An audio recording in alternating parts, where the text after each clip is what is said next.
Hello, everybody. My name is Andrea Malchiodi, and I'm the current director of the Georgi Mathematical Research Center. I would like to welcome everybody to the second edition of the Pisan Workshop in geometric analysis after the one in October last year. This is actually the first event of this academic year. So I will just say a few words about the center if you don't know about it. It was founded about 20 years ago, formally as a research laboratory of Scuola Normale Superiore, and with a mission of being a center for the whole mathematical community in Pisa. So which also includes people from the University of Pisa and some from Scuola Sant'Anna. And these two institutions actually also contribute to financing and to run the activities of the center. So the main activity since the foundation of the center have been workshops, schools, intensive research periods, and we also restarted a colloquium series last year. So there are visiting positions of two types, 2 years postdoc position, and there is also the opportunity to perform research in pairs for short periods. And so as many centers of this type, we were affected by the pandemic over the last years. We almost resumed to normality since last year. There was a break during the winter, and I hope everything will run smoothly for the coming year. That's all I wanted to say. So I would like to thank the organizers for bringing up this event, and also our staff for their valuable and continuous support. Thank you. So welcome everybody to our second edition of Pisan Workshop. And already from the title, you can understand that we are here surely to enjoy mathematics together, and also a little bit joke with another Pisan Workshop in geometric analysis. Geometric analysis is a topic that it is at the intersection between more than one field. So we have some different components that come together and they merge, sometimes not particularly well. So from my description, we can imagine geometric analysis not exactly as a smooth manifold. So since it's something that is particularly beautiful and particularly complex, we have to treat it with more care than usual. And for this reason, we are particularly grateful to the Centro de Giorgi for its support, for giving us the opportunity to have this conference that, even if it is very small, only 2 days, brings together a lot of very young mathematicians that works in different topics. So thank you very much for the support to all the secretaries and Andrea and the possibility to have the conference here. And I hope that you are going to enjoy our company, our mathematics. And also for me, this is also a way to say a good farewell to Mattia, because this conference coincides with the ending of both our contracts, and I hope this is something that will bring something new and something better for the future. So thank you everybody for your participation. It's really crucial for us.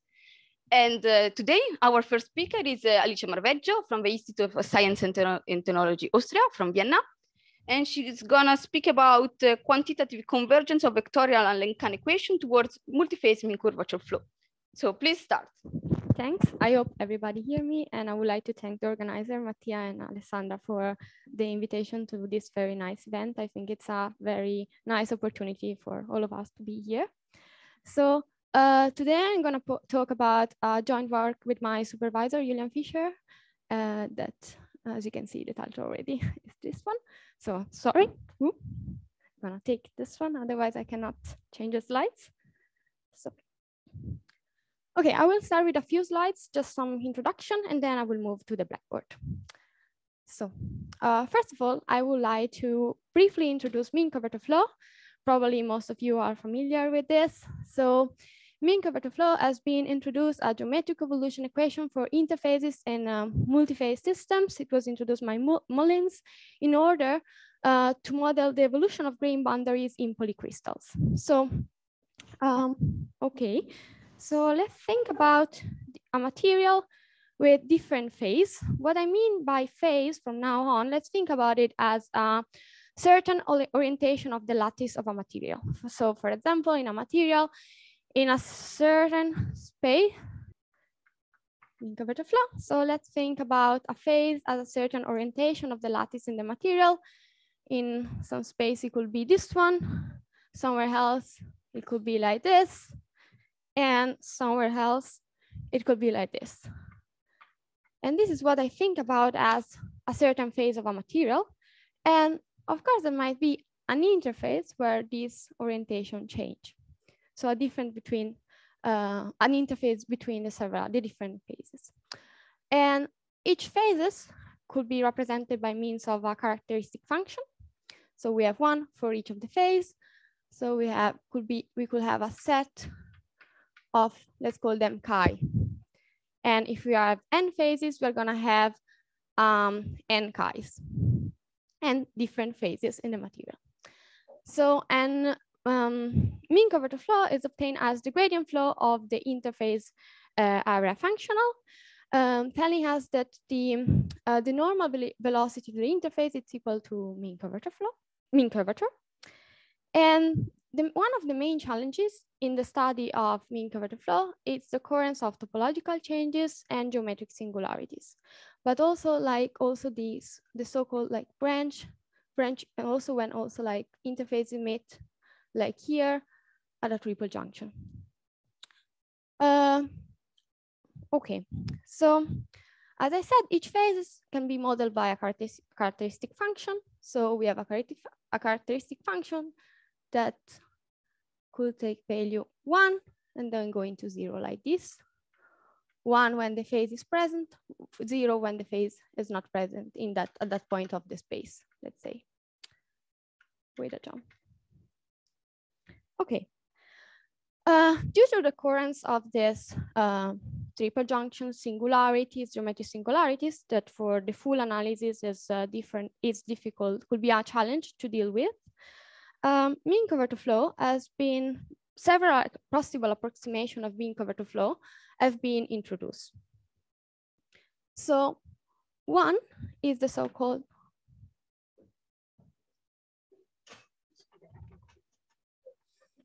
why? Because otherwise they don't see, okay, yeah. So actually this figure is the main reason why I have the slide, because I couldn't draw it on the blackboard, so. Okay, so a possible approximation of the mean curvature flow is the so-called Allen-Cahn equation, where, okay, so let's call it as phase field approximation.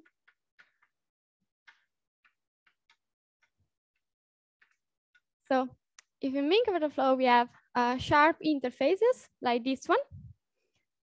The main idea of phase field approximation model is to replace this sharp interface, let's call it I.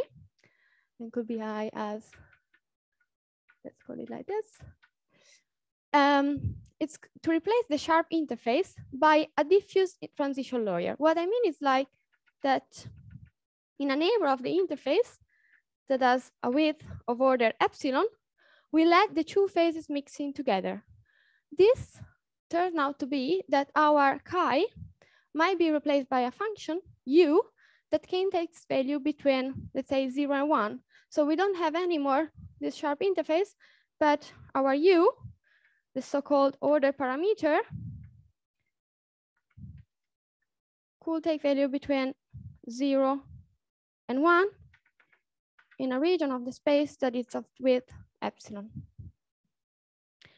Okay, and in the multiphase setting, u is not a scalar because we are not dealing with just one chi, but it's a vector, an n-1 dimensional vector. One could say, okay, why not n-dimensional vector if you have n chi's? Because the last one is not needed, because if there's not one, if there are not at that point of the space n-1 phases, they're gonna be the left one.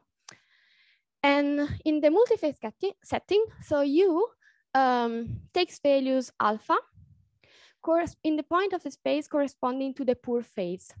So like, for example, let's say when u takes value alpha 1, we are at that point of the space where the material has a certain orientation, let's say the yellow one. When u takes value alpha n, it has the green orientation.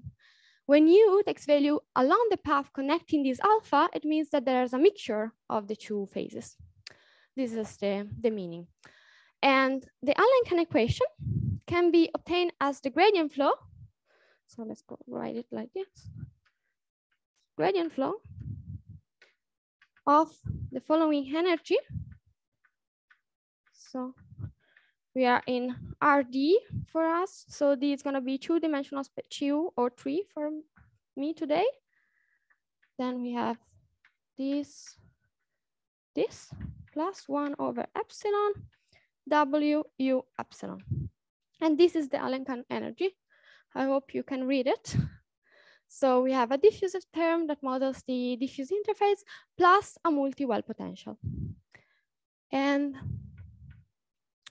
the multi-well potential, during my talk today, we're going to think about a multi-well potential of this form, like the one in the picture. So the multi-well potential takes value 0 corresponding to the alpha, which means that they are the most convenient, energetically convenient point. And the alpha are in Rn-1. So W, we have to think about it as having the minima there. And when we take the gradient flow of this energy, the L2 gradient flow of this energy, properly rescaled by 1 over epsilon, then one gets the Allen-Cahn equation. So where we have that prescribes the evolution in time of our variable U, where we have a diffusive term, and then the gradient of W with respect to U. So somehow the most convenient path for you to follow are those that minimize the energy. And so this is the main reason why I had this slide. It's because I wanted you to have in mind this figure for the rest of my talk. So a multi-well potential taking minima corresponding to the pure phases that has some kind of quadratic behavior on the sides of this triangle where the alpha take value 0 and then some bump in the interior. And yeah. So then now the main question could be, does the Allen-Cahn equation really approximate mean curvature flow? So in its sharp interface limit, when we let this epsilon go into 0, do we recover mean curvature flow as a limiting motion? And this is the main question I want to answer today too. And before giving the answer in the multiphase setting, I would like to go through some references. So this is our question. So in the two-phase case, there are several results that are quantitative in the sense that they also provide a rate of convergence that is optimal, so it's of order epsilon. And those are were obtained by means of the method of asymptotic expansions, or more recently by the so-called relative energy method. Don't worry if you don't know about it, I'm gonna talk about it later. And while in multiphase settings, so where n is larger than 2, proving rigorously the convergence of the vectorial Allen-Cahn equation towards mean curvature flow has been quite of a challenge because of this branch singularity meeting at triple junctions. The problem was to deal with this kind of singularity in the limiting motion. Indeed, so there are just some results, some formal expansions, and then more recently, the Tim and Teresa proved qualitative conditional convergence. What it means, like qualitative, it's because it doesn't provide any kind of rate of convergence, and conditional because they prove that the BV solution to mean curvature flow can be recovered as a limit if the total energies converge in the L1 norm. And for this reason, this result is only conditional. Together with Julian, thanks to the relative energy method, again, we were able to prove quantitative and conditional convergence for a suitable class of potentials, and assuming that a strong solution to the mean curvature flow exists. Okay, and now for the rest of my time, I would like to present you our theorem and the main ideas that our proof relies on. So we can put this up.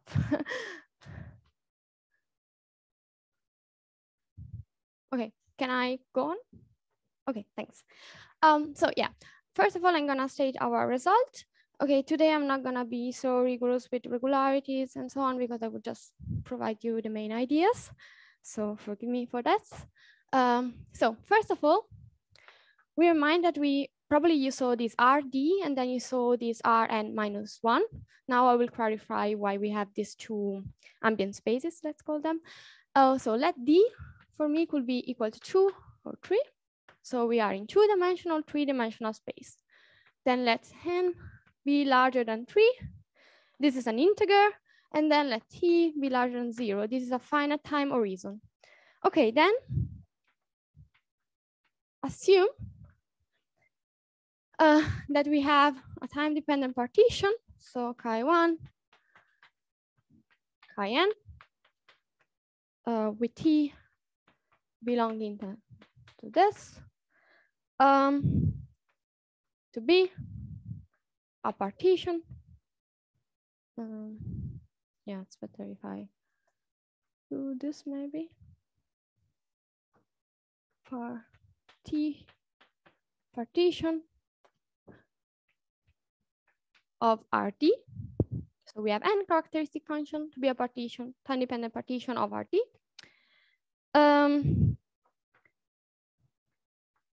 Was interfaces that I call in this way. This is the interface between the phase I and the phase J.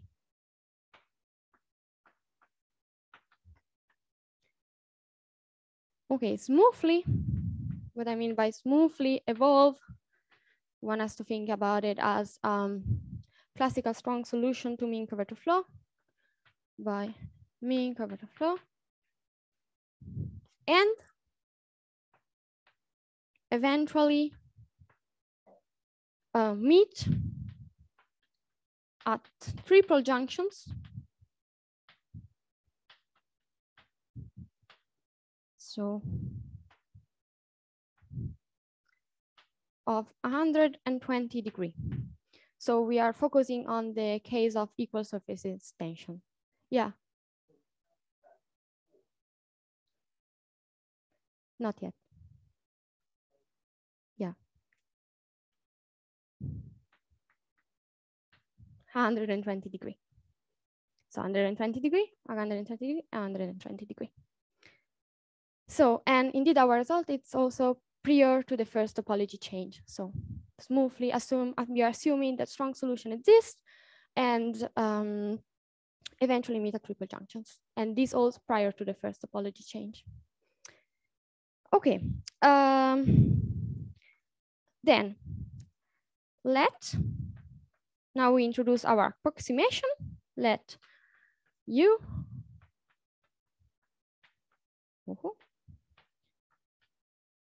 T, so U defined on the space and the time, taking values in R and minus 1, be a bounded weak solution to the Allen-Cahn equation. If you don't remember about it, it's over there. And okay, with W, so our multi-well potential that takes value from Rn minus 1 to R plus, so it's positive, to be a suitable, I'm gonna explain you later what I mean by suitable, and well potential. For the moment, when I say suitable, think about the figure that we saw before in the slide. That is suitable for the moment. Okay, then I can put it up. Then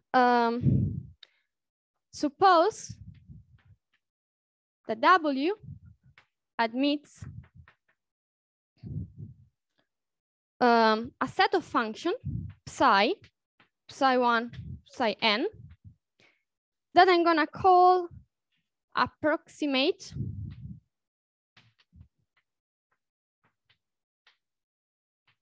phase indicator functions.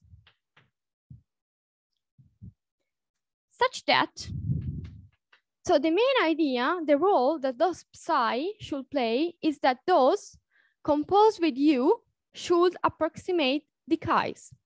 So psi1 composed with U should approximate chi1. This is the idea of this phase indicator function. So what I want this psi, one of the main properties that I want this psi to satisfy is that when I compose psi I with alpha I, alpha and well potential with zeros at alpha 1, alpha n. So those represent the pure phases, as I introduced before. When this psi I, when psi I, so composed with alpha I, should be 1. As it is, so when U takes value alpha I, it means that we in that point of the space, only the pure phase I is present. So psi I composed with alpha I should be equal to 1 because it's approximating chi I. This is the main idea behind that. And when psi I, when U takes value alpha j, it means that there we have the phase j, psi I at alpha j should be equal to 0 because we don't have a phase I there. And then for I different to j. And then other properties that I'm not gonna list. So having this, our statement is the following one. I'm gonna put it down again. So for well-prepared initial data,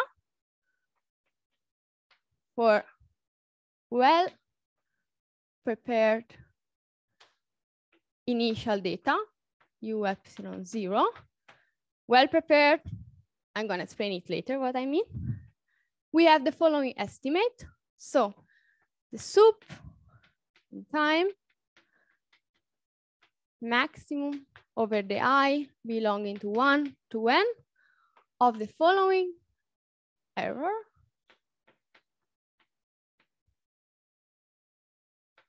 Psi I composed with U epsilon minus chi I time t in the L1 RD norm. It's bounded by C epsilon to the power of 1/2. And this is our statement. So we'll see what I mean by suitable. We'll see how to construct this psi. We'll see what I mean by well-prepared. We'll see why I have 1/2 here and not maybe epsilon as one would expect. Okay, so what is our method? Our method is the so-called relative energy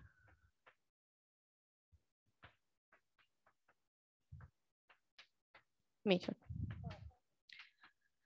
The relative energy method was introduced first by Di Perna and Fermos in the context of conservation laws.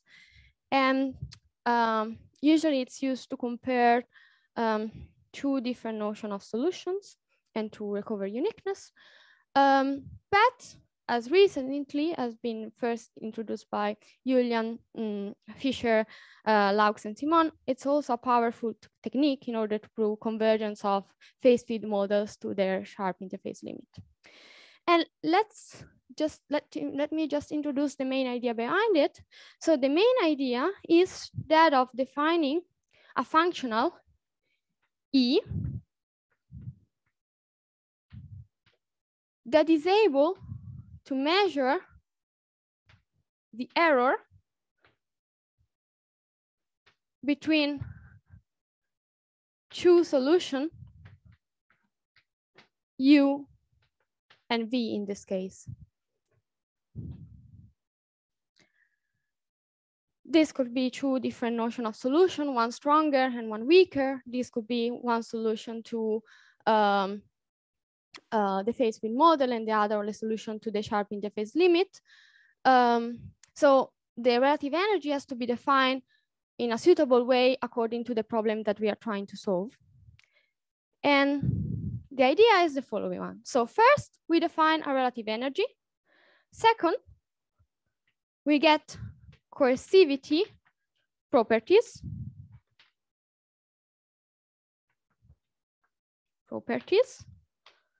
Of EUV. This coercivity property will let me to prove a relative energy inequality of this type.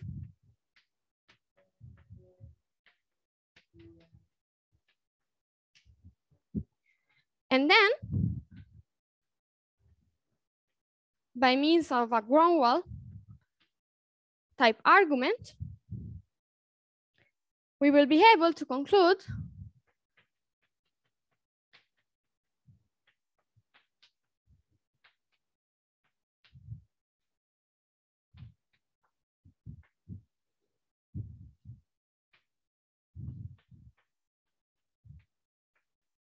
I forgot the time dependence here, sorry. T, oops.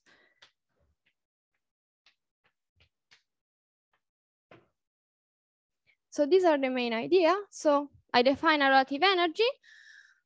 I prove coercivity properties for the relative energy. Thanks to them, I can get a relative energy type inequality. Then by means of a Gromwall type argument, I can conclude about this if I have this at the initial time. And this somehow is explaining us what I meant before by well-prepared initial data.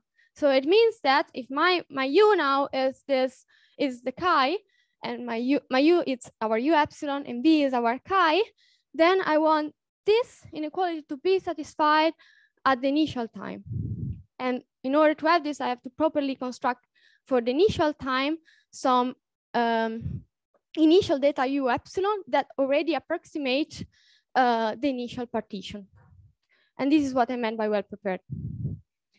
Okay, now for the rest of my talk, I would like to translate these steps into our problem, focusing on the coercivity properties, because once I have the coercivity properties, basically I can somehow conclude. That's the next step.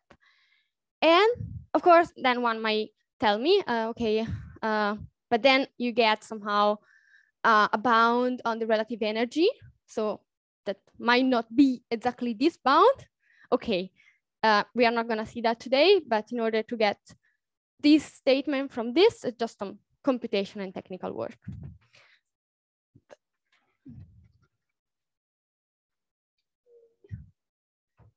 Okay, so before moving into the multi-phase case, so when n is larger than 3, I would like to briefly introduce the technique for n equal 2. So when we are just dealing with the two-phase case. Because once I introduce the main ideas in that setting, I think that then the ideas are clear, and also one can see what are the main challenges for the multi-phase setting. So let's start with the two-phase case.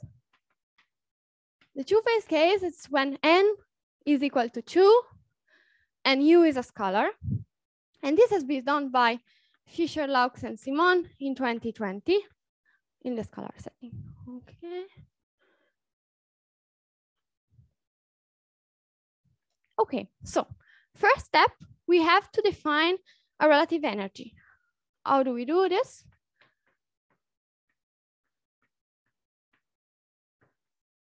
So we are comparing. Okay, first members are nothing but the Allen-Cahn energy, this one, from which we can deduce the Allen-Cahn equation by means of the L2 gradient flow.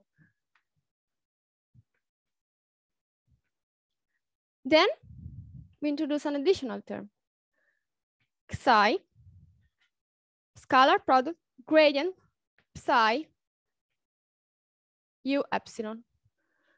This all integrated in space. Now, of course, what is psi? What is psi? I mean, psi, we already know what's its role, but we don't know how to, what is its definition, let's say. Okay, let's start with psi. And also, where is the chi involved in this? Okay, so we have, remember that we have an interface evolving my mean curvature flow, and we just have two phases. This psi, it's nothing but an extension of the unit normal vector field of the interface. So basically, and this extension is in a neighbor, in a space-time neighbor of this interface. The idea is that we wanna somehow define the normal vector field to the interface in the vicinity of the interface. So, okay, if we are along the interface, we just take psi, we'll just coincide with the normal to the interface itself. Okay.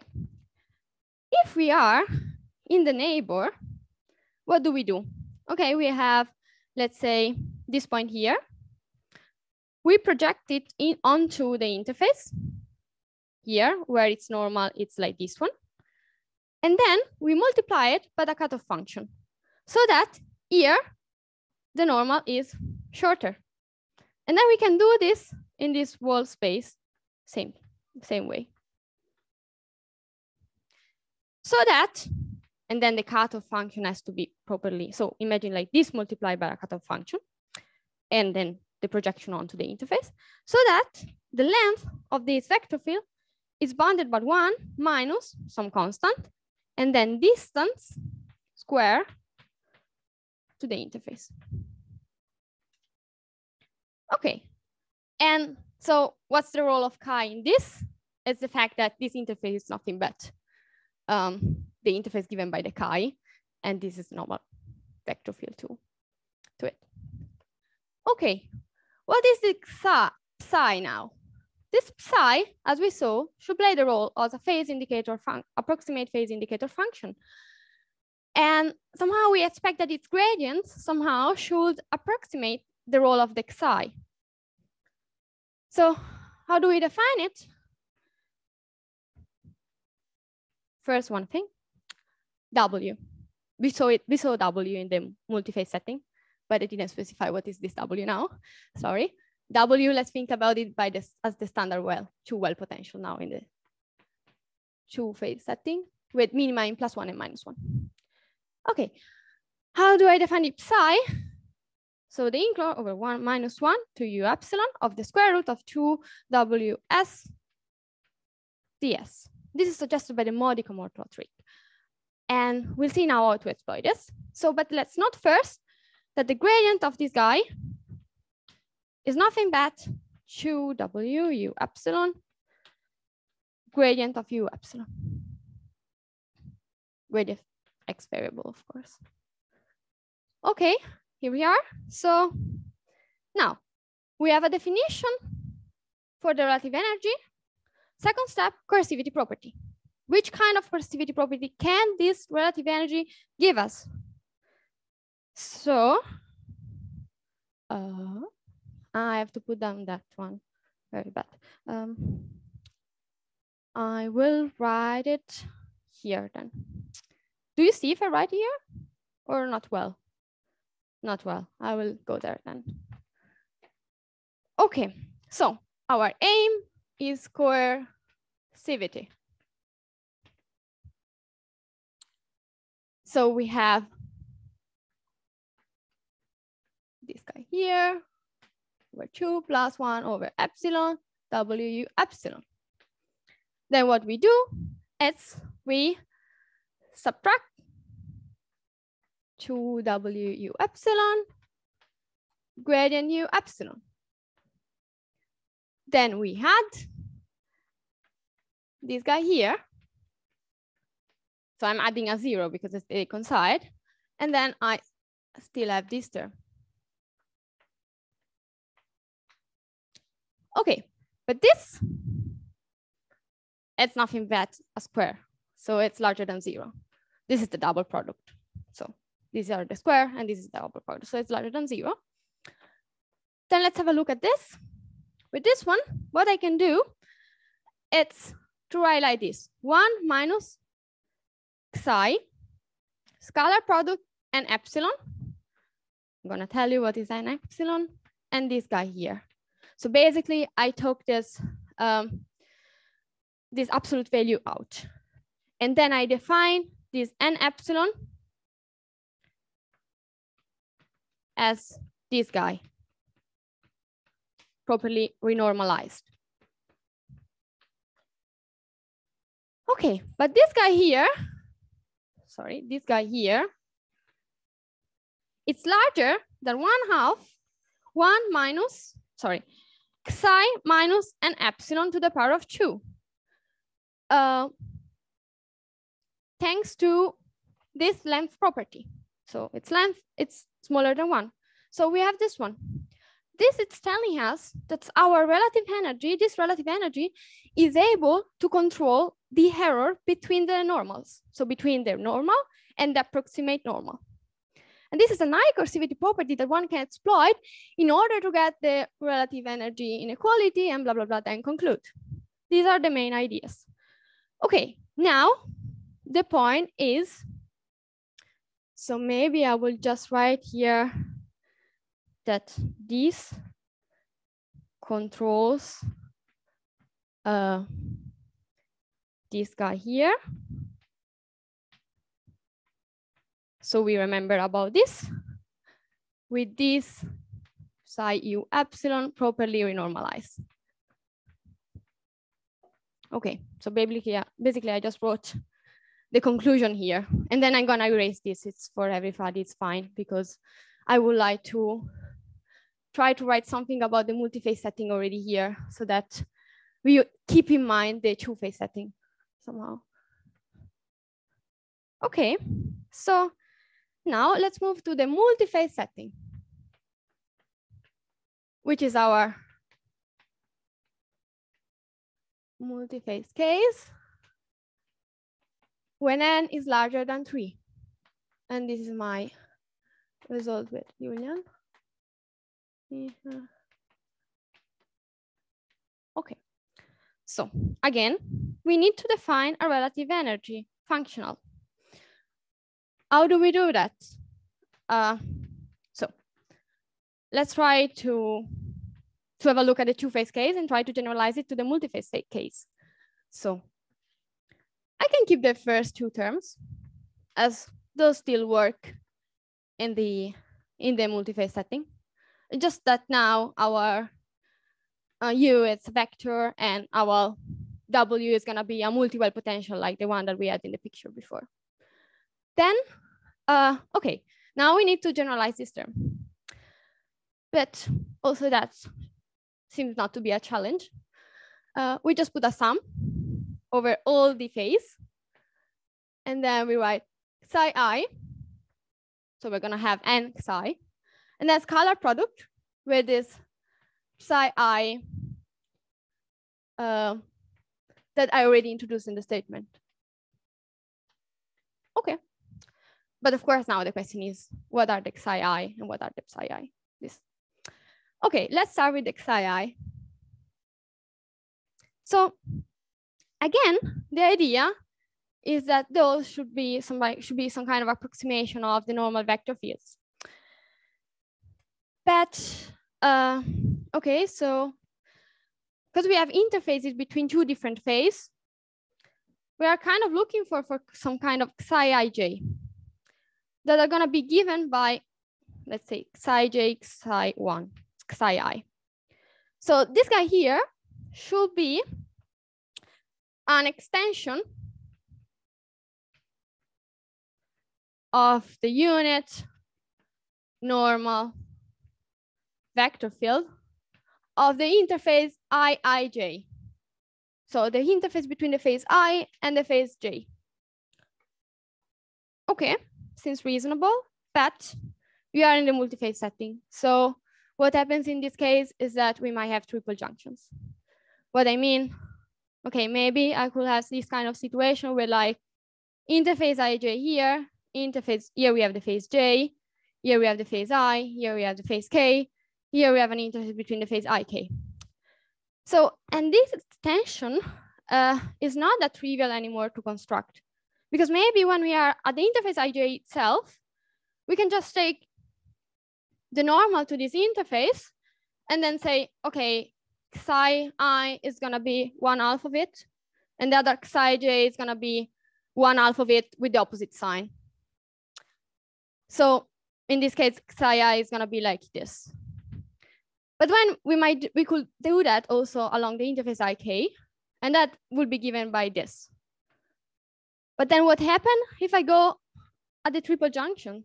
This vector field is not even continuous. And so, and let's say that it's not nice.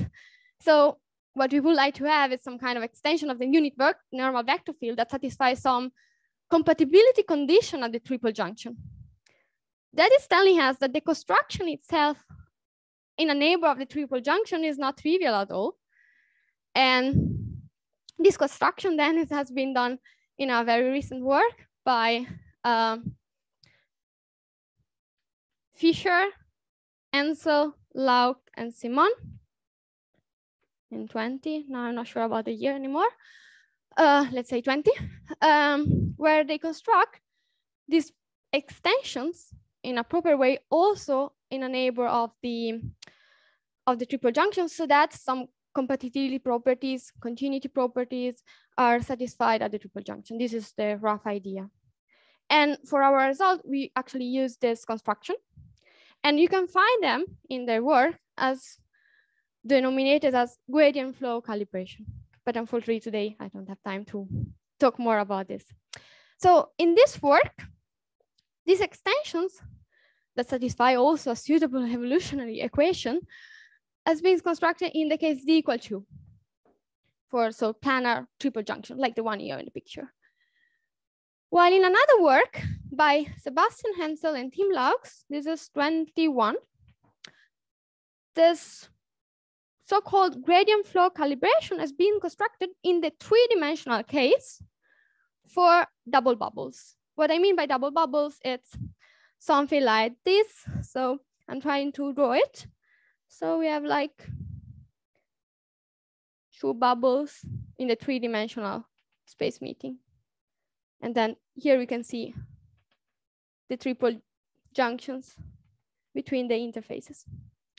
So using these constructions, we have our ingredient for the first ingredient for our relative energy.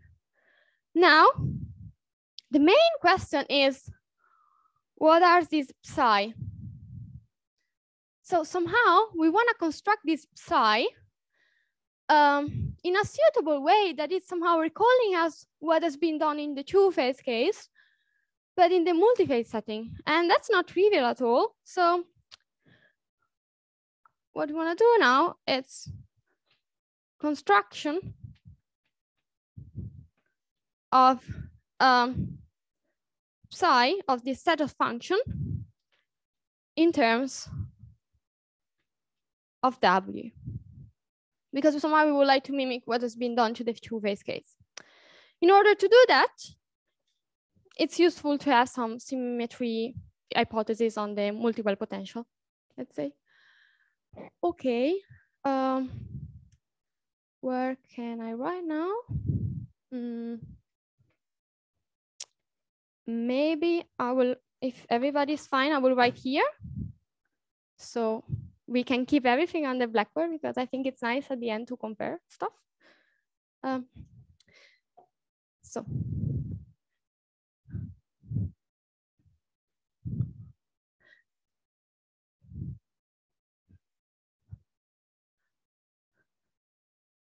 Okay. So somehow our goal, okay, maybe we, if I make a picture, our figure here, you're all gonna see that, I hope. Okay, so we wanna construct this psi in terms of this multi-well potential. Okay, first assumption of the multi-well potential, it has to take 0 corresponding to the alphas. Let's reduce for now to the case n equal 3. Why n equal 3? Because so I'm able to write everything on the blackboard, also picture. So if n is equal 3, w is defined on R2. So I can actually work here. And then we can write, okay, this is gonna be R2. This is an equilateral triangle.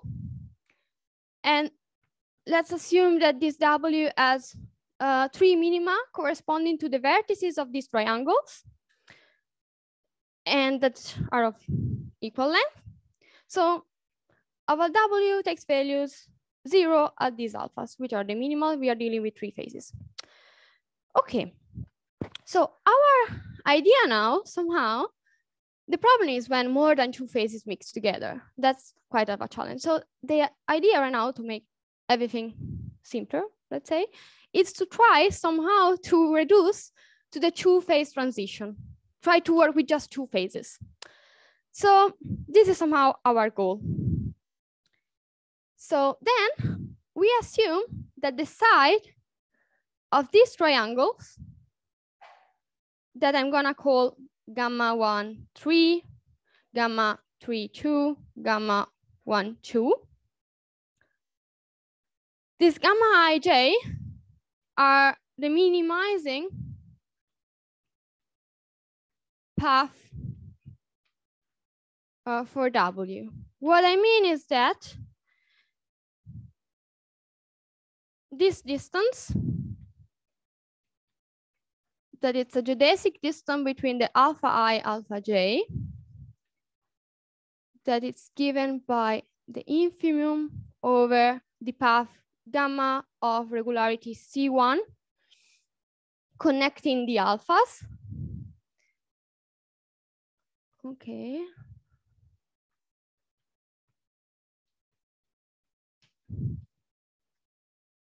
This infimum on the path connecting the alphas, it's actually reached by these sides alpha gamma ij.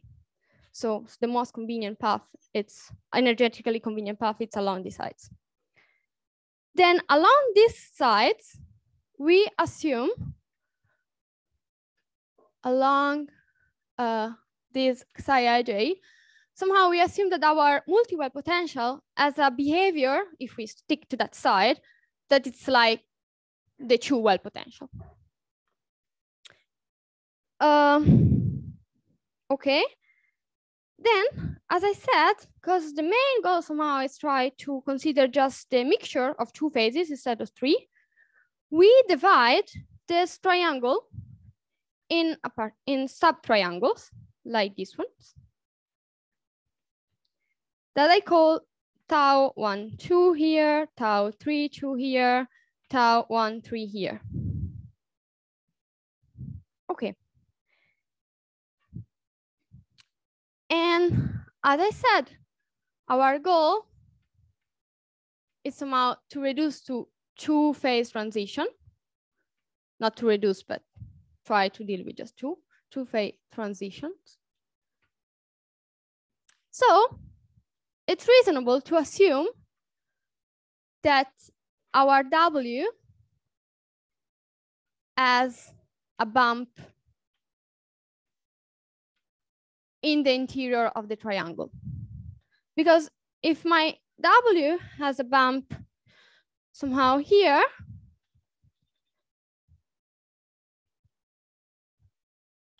it's more convenient, energetically convenient for the evolution to stay on the side somehow.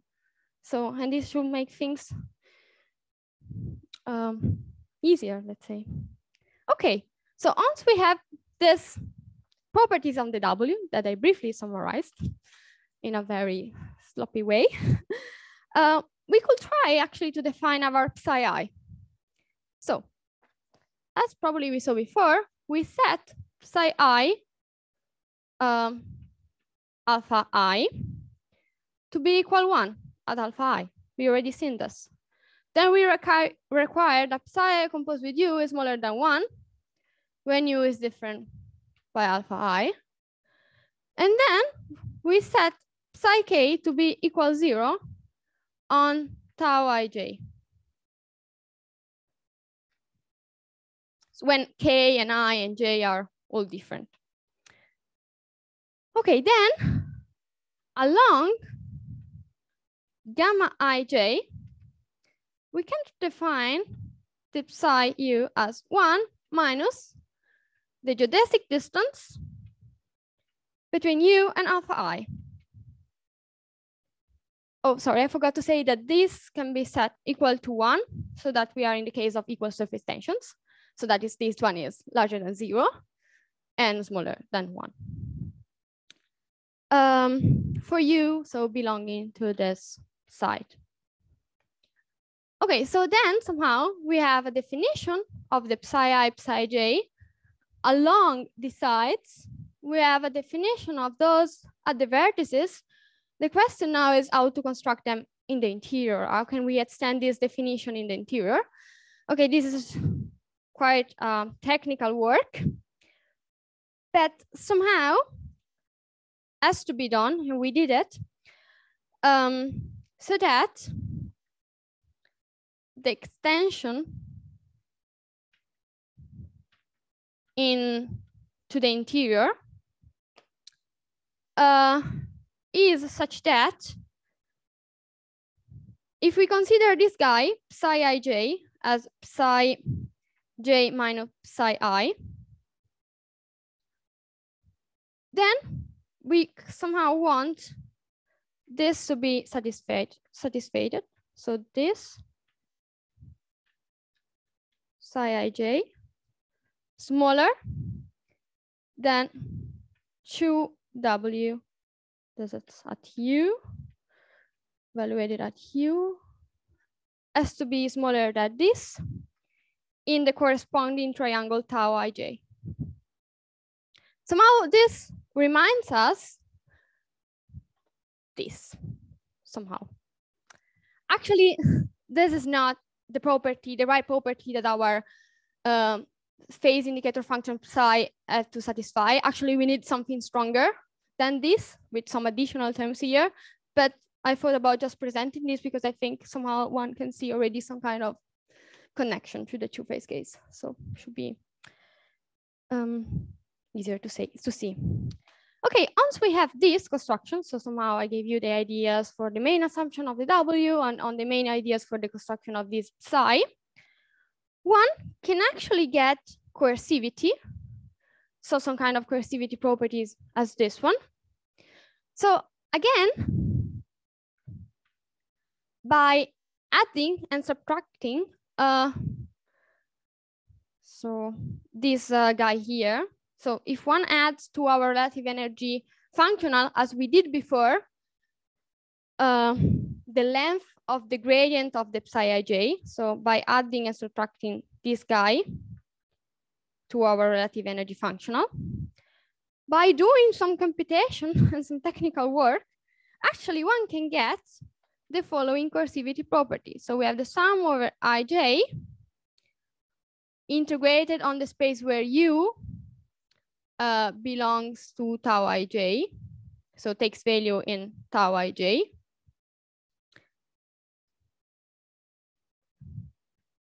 The difference between this guy here, that it's kind of playing the role of a phase approximation of the normal interface to the phase ij, compared with psi ij to the power of 2. And then there's again this guy here as weight. Okay. This one, it's bounded by a constant and our relative energy. And this can be proved. So again, we have some control on the error between the normals, let's say. And so starting from this coercivity property, one is able to deduce this kind of relative energy inequality and then to conclude something like this in our setting. Just let me make some comment about this. Okay, in our setting, so we get this, then we are able to get this, and for us, we get this to the power of k for initial data satisfying the same kind of inequality. Oops, no, k. So here, u epsilon chi, u epsilon chi. Okay, so for us, we get this kind of inequality for well-prepared initial data. Now we have to say, what is our k? So our k is equal to 1. And this k equal to 1 is the one that gives k equal 1/2 over there. So not a kind of optimal rate of convergence, as one will expect epsilon. But why do we have k equal to 1/2? Because what we kind of saw is that our relative energy, the definition of our relative energy, may be not optimal at the triple junction itself. So basically, we are losing the optimal rate at the triple junction itself. So, and this is suggesting us that for future work, we might need to slightly modify our relative energy in order to get optimality also at the triple junctions. Because when we try to construct initial data, satisfying a kind of relative energy inequality at the initial time, we are not able to get the optimality at the triple junction itself. So suggesting that we need some kind of modification. And once again, so what is giving problems and challenges to be solved is the triple junction. So these branch singularities. So one comment and then I've done. So this is the first thing for future work to think about in order to get k equal 2 so that we have a k there. Then something we are already working on, it's on trying to lift some hypotheses on the potential. So our aim, our goal, our dream will be that of really try to generalize the class of potential that we can treat. But we realized already that that will imply some main changes in our proof, especially in some parts. And it's not, doesn't seem to be so easy. And then, of course, this is something we are very confident about. It's just one could try to treat the different surfaces case. So when not all these paths are, not all these distance are equal to 1, but by different. In that case, we are pretty confident that this can be generalized, especially because the so-called gradient flow calibration has already been constructed for the different surface case. So this is more like a trivial generalization. So I've done, and yeah, questions are very welcome if you have any. Thanks for the attention.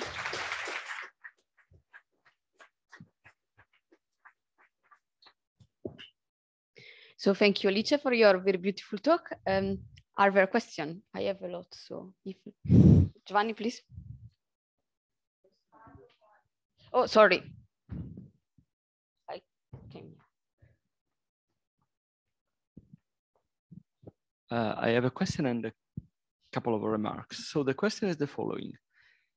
In spirit, it seems to me, for what I understood, that your proof is quite close to the proof of the stability result of Laux, and when they try to show that if you have two solutions of the multiphase, the mean curvature equation, they stay close. But you mean the result by Laux and Simon and Fisher in the two-phase setting? Yeah. No, actually, there has been, we had to do quite a lot of work also on the estimates itself. I'm not diminishing your work, but there is a question here. Okay. They call that a stability result, but indeed, it seems to me that it's not quite that, because what could happen is that two solutions that are epsilon close, they diverge exponentially, right? They remain close in some sense, but there is an exponential divergence. Instead, in your situation, there's no such a thing. So what I'm saying is that— I think we are talking about two different figures. So she's referring to the one He's referring also to one with Sebastian. Ah, the BV paper. But that's to prove weak strong uniqueness. So they have a strong solution and they prove that there's some estimate, right? Yeah, that's for... But that problem of that estimate is that in time things may diverge exponentially. While here, there is no exponential divergence, right? Yeah, but in that case, they were proving like weak strong uniqueness for a BV solution to mean curvature flow. So, well, they proved that if you have another solution, you stay close, but the amount, I mean, things get apart in their proof. Yeah, cool. While in this result, they don't, right? So there is an epsilon and that's it. So what I'm saying is that since I don't see I mean, I don't understand the details of the proof. How, if you could explain, because there are some similarities in some basic ideas, why they have that something can diverge exponentially in their proof, while in this case, it's not happening.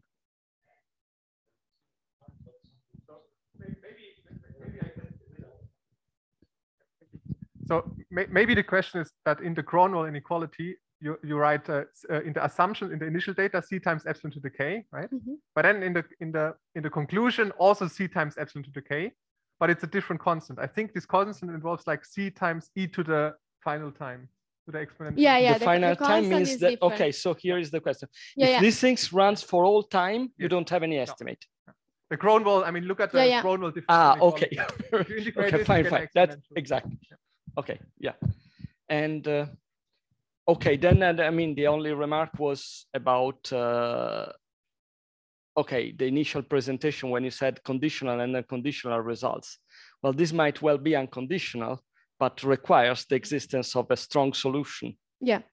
Well, that's okay. type of condition. Well, the conditional results that you mentioned do not require that, if I'm not wrong. It's not conditional on the conversion itself. It's conditional on the assumption of the existence. Okay. Yeah.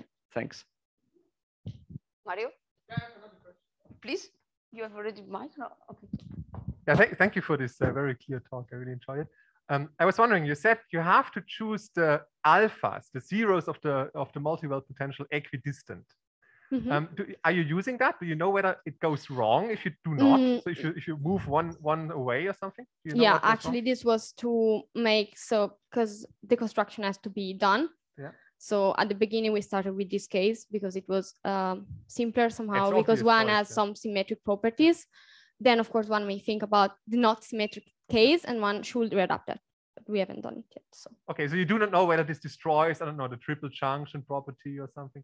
But it's not, I mean, the angle condition will change. It will change, yeah? Yeah, because the point is that we are assuming 120-degree angle condition. Yeah. So, which is the so-called Herring condition in the case of equal surfaces. So all these angles are 120 degree. If we change the Herring condition on the initial data, on the evolution of mean curvature flow, and we put it a general Herring condition with different surfaces, then this angle may be different. Okay, and this is somehow encoded in the configuration of the zeros in the multi-well potential? Yeah. Ah, interesting. So yeah, cool. Because of this. Yeah. If this will be different, then we will have different surfaces and different angle conditions there. Probably put surface tension everywhere different and because you have already construction of XR. Yeah. The point, that's why we think we are quite confident that the construction can be generalized to the different surface case, because just one will lose this symmetry, so we'll have to treat differently like the cases, and we'll make just the computation longer and longer. But yeah, we don't see like substantial work in this. We just see some computation to be done, and thank you. And some symmetry to lose. So I have more than one question, but maybe I ask only one and then we discuss later. Okay. So your result is for D equal 2 and D equal 3. For double bubbles. Yes. For D equal 2, I really see why you are basically approximating only triple junction with 120 degrees, because basically they are the only minimal cones in a sense. However, for me in dimension 3, it would be extremely interesting only to approximate a surface. So the aim is to approximate the surface. So the epsilon and the t that goes to infinity, both in the sense. That has also the tetrahedral singularity, because Basically, it's a minimal cone, so you have to take it into account. Yes. So you're meaning for? I'm meaning the 4 lines meeting in one point. Okay, no, we don't read those. Have you ever tried to do this? Because the xi, I think you can construct. I think no. Okay. Okay.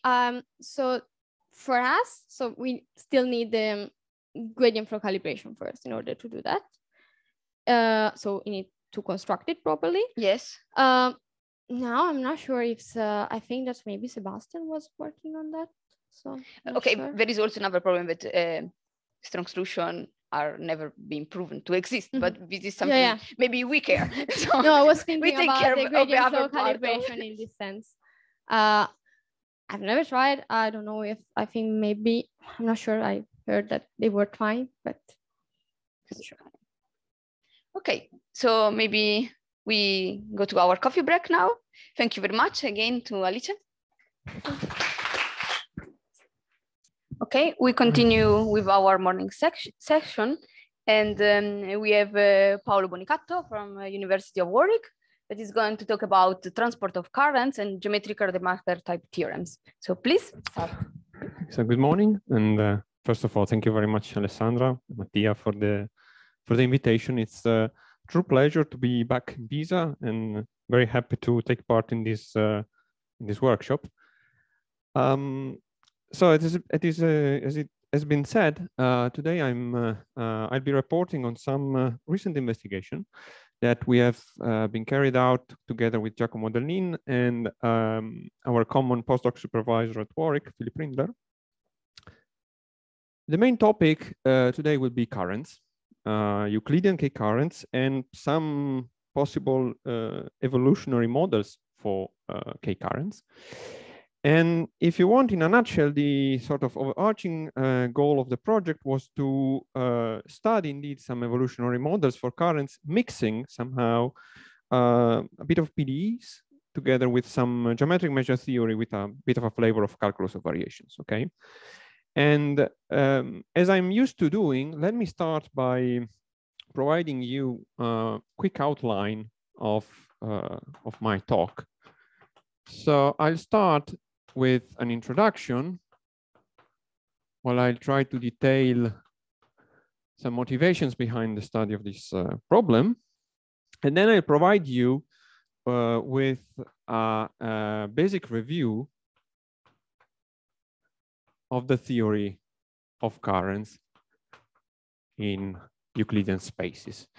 So this section is intended to be for some of you purely notational, so I'll just be setting down my notation, and it's also thought to as a sort of introduction, or if you want, as a very short introduction to the topic of currents for those of you who are not acquainted with this topic. And once I'll have the tools of the theory of currents at our disposal, I'll write down an equation, which is the so-called geometric transport equation. And I'll present you in the third part of my talk our main results, which are related to this equation, which are what we call an advection theorem and some of consequences, which are called Rademacher-type theorems. Okay. So this is more or less the plan. So now, without further ado, let me start. And as promised, let me give you a very short introduction. This talk will pivot around basically the concept of transport. So transport phenomena are pretty much ubiquitous in nature, and they often arise in problems in physics and in engineering. And if you want a common mathematical framework in which one can cast these transport phenomena is provided by two PDEs, which are very well known and are among the cardinal equations of mathematical physics. So, and this PDE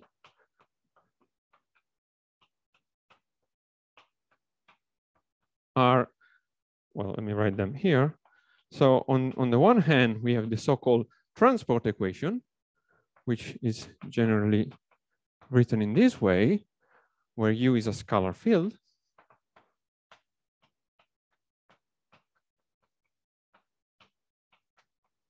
And the continuity equation, which is instead written in this way, usually, where rho is again a scalar function or even a measure. And in both models, in both equations, the vector field, say B, is a given vector field, okay, which is the velocity.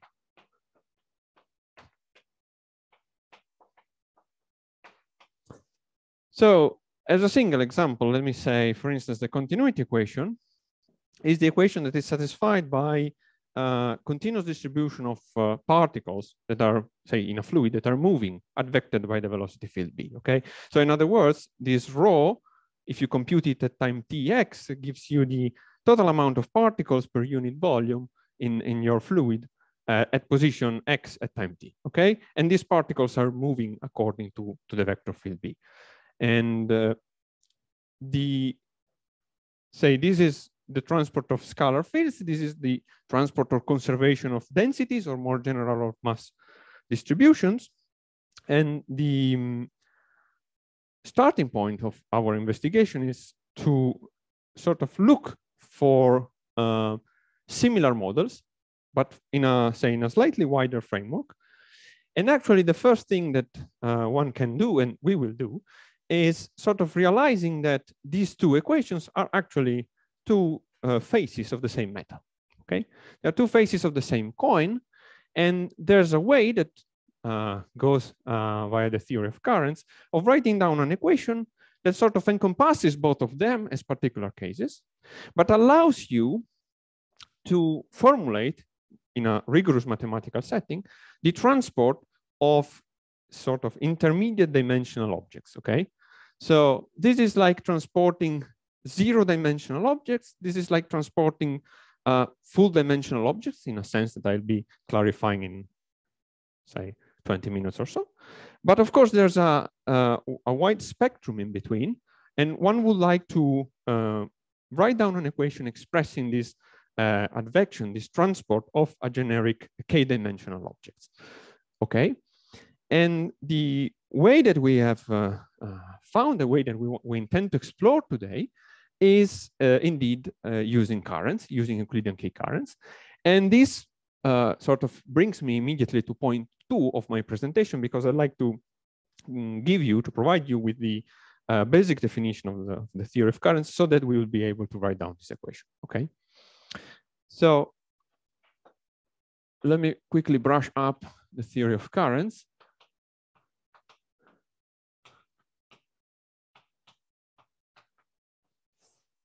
So as I'm sure pretty much all of you, or most of you know, so currents are, so they're usually defined in duality with respect to forms, but one quick way of thinking of currents is as vector value distributions, okay? And in as much as this, they do provide us almost always a very natural framework in which one can set problems, write down equations in a low regularity setting, okay?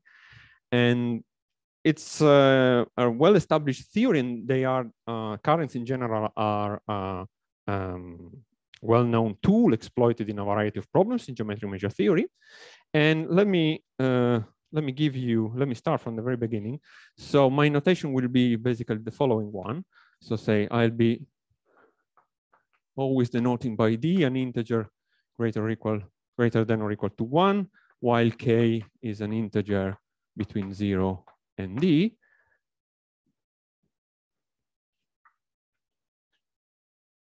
The space dk of Rd, well, I'm not really going to define this, just set down the notation. So this is the space of forms, of k differential forms with compact support, okay? So these are k-dimensional, smooth, compactly supported forms.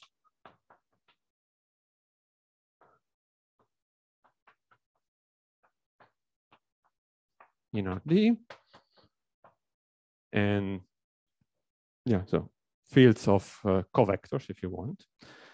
And the space of currents is generally understood. It's generally obtained by as a definition as the dual of decay. Okay. Now I'm skipping, of course, quite some details. I'm not really addressing you the topology issues that are behind this definition. But okay, in general, one way of understanding a current is as a linear functional on the space of differential forms. Okay, or smooth forms. So usually I'll denote by T. T is the letter that I'll use to denote a current. Omega is a form, and then the duality pairing is T acting on omega. Okay. Let me give you some more definitions, and then of course I provide you some examples and some hopefully enlightening examples. So together with the definition of current, currents come naturally with a definition of mass. So the mass of a current being simply the supremum of these numbers, of this set of real numbers among all omega, among all forms of norm less or equal to 1. And together with also a notion of boundary. And the boundary of a current is formally defined as the adjoint of the exterior differential operator on the space of forms. So given T, a current of dimension K, its boundary is a K minus 1 dimensional current, which is defined by this duality formula. Okay, so I'm testing, or maybe let me change letter. So alpha is a K minus 1 dimensional form, and the boundary takes this form and gives me the action of T on D alpha, and D alpha being a K dimensional form. Okay. And let me also say, since I have this space, maybe I can write here. So a relevant class of currents that would be not really where I will be working, because I'll be working in a even more restrictive case, but usually, so normal currents are those currents for which both the mass of the current itself and the mass of the boundary are finite. Okay. And indeed, let me now give you some example or some concrete idea of what a current should look like. So the basic example, well, I'll be say when K is equal to 1, well, maybe let me say if K is equal to 0, you can easily check currents with finite mass. These are really measures. Okay. And to some extent, the same thing also in higher dimensions. And let's say if you want an example of a one current, you might want to think to a current of the form V mu, or maybe let me say tau mu, ready? Where tau is some given vector field and mu is a scalar measure, okay? So it's a one current, an example of a one current is given by any vector valued measure. And the same holds true for generic K.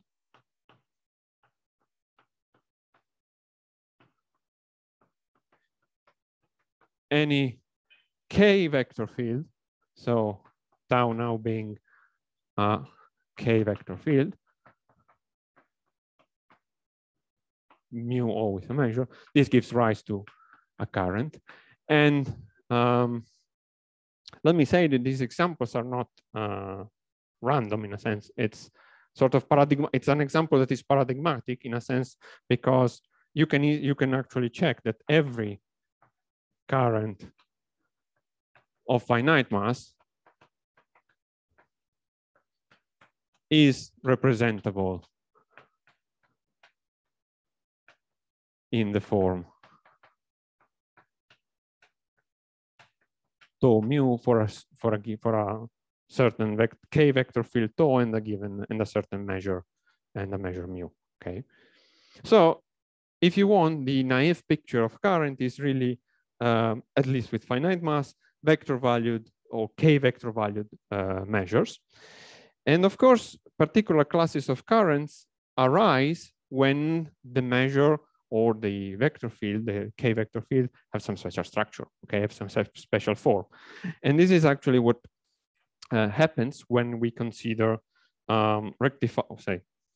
integer rectifiable currents.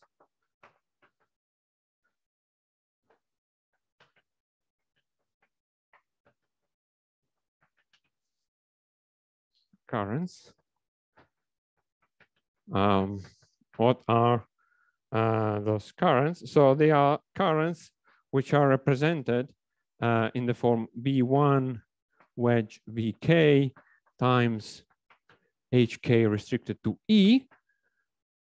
So where E is a subset of Rd, which is countably k rectifiable.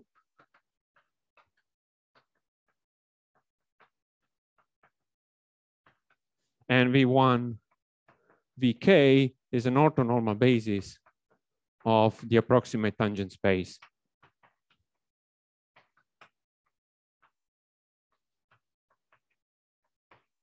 At E, okay, which exists Hk almost everywhere. So whenever the representation to mu as the special form, so it's the Hk, it's the Hausdorff k-dimensional measure restricted to a countably k rectifiable set, and you multiply times the k vector spanning the tangent space, then the current is said to be integer rectifiable. Well, integer meaning that if you want, you can also put here a multiplicity, theta, which is usually an L1 function, which is integer valued, okay? And this class of currents is very well studied and has very nice structural properties. And I'll be mostly working within this setting, and actually in an even more restrictive case, which is the space, and I'll be finishing with this number of definitions. I'll be working with the space of integral currents, which are currents, well, multiple ways of defining it.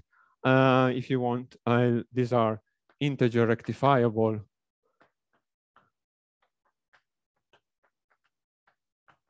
and normal currents, okay?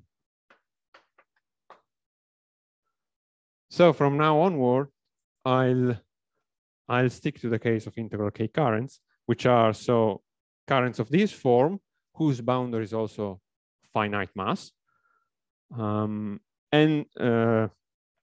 Just for the sake of completeness, let me say, I always quite like making this remark. I would like to, so this is due to Federer, if you want. So for the remaining of my talk, whenever I'm saying one integral current, you might be thinking, without loss of generality, the picture you should have in mind is a collection of oriented loops, okay, or curves of finitely many arcs. Okay, so it's the superposition of finitely many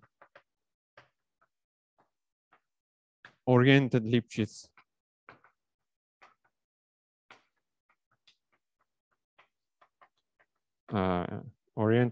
injective curves and possibly countably many loops, okay, Lipschitz loops. So the content of this remark is just to convey the idea that one integral current are not fancy objects in a sense, and it's really what this definition entails is it's a notion of generalized one-dimensional surface, okay, one-dimensional object.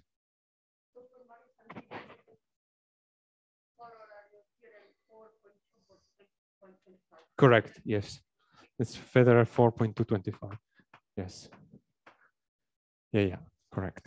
Where there's also, well, in 4.225, there's also a similar statement well, not really with this kind of description, but there's a general decomposition. I mean, there's some hints to the proof of a general decomposition result for K integral currents in terms of indecomposable currents. And then there is the claim that in the case where K is equal to 1, the indecomposable ones are precisely those associated with either loops or arcs.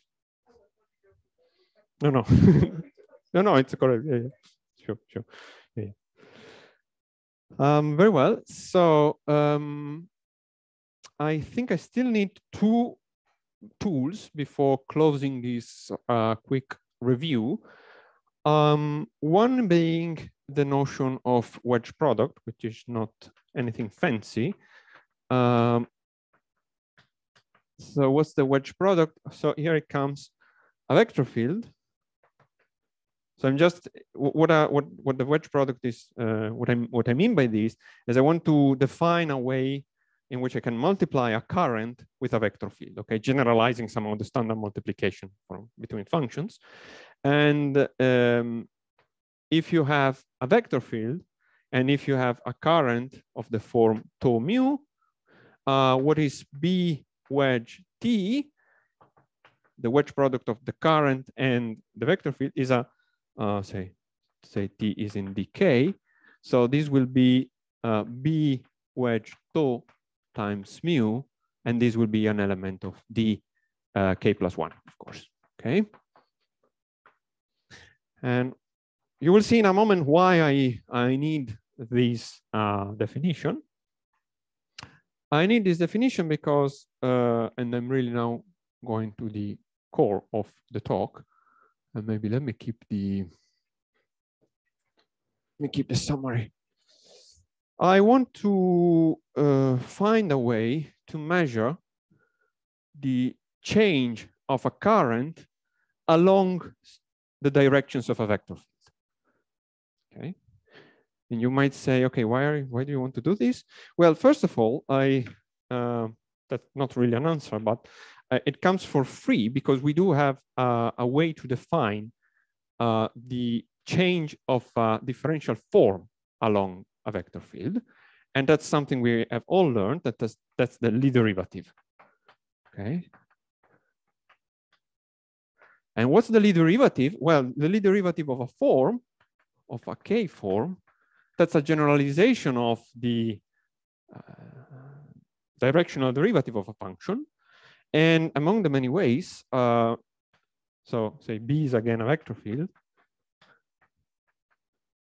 The usual formula from differential geometry, if you want, is I'm measuring how omega is changing along B, which ultimately means along the flow of B. Okay, so this is the pullback of omega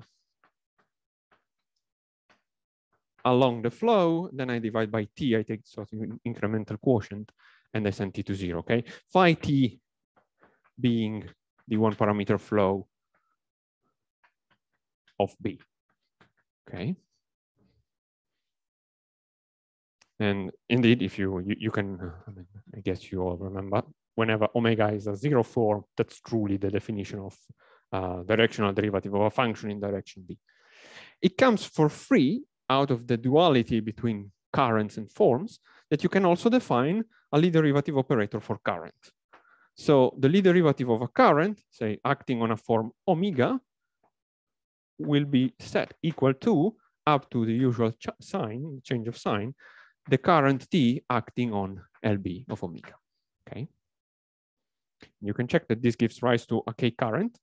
So LBT is a K current. And the reason why I told you about the wedge product is because there's a formula that can be, that gives you, if you want, a more explicit description of this Lie derivative of a current. And this formula stems from Élie Cartan's magic formula. So this is, if you want a remark, and this is Cartan, Elie Cartan. You have, so there's a formula due to Cartan that expresses the Lie derivative of a form in terms of the RAM differential and contraction operator between a vector field and the form. If you dualize it, you can read that the Lie derivative of a current is minus the boundary of the wedge product between B and T, and B wedge the boundary of dt. Okay, so you see also from here that if T is a K current, then also the Lie derivative is a K current. And look, maybe this is an important remark for later. In particular,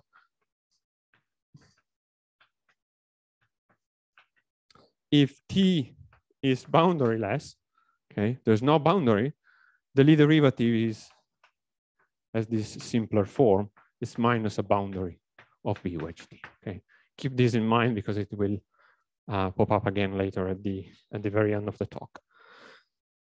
Very well.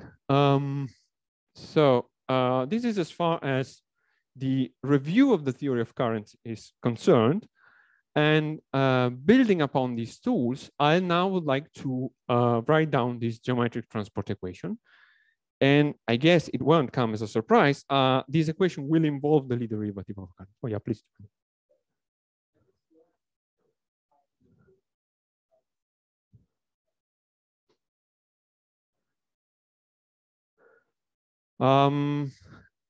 So we define it in this way because of consistency reasons with what I'm going to say now about the equations.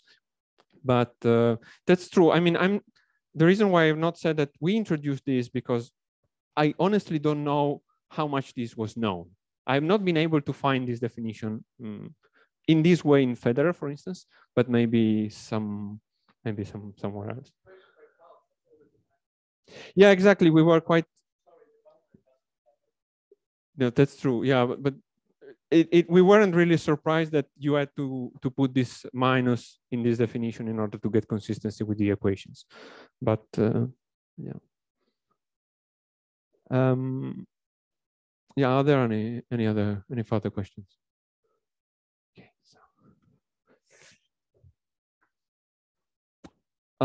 So let me come to the geometric transport equation.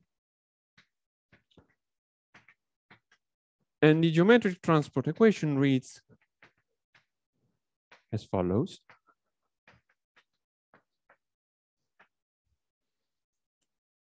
So I'm looking for a path of currents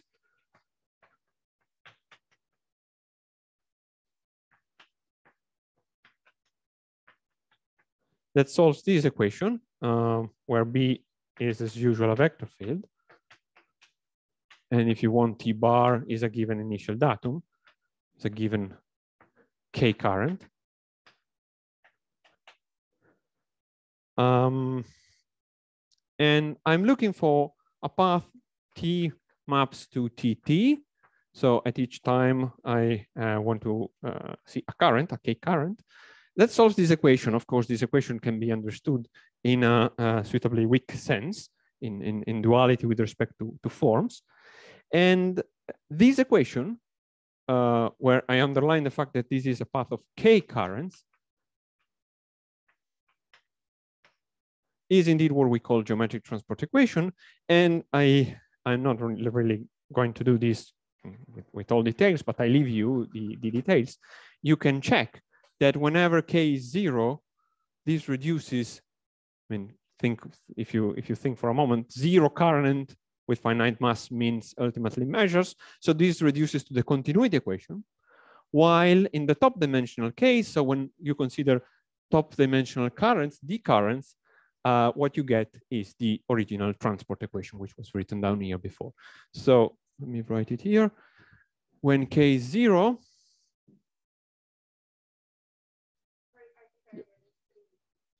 yeah, please go on. No silly questions. Yeah. Well, for instance, you want either you test this equation with forms in space-time. Okay, so K-dimensional forms in R cross RD. Or if you want, you use the usual density things, density of the tensor, simple tensors. So the forms of the form psi of t times omega, being omega k form in X, are dense in the space of forms in the space-time. And so you can test it with this particular function. So yeah, it's completely understood in a weak sense, if you want, both in space, in forms, and in time as functions. Yeah. And so when k is equal to 0, this geometric transport equation reduces to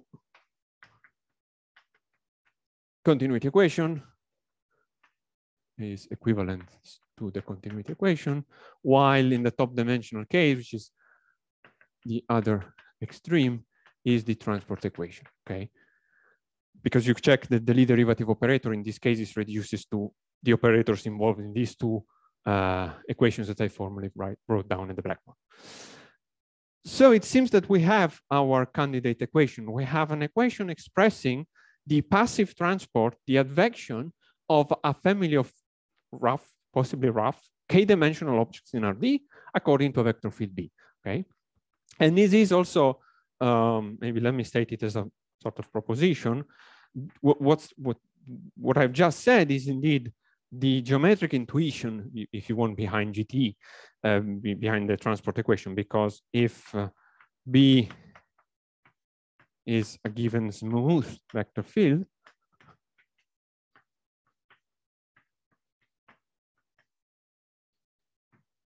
Lipschitz case work in progress, those of you who were wondering.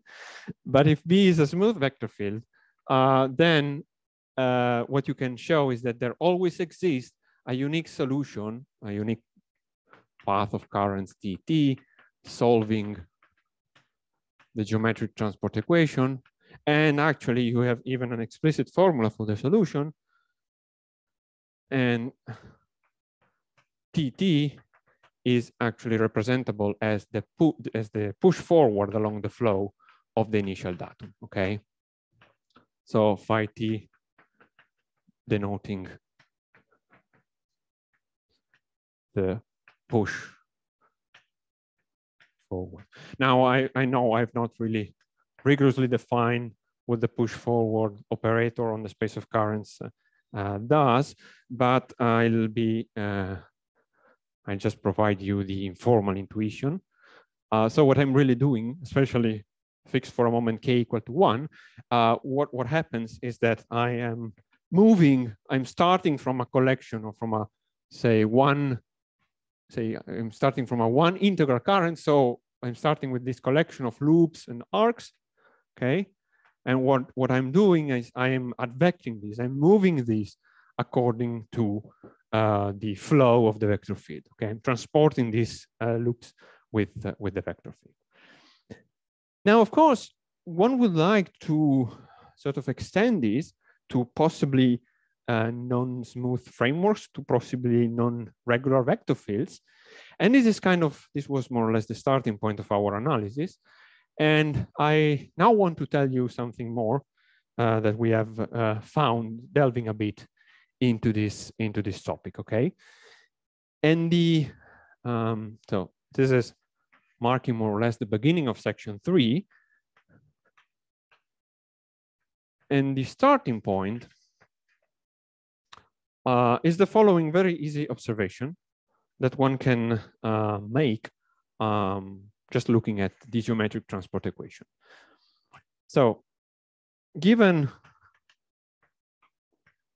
a vector field, given my velocity, which I'll just assume, just be assumed to be, say, defined everywhere,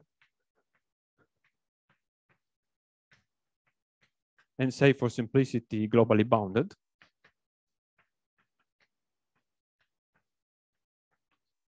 First observation is the following one. If you consider a solution to the equation, so if this solves GTE, okay, let me maybe put some more technical restrictions in a sense. I don't really think they are important, but suppose that, so TT now is K integral current, okay? And suppose also that the boundary is 0 for every t, okay? For say L1 almost every t. Okay, so I'm considering a path of boundaryless currents, boundaryless integral K currents, solving the geometric transport equation for a certain bounded vector field. Then the observation is that this path is actually Lipschitz continuous. Okay. And now I guess all of you will ask, okay, you are claiming that a function is Lipschitz, but in order to speak of Lipschitz functions, you need metric, right? You need metric spaces. What is, well, no problem on T is a real parameter. What is the metric that you are equipping, that you're endowing the space of K currents with? And the, I guess, not surprising answer is that we are using the flat metric, the homogeneous, in this case, flat metric, which is the following. So, which metric on, okay, maybe let me use this short notation. I should have written it before. IK, so this is the space of integral K currents, okay? Integral, maybe let me put a dot so that it's integral boundaryless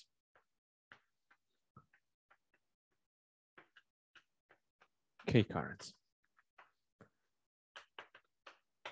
And the answer is I'm using the flat metric, the homogeneous flat distance, which is defined to be, so given two such currents, I consider all possible currents as K currents, sorry, K plus 1 current, such that the boundary of S is T2 minus T1, and I'm minimizing, I'm infimizing the masses, okay? So I'm sort of solving the plateau problem between T1 and T2. Okay, that's, you kind of already know where this talk is going to. For the moment, no. Okay, so S in this, for the time being, S is a general K plus 1 current, of course, will be normal since the boundary is T2 minus T1, which have finite mass. So I'm minimizing, I'm infimizing over the class of normal currents. You will see later on, this question will be relevant for what I'm saying later.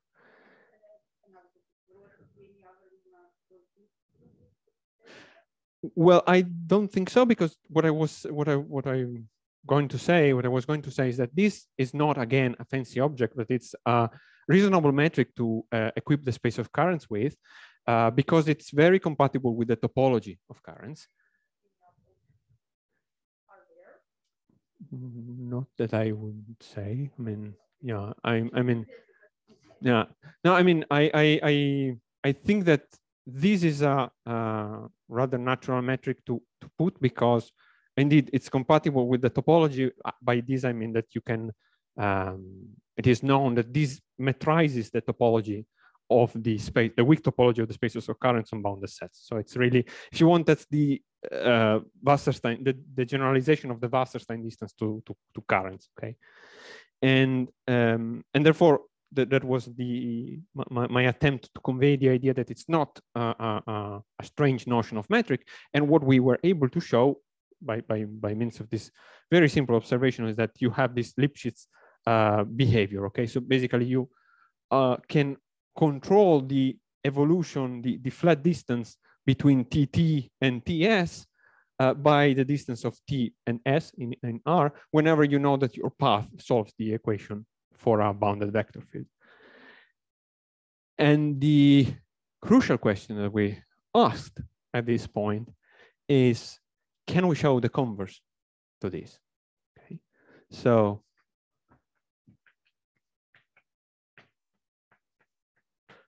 here what our question is, does the converse hold?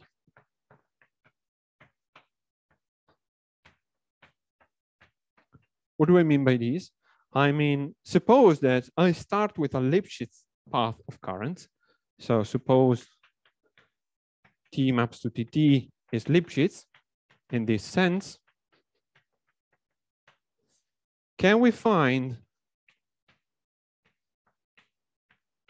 a B, a velocity field B, such that GTE is satisfied?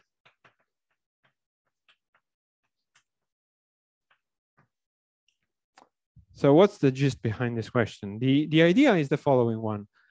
What we are trying to establish is some kind of, it's a result, it's a differentiation type result, if you want. Ultimately, a Rademacher-type result, because we are starting from a Lipschitz path, and what we are looking for is a suitable notion of derivative. Okay, clearly it's not the derivative in any sense, with respect, say, to the linear structure of the space of currents.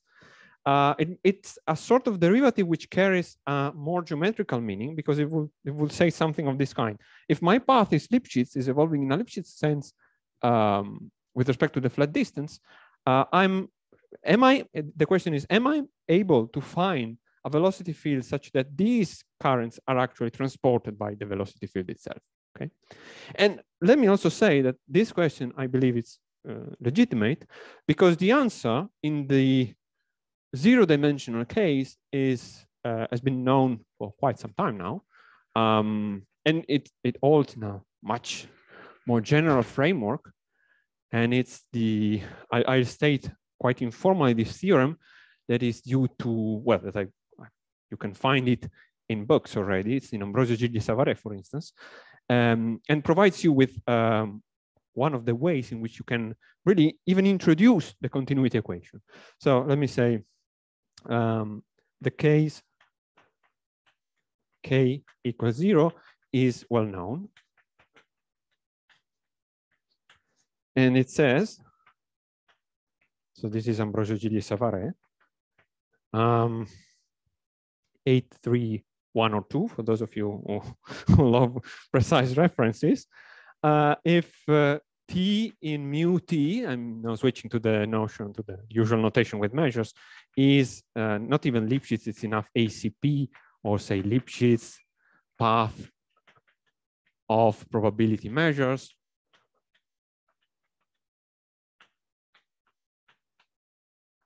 So P strictly greater than 1, by the way. Then there always exists a vector field B. Okay, let me say shortly, B vector field such that the continuity equation is satisfied. Okay.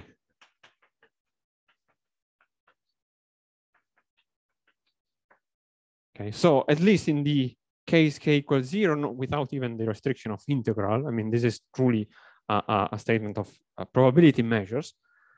You do have a geometric derivative. You are actually transporting this path of currents by a vector field. And well, in this framework, it's just, I guess, it's LP of mu T. Well, it's a probability, but I don't think anything better than LP. So it's certainly, you can, it lies in a class where, of course, you can make sense of this. Otherwise, you can't write down the equation, but I don't think it's in general better than that. And so, in a sense, now the goal is even more clear. It's can we generalize this theorem to higher dimensional cases, so to K bigger than 0. And in order to answer this question, I have to take a small detour. So please bear with me.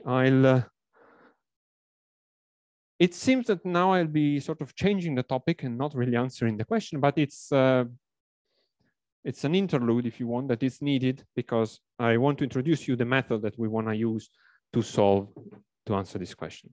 Okay, so keep in mind, this is our goal, or the generalization of this theorem, and the interlude that I'm proposing, the detour, goes via the level set method. Okay, so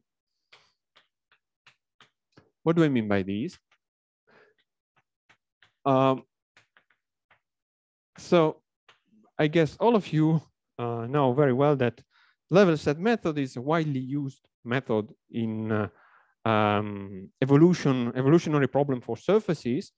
And what we are trying to do at this point, what we were trying to do is to sort of construct, come up with a level set method tailored to the case of currents, okay? And there are certain tools in the theory of currents that allow you to build this level set method. And I'll be using this framework, these tools to provide the answer to this of this question. And the starting point here, I'll be not completely rigorous in a sense. So the starting point here is indeed a bit different. And it's suppose for the time being that I'm considering a k plus one dimensional current, now denoted by S, in the space-time. Okay. So the picture that I have in mind is the following. So I'm putting the time in the vertical axis. I have this space here on the horizontal plane. And I'm just visualizing in my mind a pipe. Okay. Just a pipe, a tube, possibly not non-smooth. Okay, but it's a sort of generalized cylinder. And this is S. So an integral k plus one current in R cross RD. And what you can do using the tools of the theory of currents is you can slice these currents with horizontal planes. Okay, so you slice, and then putting it in quotation marks. There's a way in which you can make rigorous this. Slice S with horizontal planes T cross RD. And so I'm fixing T, I have the plane. Okay, I'm not going to use color chalks because of issues, technological issues, but you can easily figure, I think, that this plane will will slice the current, this pipe at this point, and modulo an influential projection back on the space. You obtain via this slicing procedure a current ST, which can be which is a K current on RD, okay, because I'm projecting it down. Okay, so I'm sort of forgetting that it lives at height T, but I'm pulling it down to the space. And in this framework, one can ask, okay, can I find, so look, I have sort of produced a path of currents again. And the question is more or less the same. In this space-time setting, am I able to find a vector field advecting the slices? This question should be a tad easier because you might say, okay, I have some structure in the space-time. I have this pipe. This pipe is integral, particularly rectifiable. So it comes with a tangent space almost everywhere. And so I might hope that I can define a vector field in terms of the vector fields of the tangent space, for instance, that moves, that advects my slices, okay? And the answer is more or less you can. So this procedure is effective, provided you have good control on the space, on the set of critical points, okay? And this brings me to the statement of our first main result.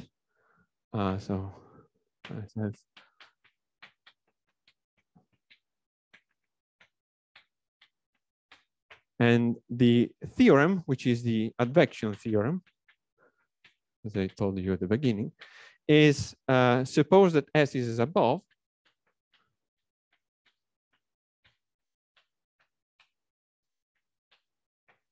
And in addition,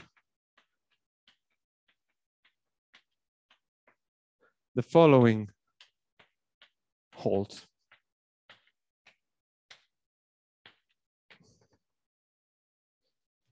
So I assume that the total mass, okay, I have not said this before, apologies.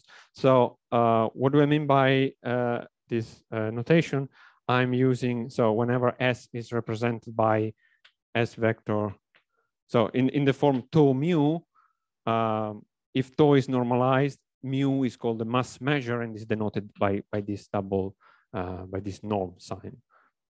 So I need to, I need that the mass measure of the critical set is 0, where, so let me write it. So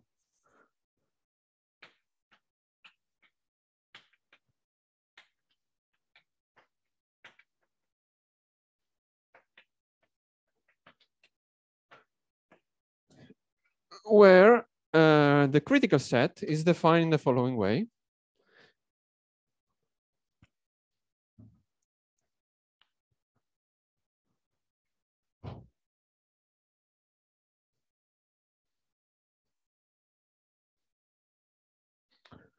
Is the space, is the set of points in the space-time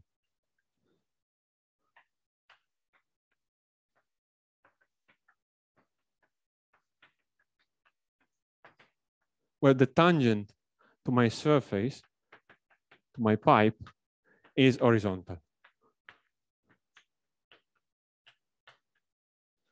Okay. So let me pass with you the statement. Suppose that you have a space-time current, an integral space-time current, and you're asking, you're wondering whether the Rademacher-type result is the existence of this derivative holds for its slices. The answer is yes, provided that the set of points where the tangent to the pipe is horizontal, lies on an horizontal plane, is 0, is not seen by the current, okay? And we've termed this condition negligible criticality, and it's a relevant condition. It's not just a technical abstraction, because we were able to prove in part 2 that this condition is also necessary, okay? So conversely, so say the condition NC is also necessary. That is, if S is as above and ST, well, sorry, because I forgot to write down the conclusion of the statement. So if that condition holds, then there exists a vector field B. There exists a vector field B advecting ST, advecting slices ST.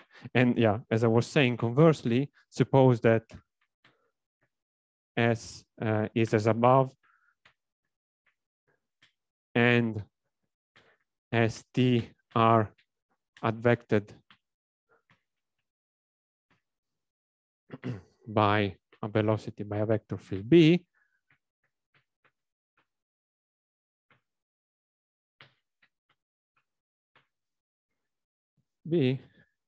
Then the negligible criticality condition holds true.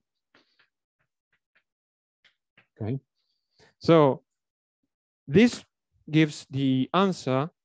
If you want answers the question whether the geometric Rademacher theorem, whether the existence of the derivative holds in the space-time framework. Okay, so I'm sort of I'm sort of asking the same question, but in this setting of space-time currents, and I'm answering saying, okay, you need to control, it's enough, and you need to control the space of critical points.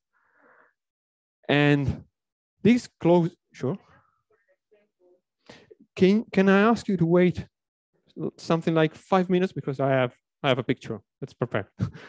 Let me wrap this up by just saying, so let me close this detour, this interlude, and let me tell you how we can exploit this space-time construction to ultimately solve our original Rademacher question. So in the space and not in the space-time, okay?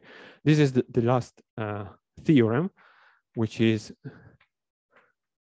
the Rademacher-type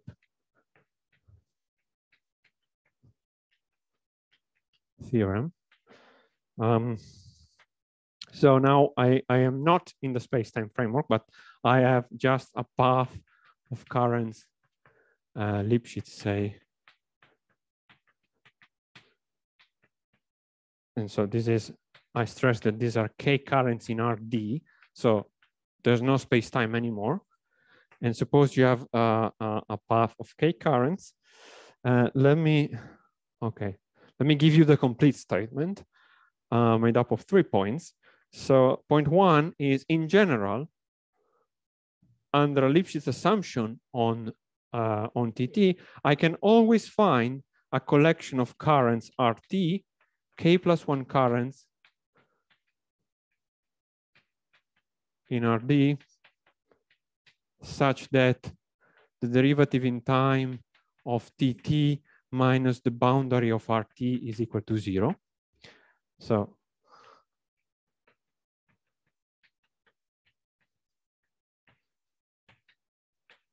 what's this? We call this weak Rademacher theorem.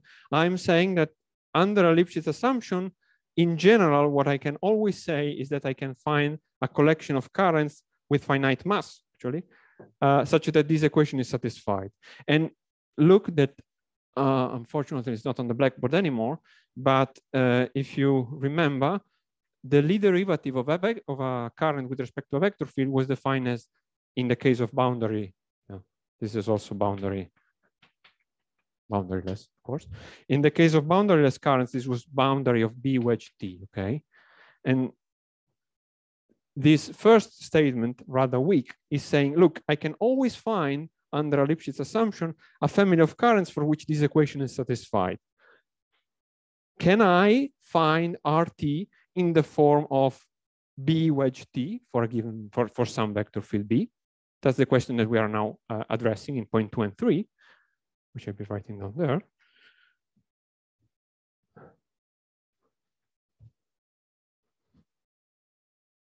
And the answer is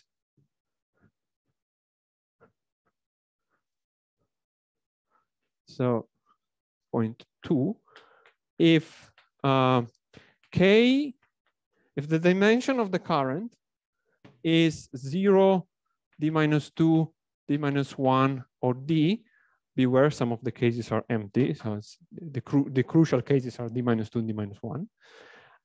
Then in this case, I can always find actually a unique current S in the space-time,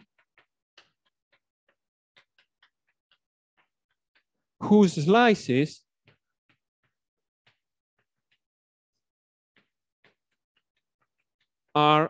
coincide with the TT almost everywhere. So this statement, this key part is allows us to adapt, to use the space-time analysis even in this case, okay? Because what this is saying is, look, if you are lying, if the K lies in this set, then you can always find, you can always construct a pipe which is integral, K plus 1 rectifiable, whose slices coincide with the TT. And now the question, and that's point 3, is whenever this S satisfies, is if S from point 2 satisfies the negligible criticality condition, then you surely have a vector field. There exists a B velocity field such that, if you want, the geometric transport equation holds true. Okay, and this is the sort of strong Rademacher in assertion. So let me sort of rephrase this or explain. This was the question we wanted to address, right? So given a Lipschitz path of currents in the space, can we find the geometric derivative? The answer is, well, if you sort of adopt a weaker notion of geometric derivative, you always can, but there might be no vector field. You want truly to see a vector field, then okay, you can build on the space-time analysis, provided K is in this set, okay, provided you are in the right dimensions or codimensions. And once you are in the space-time setting, it's enough sufficient and necessary to check the criticality condition. I want to conclude with two remarks. One is related to this choice, the numerology here. This is related to what you, Alessandra, were asking before. Because in these cases, what happens is that you can take the minimizer in the definition of flat norm integral. You can check that the integral flat distance and the normal flat distance are really the same. They are not only equivalent, but they are truly the same. And so we are able, in these cases, starting from an assumption on the normal flat norm, we are able to conclude that the pipe we construct is integral. For the other cases, we don't know. And the last remark is that in general, there's no, I mean, it might happen that the S from point 2, the space-time pipe, does not satisfy the negligible criticality condition, okay? So it's not implied by the Lipschitz regularity. And I like to conclude by showing you, may I use the, let me see. Yes, that's it. So I leave you with this picture. So this is an example of a two-dimensional integral current in R3. Well, there are some steps of the construction of a two-dimensional integral current in R3, which does not possess the negligible criticality condition. Okay, so what happens is that I mean the core of this example highlights the following. The limit procedure. So we start from this very simple building block, and then we sort of add on the top of each square or a scaled version of the previous iterative step. And what we end up with is a current, okay, which is completely regular in time, the vertical direction, okay. There are no jumps anymore in the limit. But what happens is that the criticality, the flatness, is everywhere spread in space, okay. So we call this example the flat mountain to convey the idea that there are no problems in a sense in the vertical direction. There's no discontinuity. It's truly Lipschitz in time from the point of view of the flat norm. But what happens is that the critical set, namely the points where the tangent space, the tangent plane is horizontal, is completely spread, and it's the whole square. So this is an example of a completely regular in time evolution, but completely singular in space. And this may very well happen. Let me just conclude with one more word on this.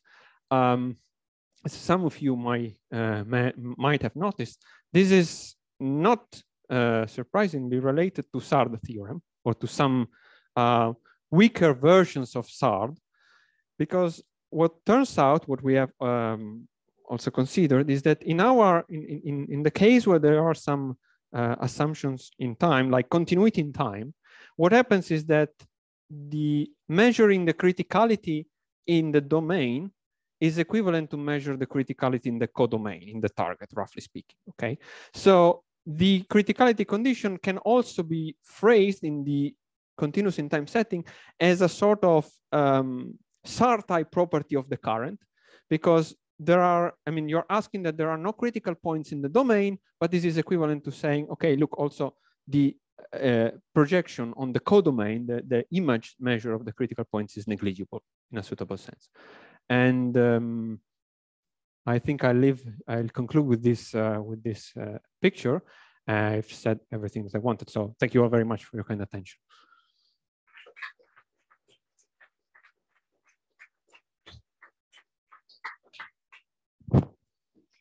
Thank you very much for your beautiful presentation. Are there any questions or comments?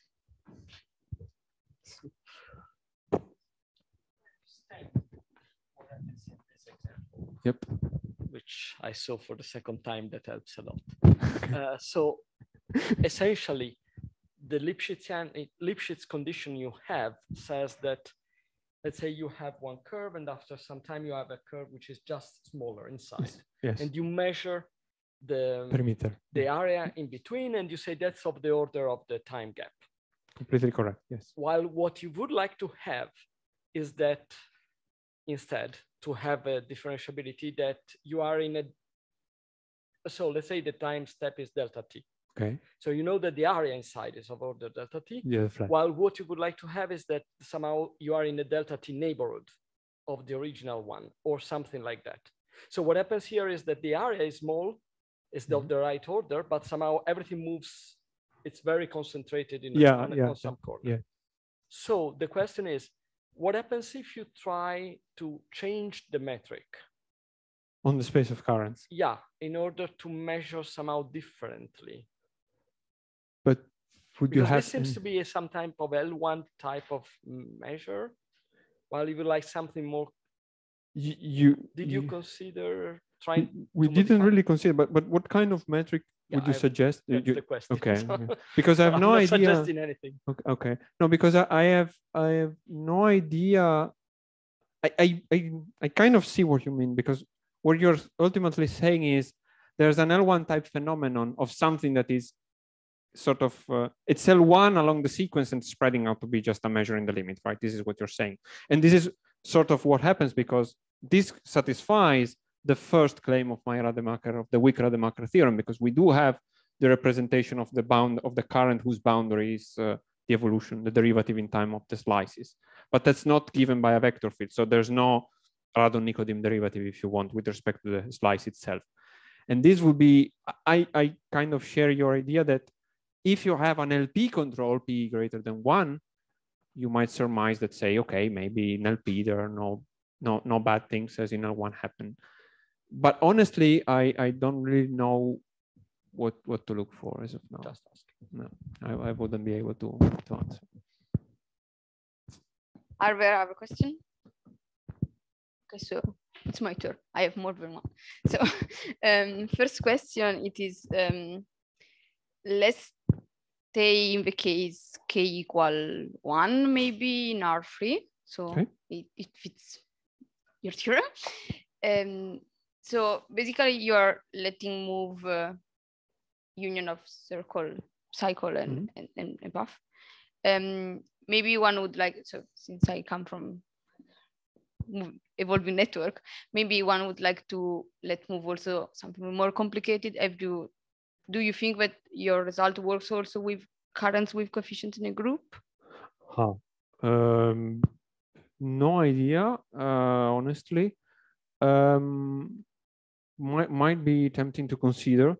I am a bit more sort of concerned. I was thinking that you wanted to ask about varifolds. I have no clear idea of how. Well, I was not thinking about varifold. Because it's really an oriented thing. About coefficients in a groups, well, I wouldn't be able to answer on the spot right now. I believe something can be said, or at least can be tried to. One can try to consider this setting. I don't really see anything particular concerning the Euclidean space and the current, normal current. Because my question is not only related to something that I personally like, but also to another question.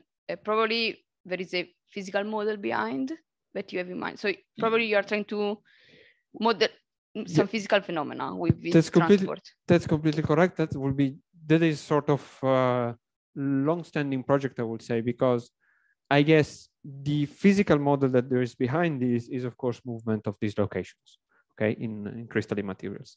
Now, my understanding of that area is that these locations move, according to a transport equation, sort of, but it's the transport equation is more complicated because the vector field is not independent of the dislocation itself. Okay, so it's a sort of nonlinear model, intrinsically nonlinear to the best of my knowledge. This is just one step in this program in a sense. So what happens if you look at the linearized setting?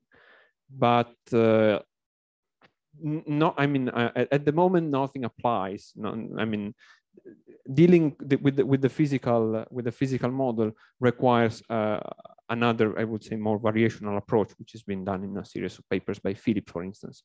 But this was my final question. So thinking about dislocation as networks in R3 and letting move them.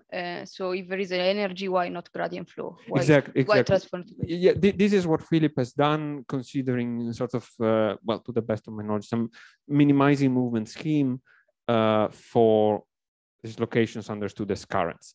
But that's, I would say, I mean, that's sort of that's behind this study in a sense. So this is purely the linear case, and I wouldn't. I mean, in the general case, the transport equation is sort of one of the main ingredients of the model. Want to study that model, want to study existence and uniqueness, then you can adopt other methods that we're not really considering in this work.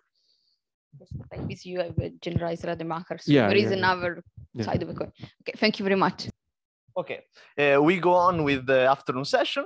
It's a pleasure for me to introduce Luca Benatti, the first speaker of this session, who presents a talk titled Bertie Bott's Every Flavor Concepts of Mass in General Relativity. Let me translate it for for the people who read Harry Potter only in Italian. It may be translated as concetti di massa in relatività generale a tutti i gusti più uno. So please. And okay, thank you, Mattia. Thank you for the presentation and also for your shirt. And okay, today, as Mattia said, I will talk about Bertie Bott's every flavor concept of mass in general relativity. And this is a work which is still in progress with Mattia and Lorenzo Mazzeri from the University of Trento. So let me explain the exotic title. In literature, we have many different concepts of mass. Someone may taste good, someone don't. And well, I want at the end of this talk to give you a whole picture of this concept. How are they related to each other? And well, how to choose your favorite flavor. Okay, I decided to divide this talk into 3 parts. The first part is well, an introduction on Riemannian manifolds and well, general relativity. And then I will talk mainly about inverse mean curvature flow. And at the end of the talk, I will spend some word about nonlinear potential theory and how it is related with inverse mean curvature flow and also with general relativity. Okay, so let's start. I will mainly consider Riemannian manifold. Riemannian manifold is, well, a smooth manifold where you have a geometric structure that is metric. A way to measure angle between vector in the tangent space that depends smoothly with the point. Well, in a Riemannian manifold, you can do almost everything you can do on a Ren. You can derive function and tensors. The only difference appears when you try to exchange derivatives. In particular, if you try to exchange the gradient and the Laplacian, it appears a matrix, which is the Ricci curvature tensor, that says how I can exchange gradient and Laplacian. Now, if you trace with respect to the metric, this matrix here, you get the scalar curvature. The scalar curvature is a function, and it will be the main function I will talk about in this talk. In particular, for now on, I will only consider Riemannian manifolds that are complete, non-compact, 3-dimensional, with non-negative scalar curvature. And with this further assumption here, which is only technical, it prevents to have some hole like this. In general, it says that every time I will consider flows starting at a connected set, it remains connected. Okay, other further assumption on the boundary of my manifold, it will be always smooth, compact, connected. This is not required for all theorem, but well, it's only to make the talk easier. Minimizing, which means that sorry, this is not connected, of course. And well, minimizing, that means that I cannot have something like this, so there cannot be a bottleneck inside my manifold. And minimal, which means that the mean curvature is 0 at each point of the boundary. Okay. This is the model example of the manifold I have in mind, that is the Schwarzschild space. The Schwarzschild space of mass M is the model of the gravitational field generated by a black hole placed in the middle of mass M. It is a space which is diffeomorphic to R3 minus a ball of radius M/2, and with a metric which is conformal to the flat metric. Here we have the flat metric up to this factor that depends on the mass of my black hole.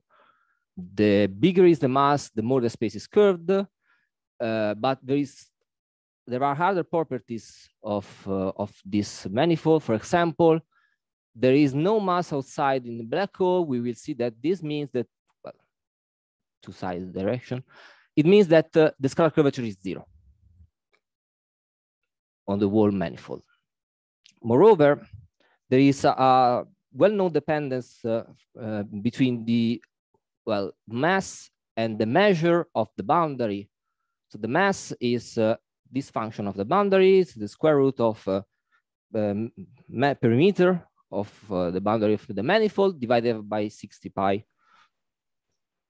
And well, the last important property is the fact that the space is asymptotically flat, which means that you may expect that if I have a black hole in the middle of my space, at great distance, there is no influence of the mass. There is no gravitational influence of the mass at great distance. So that's why we assume that the space is asymptotically flat. Okay, so far so good. Let me be more precise about what I mean by asymptotically flat. A space A to be ck alpha tau asymptotically flat with tau with k in n, alpha in between 0 and 1, and tau greater or equal than 0, if two properties are satisfied. The first one says that outside a compact set, the space is diffeomorphic to R3 minus a ball, which means that well, I can consider the projection of the point on your space on my flat space.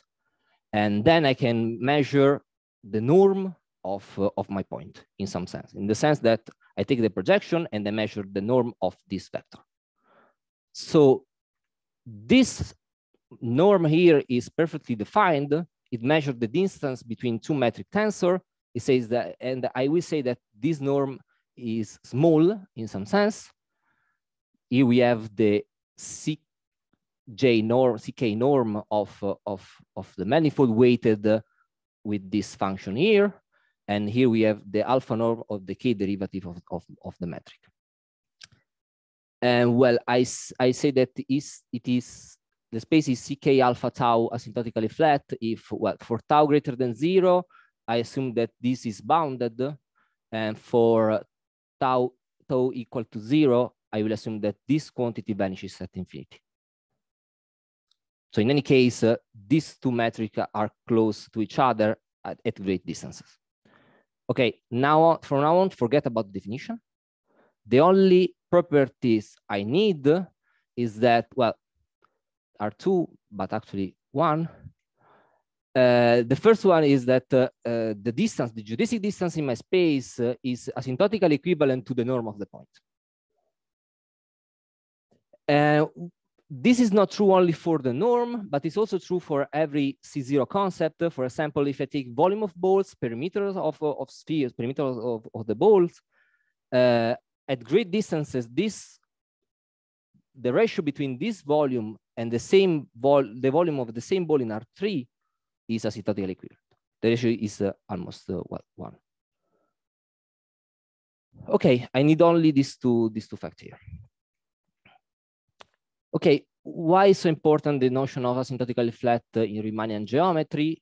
The reason is that it provides, in some sense, a boundary condition on my manifold, in the sense that, well, if I have a compact distribution of mass, so a density, in a space, I can always assume that if the gravitational system is isolated, I can always assume that at infinity, there is no gravitational influence of the mass. Okay, so from now on, I will consider 3D time snapshot of an isolated gravitational system. I have some mass, some compact distribution of mass inside my space. And there are two different formulations of the gravitational theory in the literature. The first one is the Newtonian formulation, and the second one, the Einstein formulation. What is the difference? In the first one, the gravitational field is, well, The model of the gravitational field is a function that's known as gravitational potential and is determined by the equation Laplacian of V equal to 4 pi rho. So suppose you have a gravitational potential and now you want to compute the total mass of your space. What one can do is, well, you integrate the mass density, this mass density equal to the Laplacian of V over 4 pi. Then I can use the divergence theorem and I get this expression that depends only on, well, the value of V at great distances. So now you can imagine you don't have a distribution of mass a priori and you can compute the mass of the gravitational potential only knowing this function here. In the Einstein formulation, things are quite different because the model, I modeled the gravitational field by a metric, which is only constrained by the fact we have a mass. In the sense that the scalar curvature is equal to 16 pi the density mass, at least in the time-symmetric case. This is what I meant before by saying that there is no mass outside the black hole when I talk about the Schwarzschild case. Okay, so also in this case, I want to compute the total mass of my system. And the first idea could be, well, why don't we integrate the mass density? There are two problems in doing this. The first one is, well, in the Schwarzschild case, since the scalar curvature is 0, the total mass will be 0. But even more delicate than this, there is the fact that we don't have superposition F. So if I have two different masses, they generate two different metrics. If I sum these two metrics, if I sum the mass associated to these two metrics, it would not give the total mass of the sum of the two. And this is quite a great problem. And how can I avoid this? The idea is the following. So this is not, we cannot do this. Other idea, since we are close to the flat metric, I assume that my space is asymptotically flat. So I'm close to the flat metric. I can consider the Taylor expansion of my scalar curvature. And now the first term here is 0 because the scalar curvature of flat metric is 0. And so I can replace in the integral the scalar curvature with its linearized version. Okay, now everything is linear. I can compute this quantity. Here is only algebraic computations. And then as before, I can, well, use the divergence theorem to get this expression, which depends only on the derivative of the metric and is linear in the metric. If you prefer to work with the metric and not with the scalar metric, the flat metric, here we have something in R3, well, you can replace using asymptotically flat condition, at least in some cases, with this other function here. I simply replace each term with the metric. Yes. Well, this is the divergence of a tensor. And so you have the divergence of another tensor. Okay. Okay, so okay, now I can open my box and I can give you the first candy, the first definition of mass, that is the ADM mass. The ADM mass is simply defined as this integral, this flux of this difference of derivatives.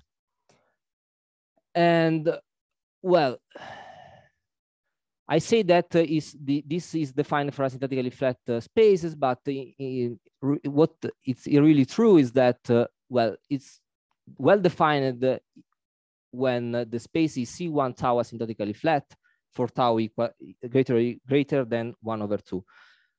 The reason is that in doing the previous computations, I choose a flat coordinate chart, and you have to prove that this computation that does not depend on the chart I choose. And this is a result by Bartnik and Cruciel in '86. Okay, the other interesting property is that in the Schwarzschild case, the ADM mass is actually equal to the mass of the black hole. But, well, what we would like to know in general is this mass in general non-negative? So I give you a definition of mass. I never prove that it is non-negative. And what happens if the mass is equal to 0? I would expect that this mass is equal to 0 in the flat case, but it's not trivial. Okay, about this question, there is a result by this beautiful result by Sean and Yao. They prove that if I assume something more, in particular C21 asymptotically flat condition, then the ADM mass is greater or equal than 0, and is 0 only in the flat case. Well, this is we can ask for more, because in the Schwarzschild case, the mass is equal to the mass of the Schwarzschild and is equal to a function of the perimeter. So I may expect that if I add some other masses in any other distribution of mass, the mass will all increase. So the question is this inequality true in general? And well, it is known in literature as the Riemannian Penrose inequality. And there were many contributions to this problem, starting from, well, the one by Wisken, Hillman, and Bray. They use weak inverse mean curvature flow, and Wisken and Hillman use the weak inverse mean curvature flow. Bray used the monotonicity formula for the ADM mass. And recently, there is another work by Agostiniani, Mantegazza, Mazzieri, Ronzio, who proved the Riemannian Penrose inequality using nonlinear potential theory. I will mainly focus on the first one and the last one because they are, well, intimately related. The second one is well, it has some suggestion for future works. Moreover, there is also a rigidity statement in the sense that you may expect that the equality in this inequality here holds true if and only if we are in the model case, so in the Schwarzschild space of mass equal to the mass IDM. Okay, but of course, this inequality is stronger than the positive mass theorem because it says that the ADM mass is greater or equal not the 0, but of something which is a priori, in general case, strictly greater than 0. But the question is still open. In particular, is it true that Riemannian Penrose inequality or positive mass theorem holds true when the ADM mass is only defined? So in the case the space is merely C1 tau asymptotically flat, because in all these theorems we have some further conditions. Okay, to present you our work, I have to introduce other concept of mass. So the first one is the isoperimetric mass, second candy. I have, from now on, I will assume that I consider only a subset of my space that are closed, bounded, containing the boundary with smooth connected boundary. If we are in the Schwarzschild case, for example, I can take something like this, or something that touched the boundary. So the space, the set below this boundary here, but I can do it only smoothly, or maybe I can take the whole boundary, for example. All these examples are good in my case. Okay, why isoperimetric mass? In the flat space, I have this inequality. I think all of you knows this isoperimetric inequality. Let's say that controls the measure of my set with the measure of its boundary. up to an exponent that makes this inequality scale invariant, with the equality satisfied only on rescaled version of balls.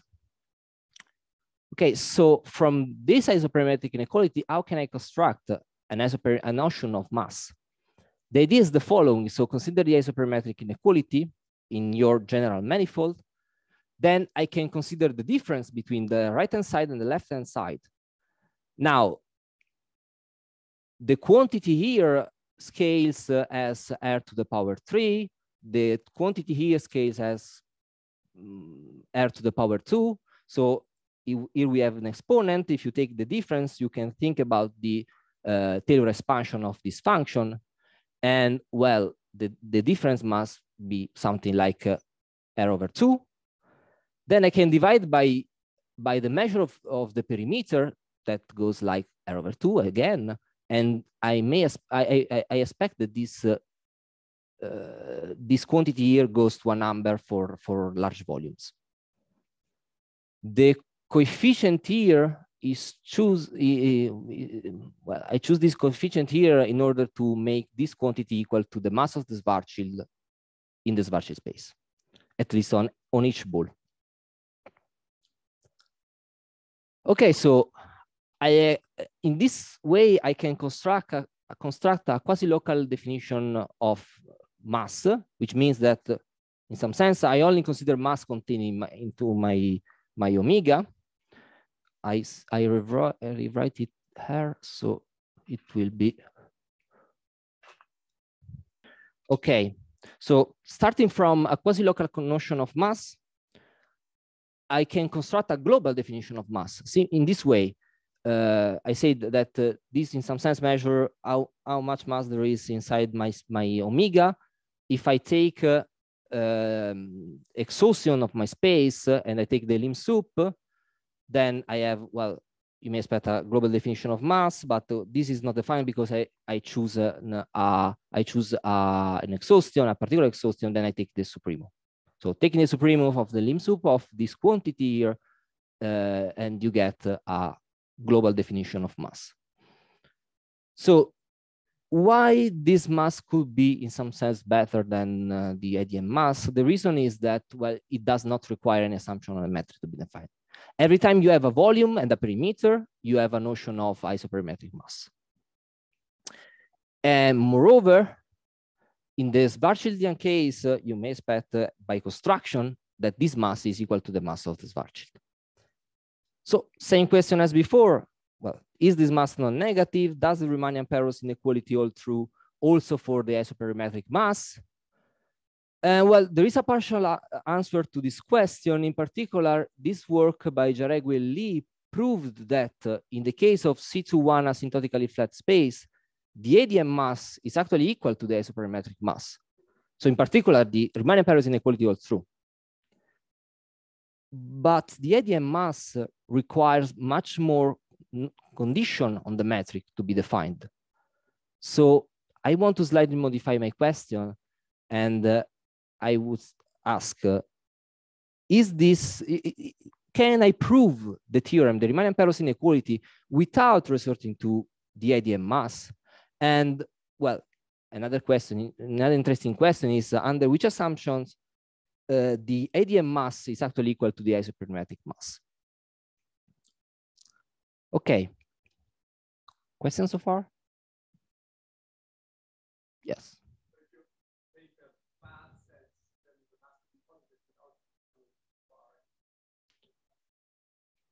Sorry.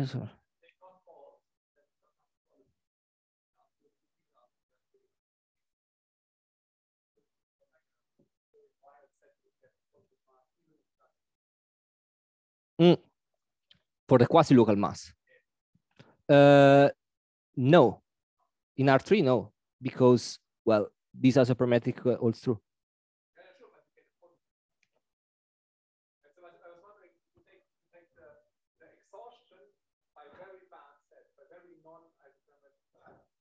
No, because no. Since this inequality holds true, this in R3 this is always negative, and is equal to 0 only on spheres. So it cannot be, at most, it cannot be positive. It cannot, not even negative, because of course on balls this is equal to 0. Okay, thank you very much for the question. And so, any other question? No, okay. So I will introduce another notion of mass. The Hawking mass. Now the referring inequality is the Wilmore inequality that is a lower bound on the Wilmore energy. And as before, the equality satisfies on satisfied on balls. And I can give you a definition of quasi-local mass by taking, as before, this difference and multiply by something that makes this almost a number for large sets. Again, these constants here are only to, well, make this quantity here equal to the mass of the Schwarzschild on the spheres of the Schwarzschild. I write it in this way, since it's much easier for what comes next. They are equivalent, okay? Then algebraic computations. Now, I don't want to give you a definition of a global definition of Hawking mass, particularly because there is this theorem by Wisken-Hillman, and who proved that well, for C11 asymptotically flat manifolds with this further condition enriched tensor, we have that the Hawking mass is controlled by the IDM mass. So particularly this is an upper bound. I will use this as, well, global definition of mass. Instead of course, considering global definition of Hawking mass, I will introduce a tool, which is the inverse mean curvature flow. In particular, the weak inverse mean curvature flow, which is, well, a solution in a non-variational standard, in a non-standard way, well, non-standard variational way of this equation here. One Laplacian of W1 is equal to the gradient of W1. Some properties, I don't want to spend much more word about this problem. I want to say what properties I need in the following. The first one is, well, the reason why it's called inverse mean curvature flow is that the speed of level set, I will consider the level set evolution. So in particular, W1 equal to T, or, well, boundary of W1 less or equal than T, which is the level set flow associated to this equation. And, well, what is true is that the speed of this level set flow is proportional to the inverse of the mean curvature. That's the reason why it's called the weak inverse mean curvature flow. And this is simply, this reads as gradient of W1 equal to the mean curvature of my set, at least at almost every point. The reason is that, well, in the equation, you see the one Laplacian. The one Laplacian is defined as the divergence of the unit normal vector field. And this is the speed of the flow, the inverse of the speed of the flow. So this equation here says is exactly this, this equality here. Okay, another property very important is that, well, the my sets, my sub-level sets solves a minimization problem. In particular, they minimize the perimeter among all sets containing them. And, well, subset with this property are called auto-minimizing subset, in particular strictly auto-minimizing if they are the one with maximal volume, and this is the case. We will see something in a minute. Let me say the last property, that is the perimeter of my sub-level set grows exponentially with the parameter. Here I put this star here, which means I consider for the starting set the strictly auto-minimizing GAL. What is the strictly auto-minimizing GAL? Well, it's an envelope of my set that minimizes the perimeter among all sets containing it, and, well, is the one with maximal volume. In particular, for example, if you take two balls far in the space, then the strictly auto-minimizing hull is these two balls. If the balls are closer, then you consider the catenoid among them, and this has strictly less perimeter, or less or equal, and well, the volume is more than the two balls. So you consider this set here, and this is the strictly auto-minimizing hull. Okay, for the definition. Okay, why is this weak inverse mean curvature flow is so important? Well, there is another theorem by Wiskenhill-Mannen that says that along the weak inverse mean curvature flow, the Hawking mass is monotone non-decreasing. This is known as monotonicity formula or Jarok monotonicity formula. And now I have all tools I need to state our theorem that says, well, if you start from omega and you evolve it using weak inverse mean curvature flow, what is really true is that the limit of the Hawking mass is less or equal than the limit of the quasi-local isoperimetric mass along this flow. Okay, why is this theorem crucial in our work? The reason is the following. Well, consider a subset, then using the monotonicity formula by Wiskenhill-Mannen, we can prove that this inequality holds true. Well, it's actually the statement. And then we can use the theorem. And at the end, we have the isoperimetric mass, because this is for sure less or equal than the isoperimetric mass. Okay, so the Hawking mass of any subset is controlled by the isoperimetric mass. In particular, if I start from the boundary of my manifold, since the boundary is minimal, these terms cancel out. And so I have the measure of the boundary divided by 60 pi square root of it. And so I have the Penrose inequality for the isoperimetric mass. Okay, moreover, we have the equality. I won't discuss the case of equality, but let me say that in the equality case, we are on the Schwarzschild of mass equal to the isoperimetric mass. Let me observe one thing, that here I never assume any asymptotic assumption on the metric. The theorem is true, provided there is a weak inverse mean curvature flow starting from the boundary. There are some cases that this is not, the asymptotic assumption on the metric are not required to have a weak inverse mean curvature flow. Okay, another interesting property is that, well, if I compute the isoperimetric mass on omega t and I assume something more on the metric, then using another work that appears on arXiv this year, the isoperimetric mass is controlled by the isoperimetric mass, sorry, here there is a quasi-local isoperimetric mass missing. Is controlled by the isoperimetric mass of ball of certain radius, and then this is controlled by the Hawking mass, and by standard computation we can prove that this is controlled by the ADM mass. And so in particular, using the same technique used by Jaregui and Lee, we can prove that if I only assume the asymptotically flat condition and this bound on the Ricci curvature, observe that here we have the optimal tau in the asymptotically flat condition. The ADM mass coincides with the isoperimetric mass.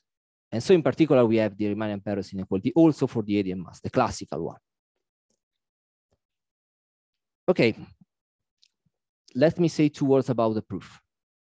So more than a taste of the proof. So start from omega and evolve it using weak inverse mean curvature flow, and consider the level set for evolution by weak inverse mean curvature flow. Then I give you the definition of the isoperimetric mass for every t. And now what I want to do is to take the limit of this quantity and prove that is controlled from below by the limit of the Hawking mass. And the idea is that I can use the L'Hopital theorem, which, well, this term here, the derivative of the volume is 1 over the gradient of W1, but the gradient of W1 is almost everywhere equal to the mean curvature of the level set. And the derivative of the boundary, well, here it comes the fact that the perimeter grows exponentially in time in t, and so the derivative is itself. Okay, now application. Simple computation, simple simplifications, and then I can use the older inequality to control the integral of 1 over h with this quantity here, application of older. So since now I only use the L'Hopital rule and the older inequality. Okay, other simplifications. Here the perimeter cancel out with this perimeter outside. And then, well, I simply change the name because of the space. So ST will be the Wilmore energy of my set. And then on the right-hand side, I can simply multiply and divide by 4 pi minus ST. Now, these two quantity here are actually equal to 16 pi over 3 minus, sorry, raised to the power 3 minus 3 over 2 times the Hawking mass of the set. And so I can simply write in this way. Now, if I can prove that the Wilmore energy converge to 4 pi as t tends to plus 1 infinity, I conclude. The reason is that, well, here in blue, I have 18 pi over square root of 4 pi, and in purple, there is the, well, for st tends to 4 pi, this is the derivative of the square root evaluated at 4 pi. And so everything cancels out.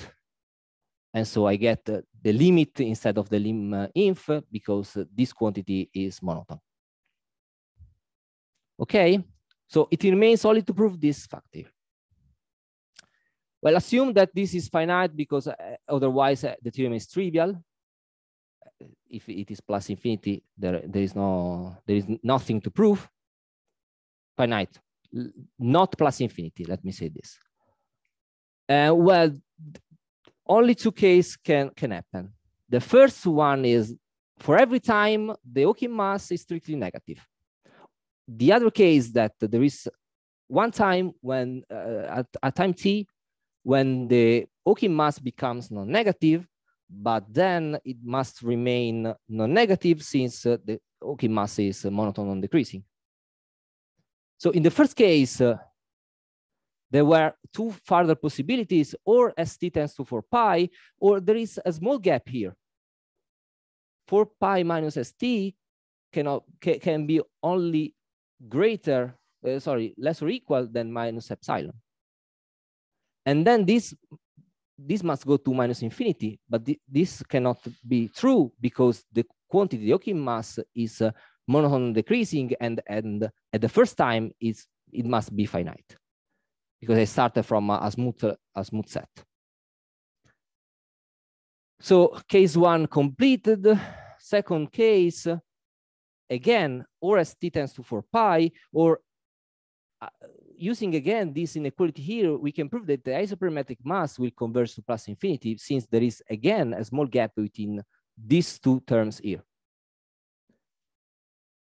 And so since I assume that the mass is finite, this cannot be true.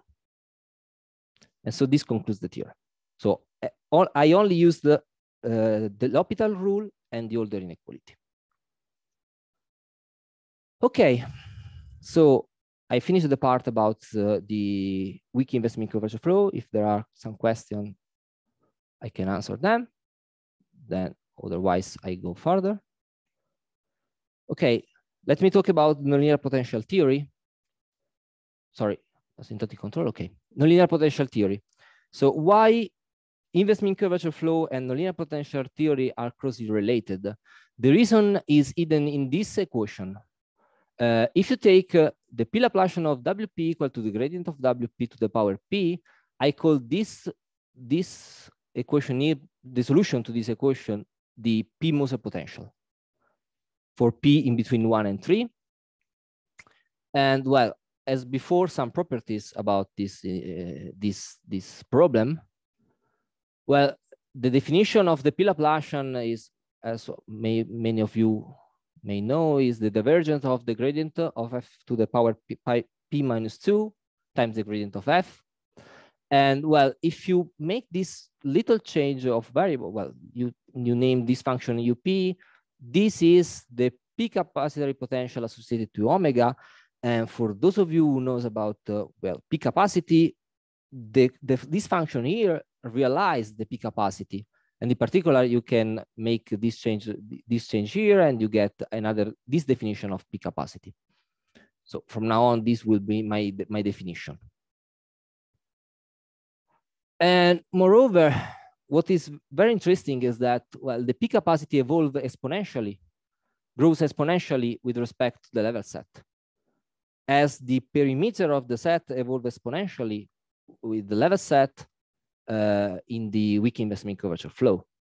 Moreover, the P capacity is actually realized by the gradient, sorry, this is the gradient here, the gradient of WP at each level set, not only for the first one. So it is in some sense more related to a geometric notion on the level set instead of well, variational or well, not depending on the set I'm starting from, but it depends only on the level set on which I am. In some sense, this WP is up to a translation actually the P capacitary potential of each of its level set.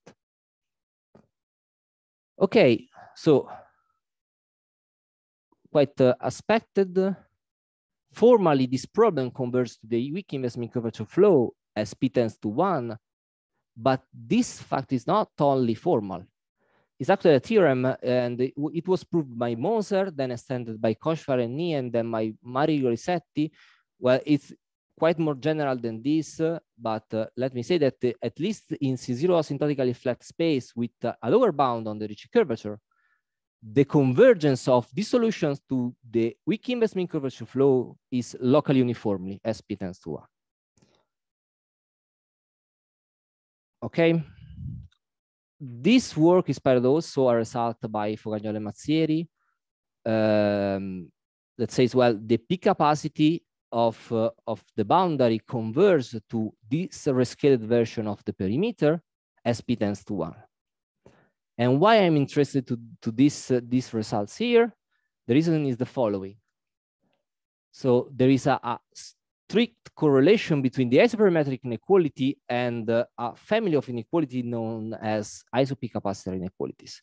In particular, if I have a iso-P capacitor inequality that is an inequality like this, for every P greater than 1, then sending P to 1 by the theorem of Mattia and Lorenzo, well, we have that this implies an isoperimetric inequality.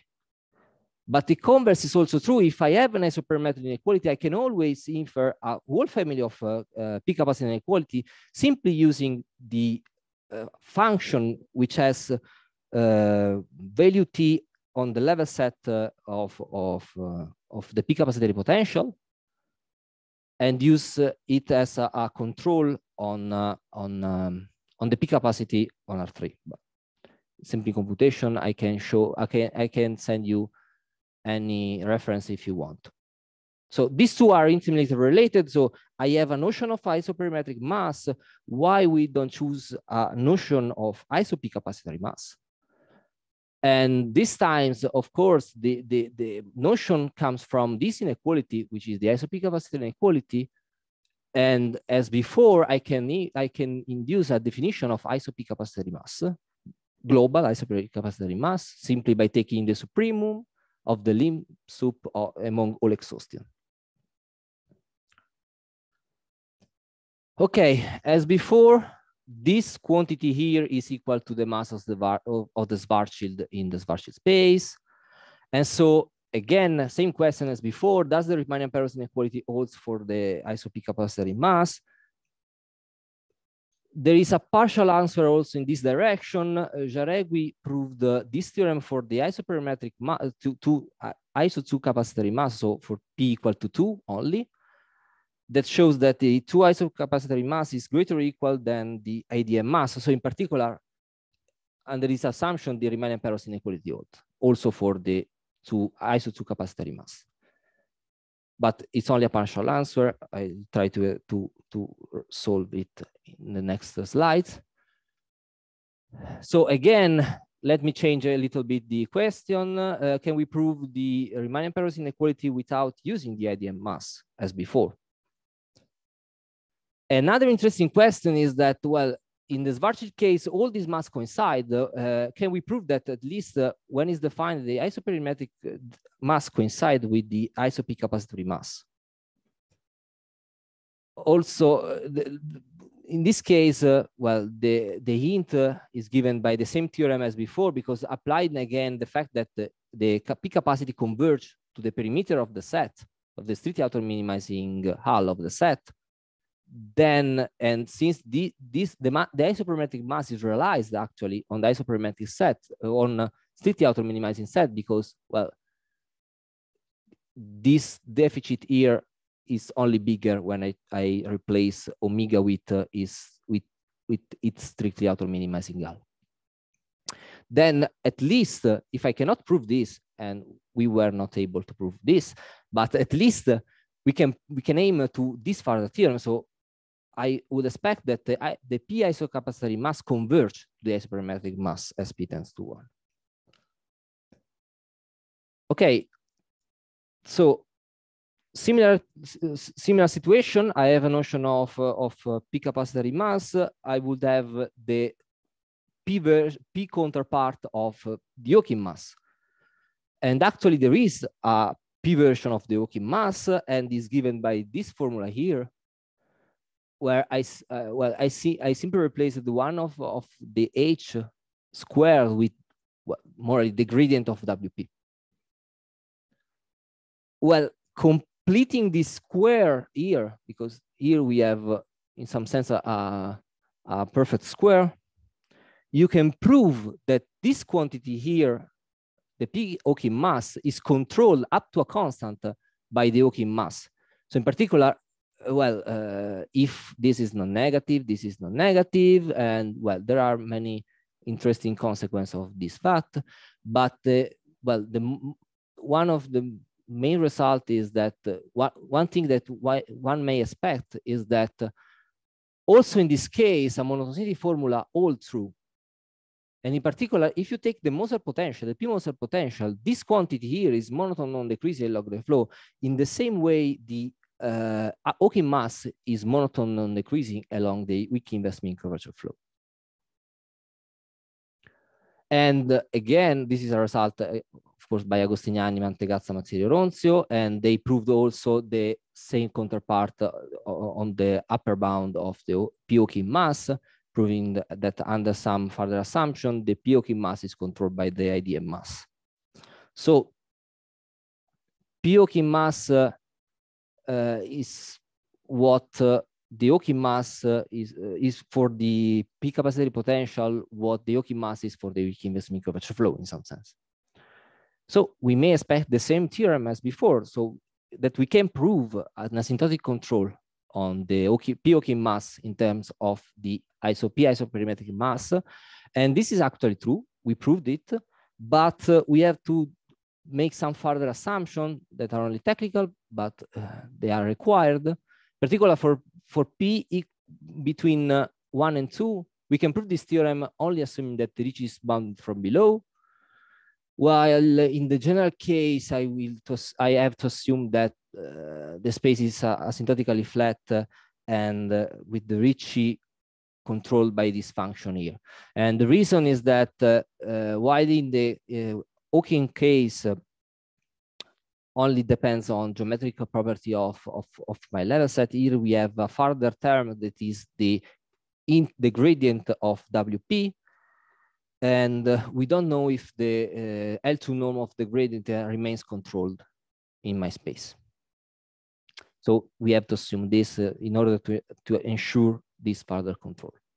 But okay, we have this theorem, which is the counterpart of the P counterpart of the previous asymptotic control. Same consequence as before, the P-Hawking mass is controlled by the iso P capacitary mass in the same way as before. And well, so we can prove a P version of the Riemannian-Penrose inequality that says, well, the P capacity is controlled by the P capacity of the boundary is controlled by the iso P capacitary mass. Let me observe one thing, that I didn't say that the equality is satisfied on Schwarzschild, because this is not true. This inequality is not sharp. If I want to have a sharp version of this inequality with the P capacity on the left-hand side, I have to use another technique used by Bray and Miao, who proved a sharp version of the, well, they proved for P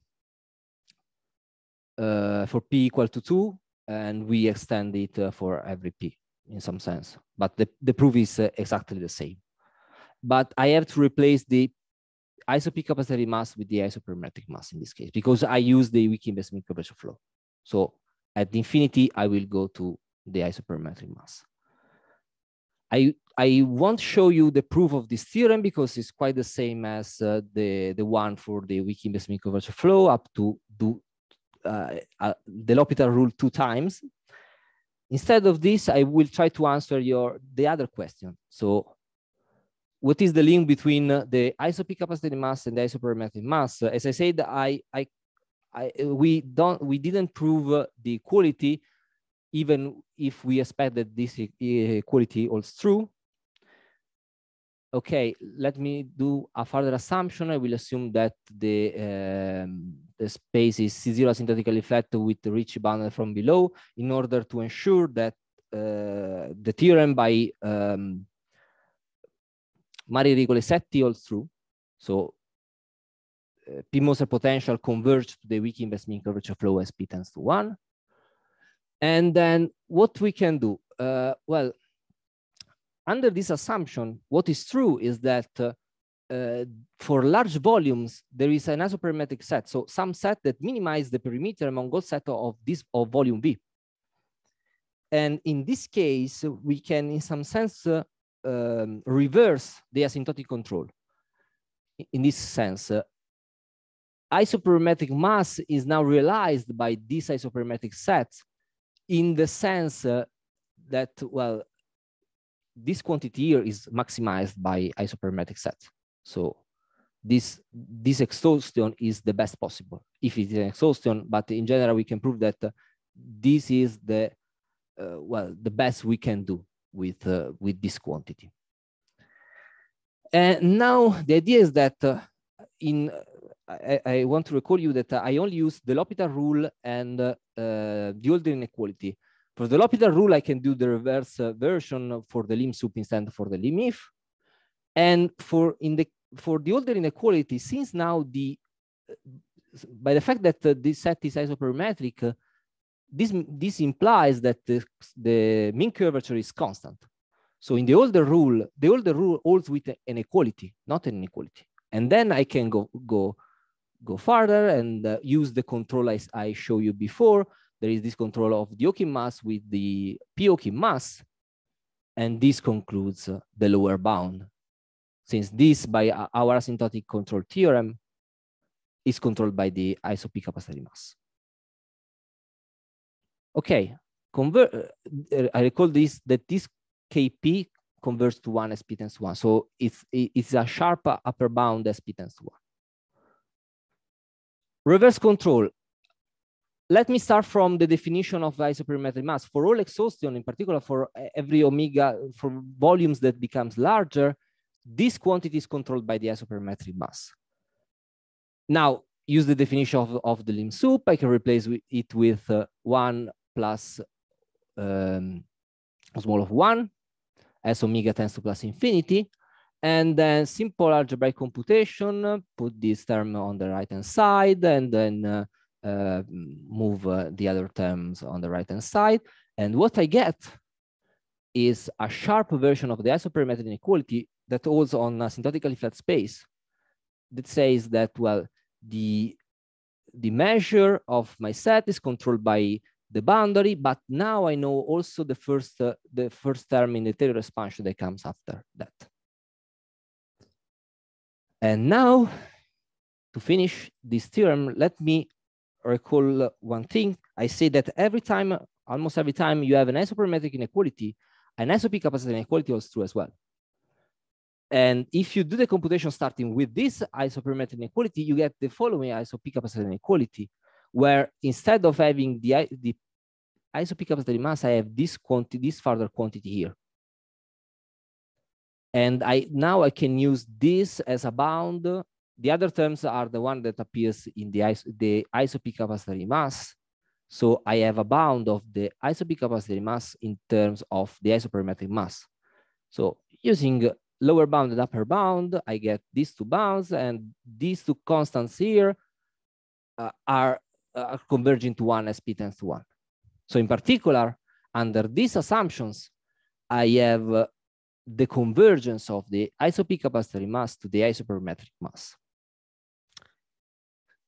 Okay, last remark, let me say that this scheme gives you another proof of the Riemannian-Penrose inequality that does not use the weak investment curvature flow.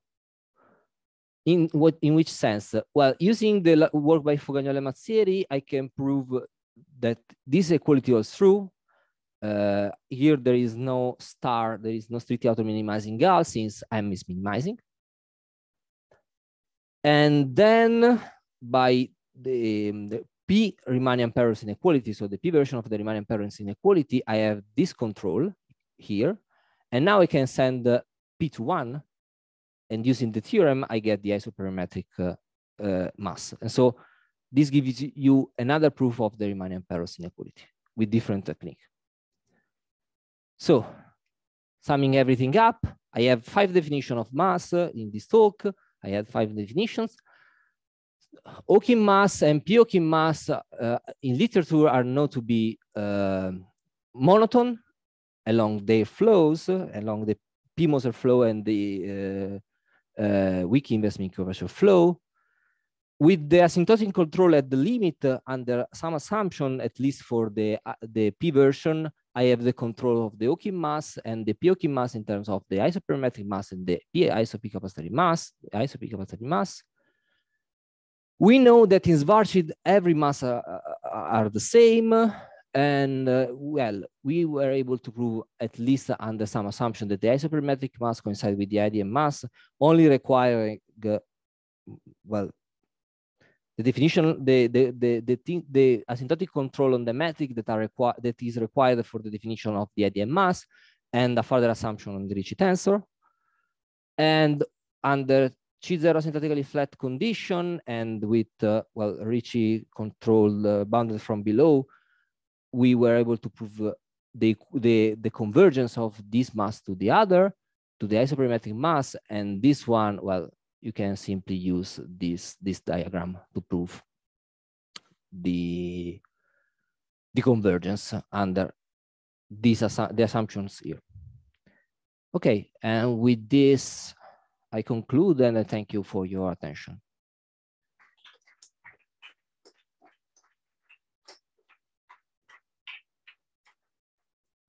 Thank you, Luca, for your talk. Are there questions, comments? Okay, at least 3.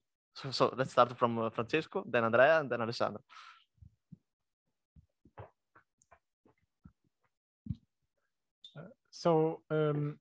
The introduction of P version of the masses. Yes, sorry. So was motivated. So I think it was not motivated to give another proof. This is a consequence, I guess. Well, actually, it was to complete the proof. Well, to give another version of the proof of the Riemannian-Penrose inequality, because there was this started proof by Mantegazza, sorry, Agostiniani, Mantegazza, Mazzieri, Ronzio, and there was well missing step because they use not missing, sorry. They use asymptotic assumption to prove asymptotic behavior of the peak capacitary potential, and our idea is to prove it in a different way. But actually, we realized that this peak capacitary, this isopeak capacitary notion of mass gives you a way to prove, for example, that if you have a Schwarzschild space, an asymptotically Schwarzschild space, so something which is zero asymptotically to the Schwarzschild space, you don't have the ADM mass because, well, it's not defined, okay? But what you can actually prove is that the Riemannian-Penrose inequality holds with the mass of the Schwarzschild. And these theorems hold because we can use this notion of mass that requires something less than the IDM mass. So at the beginning, the motivation was that, but actually we realized that it has some very nice consequence. Okay. Some nice application. Okay, thank you. Yeah, if you drop the lower bound on Ricci, do you think there could be examples with the isoperimetric mass different from the ADM mass? Oh. So in the theorem that the isoperimetric is equal to the ADM mass, if I remove the bound on the Ricci, I don't know if I would expect that the theorem is still true, but I don't know how to remove this condition because we use it to prove to have the asymptotic convergence of the weak inverse curvature flow to balls. And without this further requirement, we don't know how to replace this factor. So I don't know how to prove. I expect that this theorem is also true. If you modify the manifold, I know.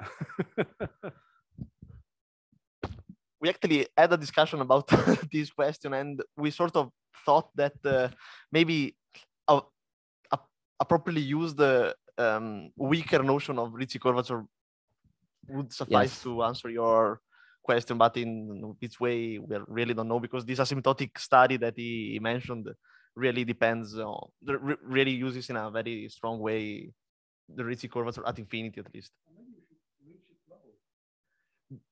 Okay, starting from a metric that does not satisfy that assumption. Okay, this may be something to try actually. Thank you.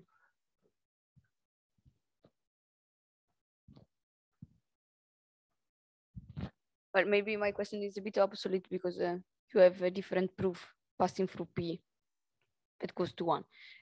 But the question is to do the proof, you have to suppose that you have a solution of the inverse mean curvature flow. Yes. In the previous proof. So when there are solutions, so it is okay. Okay, are weak solutions. Got it. Well. Okay. Well, I think that to my knowledge, the most general result is the one by Mario-Rigolesetti. They only assume well, control on an isoperimetric constant, global isoperimetric constant, and a control on the Ricci from below. So in this case, it holds true. If some of you will extend this theorem, this would extend as well. But since now it is the most known result, the most great result. Okay, are there any other questions? If not, we thank again Luca, and okay. We go on with the second speaker of the afternoon session. So welcome Mario Santilli, who's talking about curvature measures and subbubbles beyond convexity.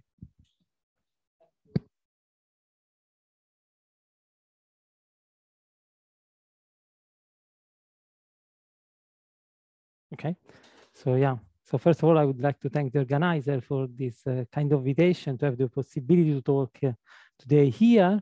And it's okay. So today, as the title suggests, I'm gonna talk about, how can I? Okay, this way. I'm gonna talk about curvature measures and so bubbles.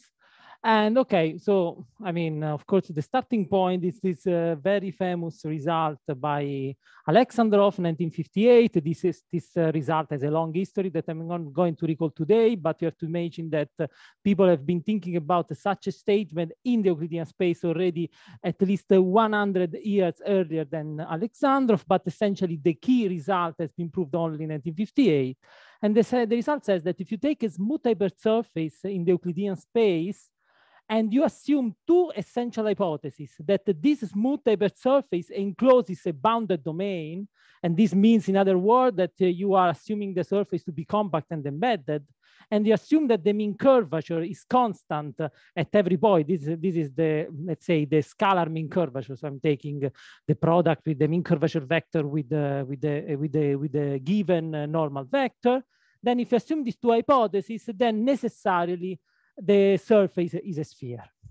So of course, what is crucial about this statement and what is remarkable? It's remarkable that of course we do not assume any restriction on the topology of the surface, but we assume that this surface needs to bound, this encloses a bounded domain.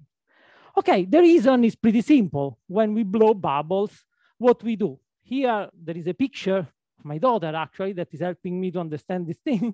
And actually, if you see this picture, what is she doing? She's producing a thin film made by soap that is dividing the space into two parts.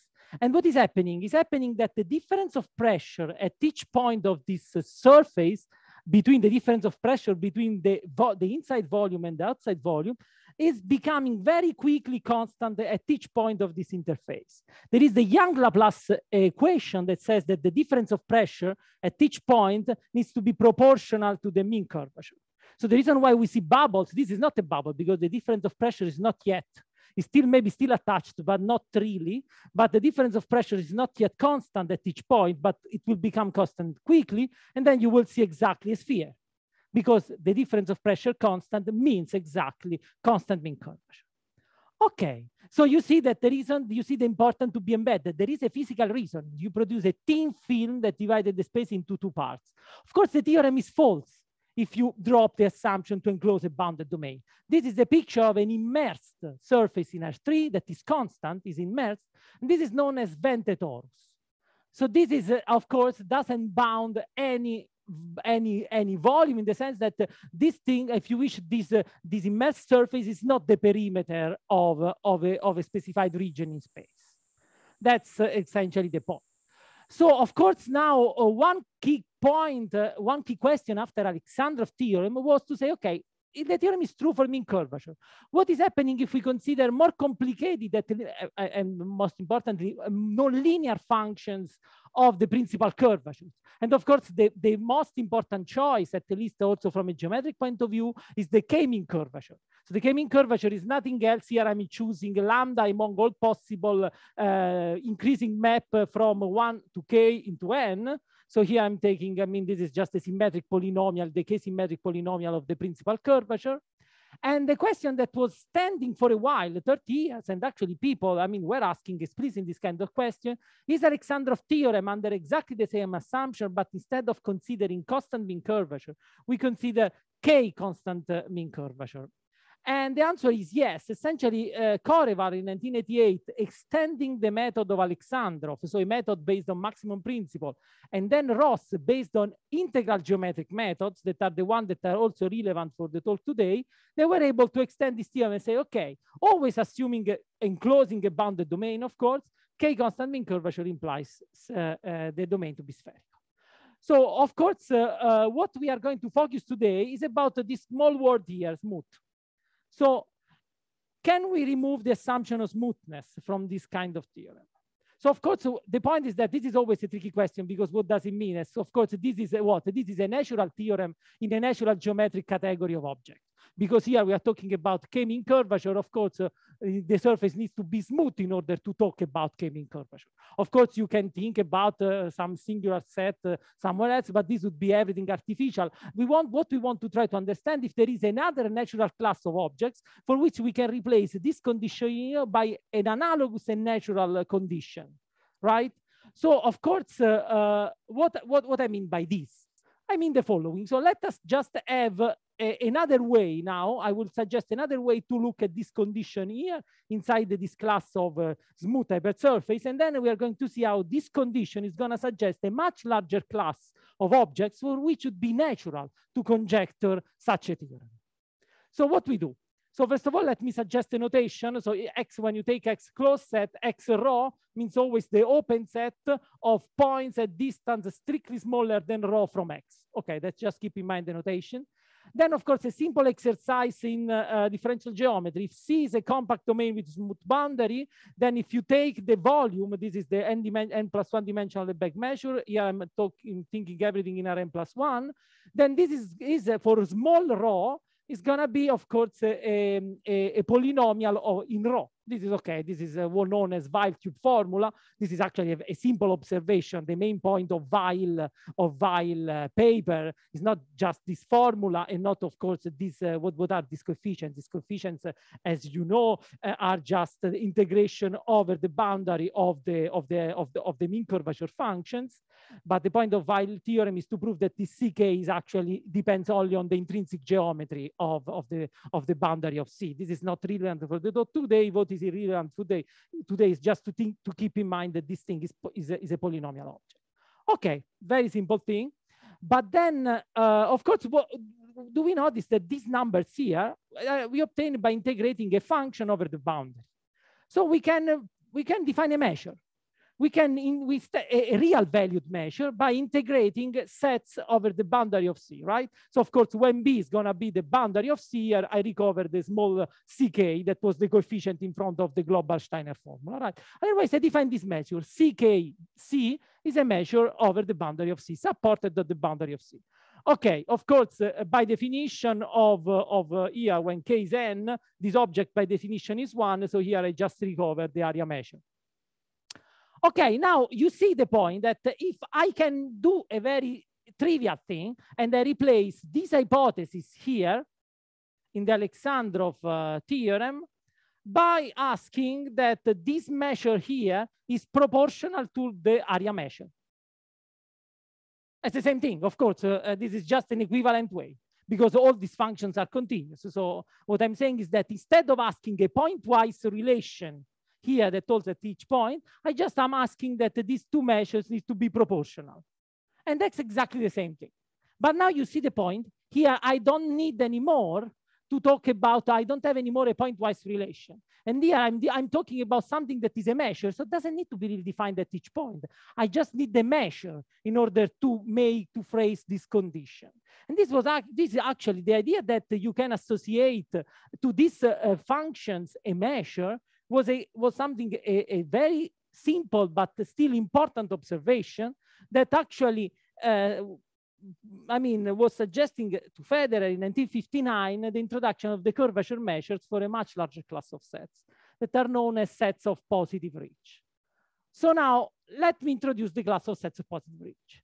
So now, a bit of notation. So if you take X as set and you pick a point Y into Rn+1, a point X in the closure of X is a foot point of Y on X if the distance between Y and X realizes the distance from Y to the whole set X. So, of course, in other words, if you have, for example, a set like this is your set. Of course, each point that lives here will have 2 foot points. Otherwise, the point here will have only 1 foot point. So in general, given Y, you might have multiple foot points. General theorem in any case ensures that at almost every point you will have a unique foot point. This is actually for every set.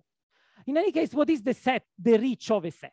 The reach of a set is the supremum of all R, such that for each Y in a tubular neighborhood of radius R, each Y will have a unique foot point on X. So of course, since you have a unique foot point, you can name this in this way, pi x of y. So what I'm saying is that, of course, this set is not a set of positive reach, the set is this one. But of course, I mean, set of positive reach, okay, the point would be, are much more complicated than they might look at the beginning. But for example, might be something like this is a set, for example, of positive reach. And here, for example, at each point, you might have, there will be several points and maybe you will have multiple projection, but this is, for example, a set of positive reach. And so there will be a tubular neighborhood around this object, where at each point you will have a unique projection, and this projection pi x from this tubular neighborhood, let me name it UR, for example, of x, this is x, is the full set. This is gonna go in x. So that's a function, we call it the nearest point projection. Okay, so then once you have this function, that's just notation. Let me also introduce nu x because it's gonna appear later. What is nu x? For example, if you pick this point, this is y, that's the projection pi x of y, then nu x is nothing else the vector connecting x to y, and I just renormalized. So I mean, this is just a vector field that, of course, lives at all points that, of course, are not precisely on x. Otherwise, this ratio become undefined because this will be 0. Okay, this is just for the moment notation. And okay, set of positive reach is a set for which the reach is positive. I recall the reach is the supremum of all R for which such a condition holds for each y in the tubular neighborhood of radius R. Positive reach, okay, set with positive reach. Of course, the point, what is the point? Is that, okay, convex sets are sets of positive reach. Compact C2 submanifold with C2 boundary or with or without C2 boundaries are sets of positive reach. But of course, these are not the most interesting examples. Otherwise, the theory would be not so interesting. The point is that there might be, you have to understand that there is no clear picture on the structure of a set of positive reach as soon as you go on sets that are more than one-dimensional. Only recently there was a kind of a clear picture of one-dimensional sets of positive reach, but for higher dimension, not clear picture. But keep in mind this crucial kind of example. So there exists a compact set C, such that C is the closure of its interior part. So this is a very simple hypothesis to avoid the trivial examples. And this is a reach positive, but the perimeter of C is strictly smaller of the area of the boundary of C. How can you construct this set? So now pick a function. Now this is actually not so complicated, but you might do something like that. So you are in R2. Now choose here a fat Cantor set on this line, on this line here, a fat Cantor set, so a Cantor set with positive L1 Lebesgue measure. Now pick a smooth function that is non-negative, such that the set of minima is exactly the Cantor set. So you will have a function that will do something like this, right, on the Cantor set, and then just make it this function in this way in order, if you wish, if you want to make it symmetric, right? And now take this set inside here. This is a smooth function. Right? So of course, this is a set of positive reach. You can always touch by balls on each side because this is just smooth. So the curvature is completely bounded. Still, you see that the perimeter, all these points here that lives on this line are not going to be points of the reduced boundary of this set. And this has a positive L1 measure. So the perimeter of this is strictly smaller than the measure of this. And this is one of the key sources of difficulties when you address a sets of positive reach with respect to the case of convex sets. So because for a convex set, of course, the perimeter always coincides with the measure of the boundary. And okay, so now let me give you very briefly some couple of, in my opinion, very interesting results about sets of positive reach. There is a result by Federer, actually Alexander Lichak, that says that if you assume a priori that is a topological manifold of dimension strictly smaller than D, and okay, sorry, here I should say n+1, so D is n+1, this is the dimension of the ambient space. If this is a priori a topological manifold, then it's to be C11 regular. But be careful, I'm not saying that the boundary of a convex body is always C11 regular. So if you assume a priori that your object is a topological manifold of dimension k less than the dimension of the ambient space, then it's C11. But a boundary of a convex body is not C11 in general. So that's the point. Because if you look at this point, this set here, Of course, so any set like this, and you take the interior, for example, this is not a C11. So just this is only to say that it's a remarkable result, but it's you have to understand it in a certain sense. And okay, then there is another theorem of Lichak that in my opinion is very interesting because it's suggesting that essentially a set of positive reach provides a very nice class of cut spaces.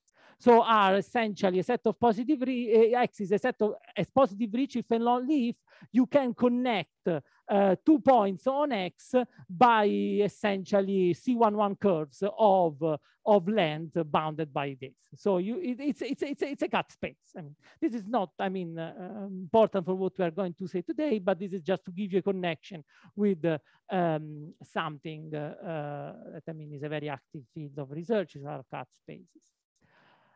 Okay, so now let's just try now to go through the core of the talk. And okay, let me introduce the normal bundle. Now, what is the normal bundle? Okay, you read the formula here. In general, if you take a set of positive reach, I'm collecting all pairs of points A nu, such that if I go A plus S nu, the distance of this is equal to S from some S. Of course, what do I mean? The picture, of course, is the following one. If you have, for example, of course, a cone, you know that, okay, that's I should say, be very, here, for example, the normal cone, that's has to be perpendicular. So for example, the normal cone in 0 is gonna be this one. In this other point is gonna be this one. In general, what does it mean? It means that I'm collecting all points. If you take a set, I'm collecting a point, all points and direction, such that if I move a little bit along this direction, the distance between these points and the full set will be given exactly by the distance of this segment. So if you wish, I'm using some sort of, I'm just collecting the direction along which the geodesic distance is minimized. Okay, so now a result by Federer that is a kind of basic result in the field. It says the following, that if you take a set of positive reach, the level set of the distance function are always C11 hypersurfaces, closed C11 hypersurfaces, so completely, if you wish, completely regular surfaces, because C11 hypersurfaces shares a lot of properties with the C2 submanifolds. And this is not only because the second derivative exists almost everywhere, because there are not so many relations between the boundary, the general boundary of a convex body with the C2 boundary, because in general not C11, but C11 hypersurfaces are kind of regular. And you know that the nearest point projection is going to be a Lipschitz map for every rho less than the reach. So you have this crucial property of the Lipschitziani. And also, of course, this nu x, you remember this normal vector field restricted on the level set of the distance function is going to be a Lipschitzian normal of SRX. Actually, this is actually the reason why the Lipschitzianity of the nearest point projection is the key to prove that this is actually a C11 hypersurface in a certain sense. And okay, so this is one thing. And now I want to introduce, what is my point, is that I want to use now this theorem to introduce a notion of principal curvatures for a general set of positive reach. So what do we do? So of course, we notice that there exists a B-Lipschitz correspondence between a level set of the distance function and the normal bundle. What is the B-Lipschitz correspondence? You take a point on this level set of the distance function, then you take y. This lives on this distance set, and then you take the couple given by the projection of y onto x and this normal direction. Of course, these points lives on the normal bundle, and actually this is a B-Lipschitz correspondence because, of course, the inverse can be easily computed just by taking, if you take 2 points on the normal bundle, by definition of a normal bundle, you will have that for every r, of course, here smaller than the reach, this object here, a plus ru, will live on S of x. Okay. So, but this is a very simple observation already suggesting that nx, this set here defined in this way, is always, so this is a priori, is defined just I'm collecting points and vectors in such a way that the geodesic distance is minimized. In this way, this nx is a closed Lipschitz manifold without boundary. So it's a cycle in a certain sense. So if you think about it, this actually has a structure of current, And this is actually a cycle. But okay, for the time being, let us think about just a closed Lipschitz manifold without boundary. This is actually kind of a simple observation, but remarkable. It's not easy to find other classes of sets for which this NX is going to be a closed Lipschitz manifold without boundary. Okay, so now how can we introduce the curvature of a set of positive reach? Well, pick a U in the normal bundle, and suppose that you have that A plus RU, that is a point on the distant sphere SR of X, is a point of differentiability of the unit normal vector field. Okay, this is gonna be true for almost every point because nu X is a Lipschitz map. Now, what the first observation is that if it happens for some R that this point A plus RU is a point of differentiability of the normal map for some R, then A plus SU for every S between 0 and the reach is going to be all points of differentiability of this nu X along all the geodesic connecting the point to the set. So all points are going to be points of differentiability. And of course, if this is so, we can look at the eigenvalues of the tangential derivative of this object. These are known. I mean, this is recalled that this is a C11 hypersurface. So these are nothing else than what are known as principal curvatures of this S. In this case, I'm taking this S parameter of S of X, right, along this surface. So I'm taking these eigenvalues. I'm taking it with this order. And then the crucial observation is that this ratio here, that might be infinity, plus infinity, but never minus infinity, is always independent of S. Is independent of S. There exists, of course, for every S, and this is independent on the value of S. Okay, that's the definition of principal curvature at one point of the normal bundle. So defining the principal curvature, just not depending on the set, but also on the normal direction, is a very normal thing. It's not something pathological of sets of positive reach. If you look at the curvature for higher codimension submanifolds, you always need to specify the normal direction on which you look at the curvature. Here I'm doing the same thing. A set of positive reach doesn't need to have a fixed dimension. Doesn't need to have a fixed dimension. A set of positive reach is also something like this. You take something like this, and then you attach a line like this. You can take two planes that they just then at some point start to be attached together. So and you may take okay, of course, and what I'm saying is that you can even take this one three-dimensional. You attach a line. So you don't need to have a fixed dimension. But this is okay. This is a way. And of course, what is the K-mean curvature of a set of positive reach is this one. Okay, if you look at here. Here you see that I'm taking essentially a symmetric polynomial of this principal curvature. I'm dividing by this factor here.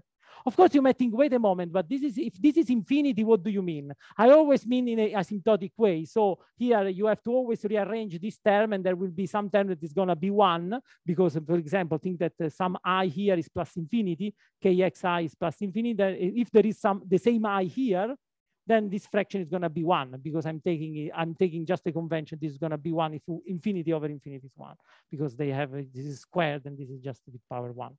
So but why? What is the reason of this? Is that these are mean curvature functions defined on the normal bundle. If I want to transfer this mean curvature function on the set, I need to divide by a Jacobian of the projection map. So this thing lives on the normal bundle. If you look at the classical principal curvature, they live on the set.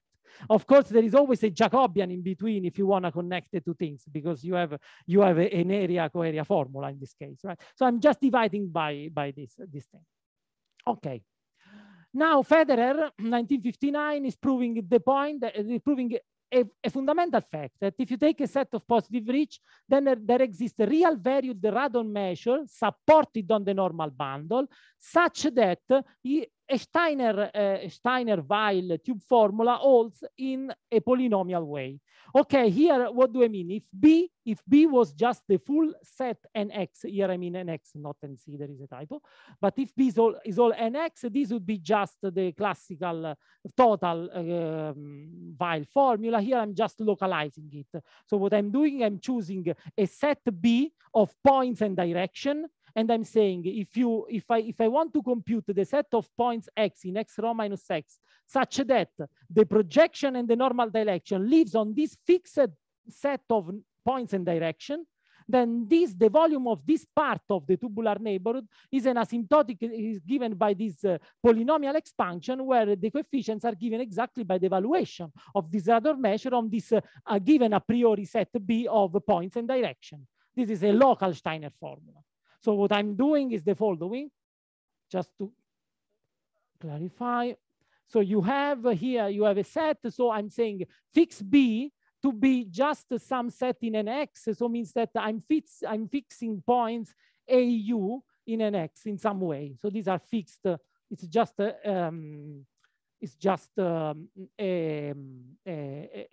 fixed points and direction. Then if you have a set, you might want to say, so here you have your rho. Then you pick a point X. So if it happens that, of course, this is Y, let's call it Y. Then you have pi X of Y, and then you will have this normal direction. If it happens that Y pi X, this normal direction, this projection lives on B, then I will count it here, otherwise not. So I'm going to take only one part of this tubular neighborhood. And this is always polynomial, and the coefficients are given by the evaluation of this random measure. So, I mean, if you think it for a moment, it's very natural. The point is that this curvature measure is exactly given by integrating these objects on the normal boundary. Integrating these higher order mean curvature functions. All right. So now let me give you one last slide just to give you a general, to let you understand something important. For a set of positive reach, let me call it delta Vx, the set of points where you have only one normal. So let's go back to this picture now. So you see here, at this point here, I will have two normals. On all the other points, I will have one normal. So actually, something that I didn't say is that if you look at the slide, so this is a normal bundle, but if you look at the fibers of the normal bundle, these fibers are the essential intersection of a sphere with a convex set. So actually, you can always have that each fiber will have a fixed dimension that will be integer. So it's going to be either the fiber is going to have dimension 0, so it's going to be just 1 or 2 points on the sphere, or it's going to be just the intersection of a convex set with the sphere, and this convex set might be 2 dimension, 3 dimension, whatever, and whatever. So, but the point is that here, so this dvx, I'm just collecting all points where you have just one normal. So just this is one key observation in order to understand the theorem and the question that I'm gonna ask. The last curvature measure can be proven to be this one. So it's the integration over delta Vx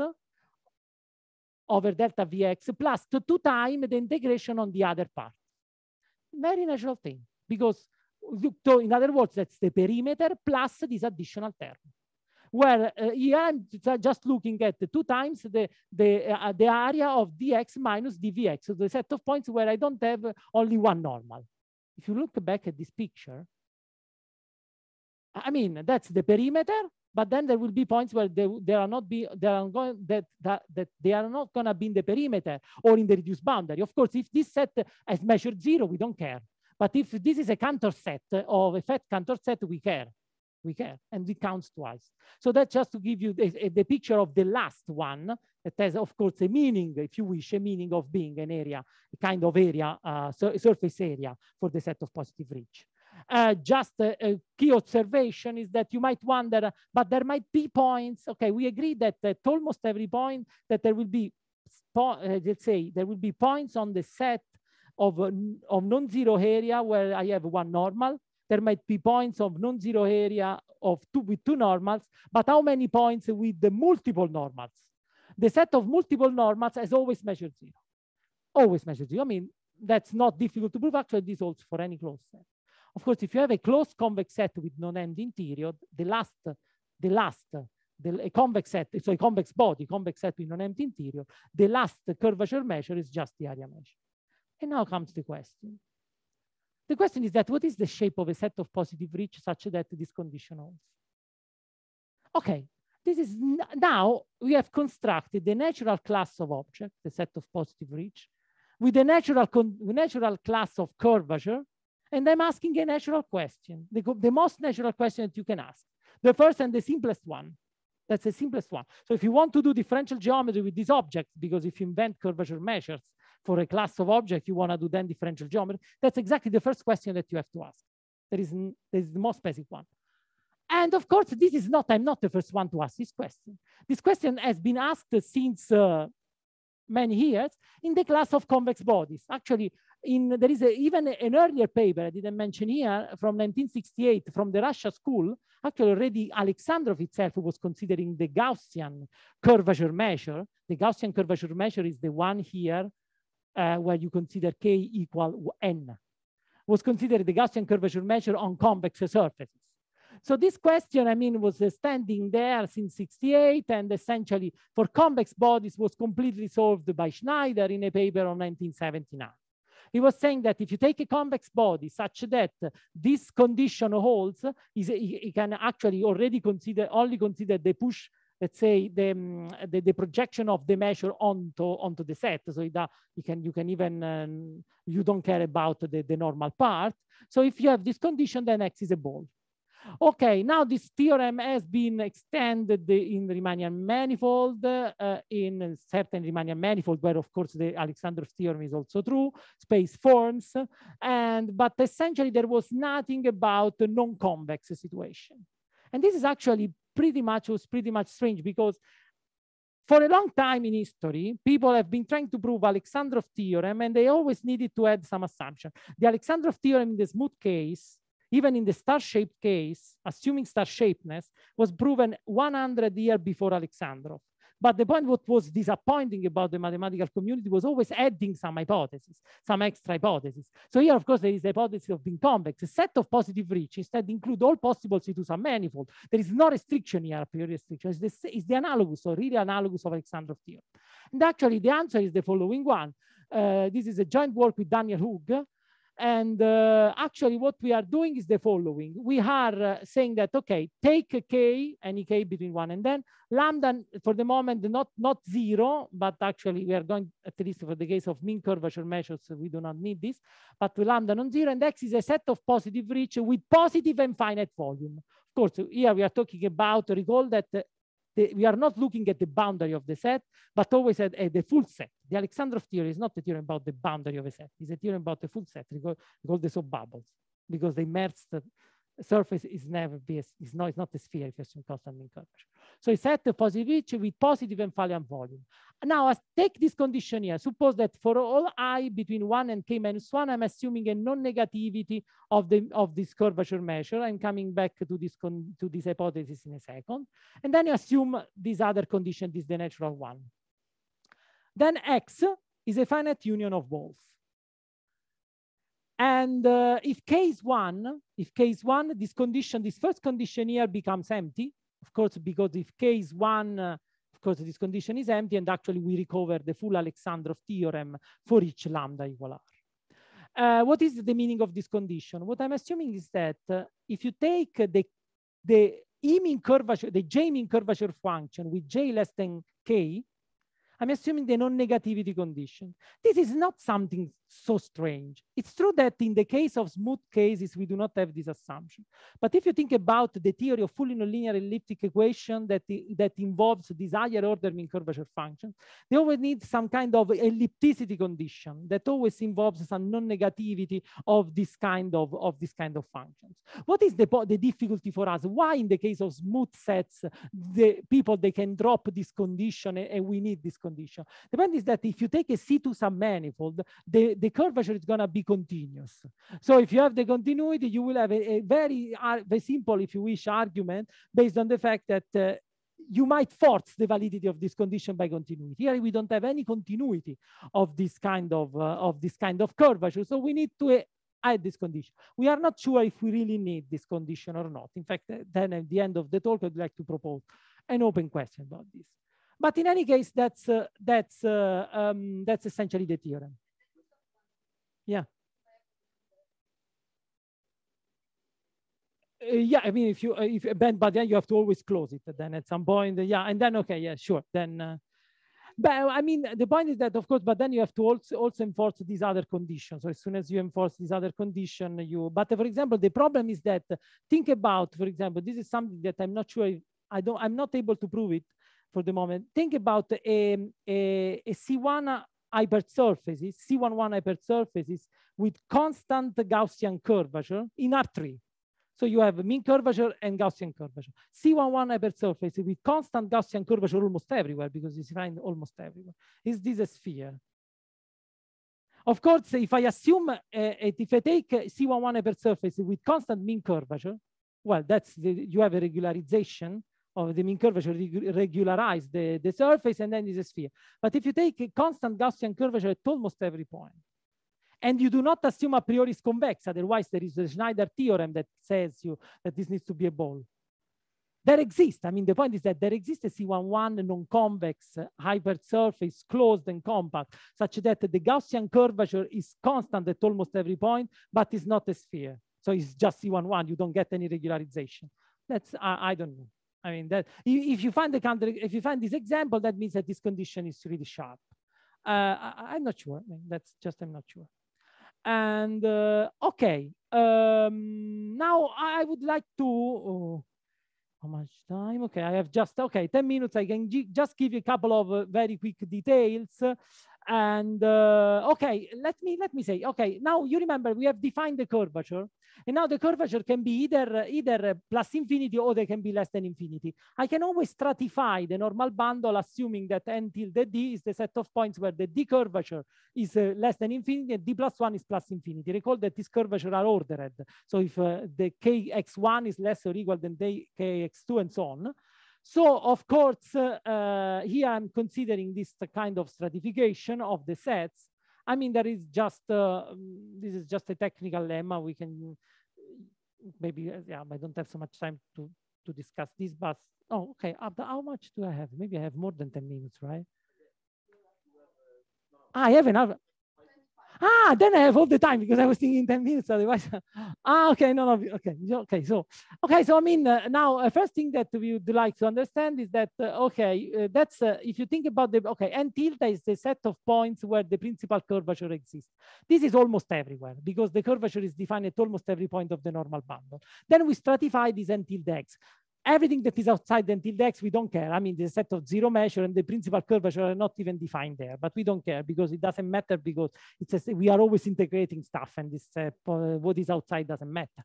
Then we stratify n tilde x in this way. It's a stratification. P is the projection onto the first component. Now just think about that this projection is just the set of curvature points of x. It's the set where a curvature exists in some direction, right? And the projection of it is n tilde x. And then, I mean, one lemma that you just keep it in mind, if you take the intersection of these two projections, this is always empty. This is not obvious to prove. And of course, keep also in mind that at all points of this set here, where all principal curvatures are finite, all principal curvatures are finite, because if I have an higher codimension submanifold, this set is going to be just empty with n. D equal n is going to be empty, because for an higher codimension submanifold, I mean, at some point, these are going to be all infinity at each point by just construction. But in any case, this is gonna, you keep in mind that each point you will have of this set here, where all principal curvature are finite, and you take the projection to the set, you will have either one or two normals. You will never see more than one or two normals. Okay, and now what is important for us in order to a bit understand how to prove this theorem, because now I'm trying to give you essentially some idea about the proof of this theorem. What we need to understand is that we have a notion of curvature defined on the normal bundle, But then, of course, this is a rather complicated construction, because if you look back, I have to look at the curvature of these level sets, and then I have to take this ratio, and then I have this object. So it's a kind of asymptotic behavior of the level set. But then you know that if you take a smooth submanifold, you also have a very nice pointwise notion of curvature on the set. You don't care. And what is this notion? You just represent your submanifold as a graph of a function on the tangent space. You take dash and there. Okay, so what can we do the same? Of course, for the set of positive reach. For convex bodies, no doubt that we can do it. The convex body is always the epigraph locally of a convex function. And you have the theorem that a convex function is always a Taylor polynomial of order 2 at almost each point. You can do it. For a set of positive reach, you need to work in order to prove this theorem. And actually, there is a lemma that says a very natural thing, actually. If you take a set of positive reach, and you take a point A in the set of points where you have one single normal, only one normal.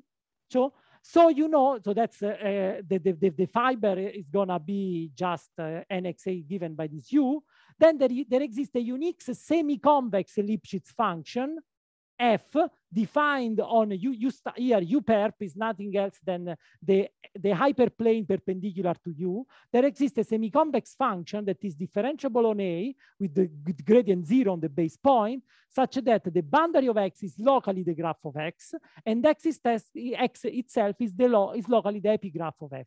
Nothing so weird, but not so simple to be proved. But if you look back at this example, what I'm saying is the following thing is that, I mean, this, of course, you have to think that this is not the typical example of a set of positive reach. Everything I try to draw on a blackboard is going to be a very strong simplification. But in order, I mean, just for simplicity, think about it. At each point here, outside these points, I can always represent this function as a graph of a locally semi-convex function. But at each point here, no. Of course, you might think, can we represent maybe as the intersection of the epigraph and the catograph of two semi-convex functions, like here, right? Locally, as this, I'm taking two functions that are squeezed together. Okay, no, there is no picture like this. I mean, it's not in general possible at the points where you have two normals. That's only a picture. I mean, in this case, it's true, but in general, it's not true. And but at the points where you have one single normal, around that point, your set of positive reach is locally the epigraph of a semi-convex function. Okay, then if it is so, a semi-convex function has a Taylor expansion of order 2 at almost every point. So I can introduce a notion of curvature, of pointwise curvature, as I do for convex body. It's the same thing. So I take AX, be the set, this is just A in terms of Alexandrov, because there is this theorem of Alexandrov, exactly the theorem that says a convex function has a Taylor expansion of order 2 at almost every point is a theorem of Alexandrov, not the same, is the same Alexandrov, I mean. And here, I mean, you can take, I mean, the pointwise twice differential of this function F, and you take this K-mean curvature function here at the base point. I mean, it's just as you do in differential geometry. Now, I mean, just a theorem here that, I mean, was not easy to be proved is that you have a perfect connection between the curvature given by the asymptotics, taking this asymptotic limit of the level sets, and this notion defined on the set. This is not trivial to be proved. I mean, because these are two completely different ways to define the notion of curvature, and this is true of course at each point where this curvature on the right is defined, and here of course you have only one normal, so this U is just the unique normal that you have at this point. For a convex body, you have exactly that the projection of n tilde nx is just a yes. Okay, now let us now give you the two key results in order to prove the sub-bubble theorem. If you are familiar with the classical proof, one of the classical proof of the theorem of Korevar and Ross, the one that says if you have K constant mean curvature function, then needs to be a sphere, you will know that this is based on two main ingredients. The Heinz-Karcher inequality, that is a sharp geometric inequality on certain class of mean convex domains, and the Minkowski formula. You need these two ingredients in order to make everything work. And here we can prove these two ingredients for positive rich sets. So the first one, it says the following. If you have a set of positive rich with finite and positive volume, and you assume this pointwise curvature to be all non-negative at almost every point of this delta Vx, then you can bound the full volume of X by this integral here. The integration is performed not on the full boundary, but only on the part where you have only one single normal. So keep in mind that this is not the full boundary. You might have really a difference with non-zero area with the full boundary. And then you have the equality essentially, if and only if you have the equality, then the interior of X is going to be a union of bolts. Why I'm taking the interior of just interior, because of course you can always attach to a set of positive rich some lower dimensional set. This of course we do not care. So what is the idea in order to prove this theorem? This theorem, I mean, is using a sort of geodesic flow from inside. You take your set of positive rich, and then you wanna compute the volume of X. So you pick a point inside X. So this point will have a projection onto the boundary of X somewhere. And then the point, so what I'm doing is the following. So I want to just take, you have your X. So I want to compute the volume of this. How can I do this? I need to find the map that maps, I'm just taking the geodesic flow at almost all points of this boundary. But I can take the geodesic flow for sure here for a while, here for a while. Here there will be no geodesic flow. But this doesn't matter because if I pick a point here, this point will never project here. Will project onto some place here. Now you say, okay, this I can always essentially cover almost all these points by taking this geodesic flow. And you say, okay, you have almost done because now you have a map phi that goes from the boundary of X times some subset, let's say, some subset omega of delta X times R, some subset because I need to move unless I reach the cut locus. And then I go inside X. Then you say, okay, I want to compute. And of course, this map will stay inside X and will cover almost all X because the cut locus is always a volume 0. But then you say, okay, then I have done because I do ln plus 1 phi of X. Okay, this is equal. But I need the area formula. Here, I'd like to compute the Jacobian of phi, integrate Jacobian n plus 1, because this is a product, dHn plus 1, right? But who says that the area formula holds? That's the key observation. The area formula holds because this internal vector field for a set of positive reach doesn't expand the sets of measured 0. So it has the so-called Lusinant condition. That's the key assumption in order to prove the area formula. Otherwise, there is no way you can prove this. So that's the first part is a very simple observation. It's already contained in the paper of Montiel and Ross. But then for them it's easy because then everything is moot. They have the area formula. We do not have a priori the area formula. This is one of the main differences. But then, and then this is one of the main ingredients. Once you prove this, and of course, how to prove the equality? This is only for the inequality. This is only for the inequality. To prove the equality, I need to assume the boundness of the curvature. This is not restrictive in order to prove Alexandrov. And the boundness of the curvature will ensure essentially that the internal level set of a set of positive reach are C11 if you are close to the set.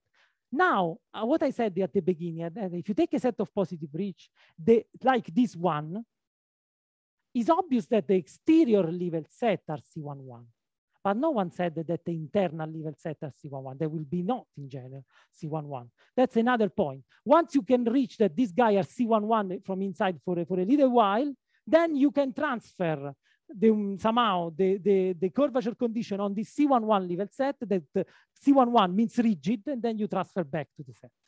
That's the idea. And then, okay, the other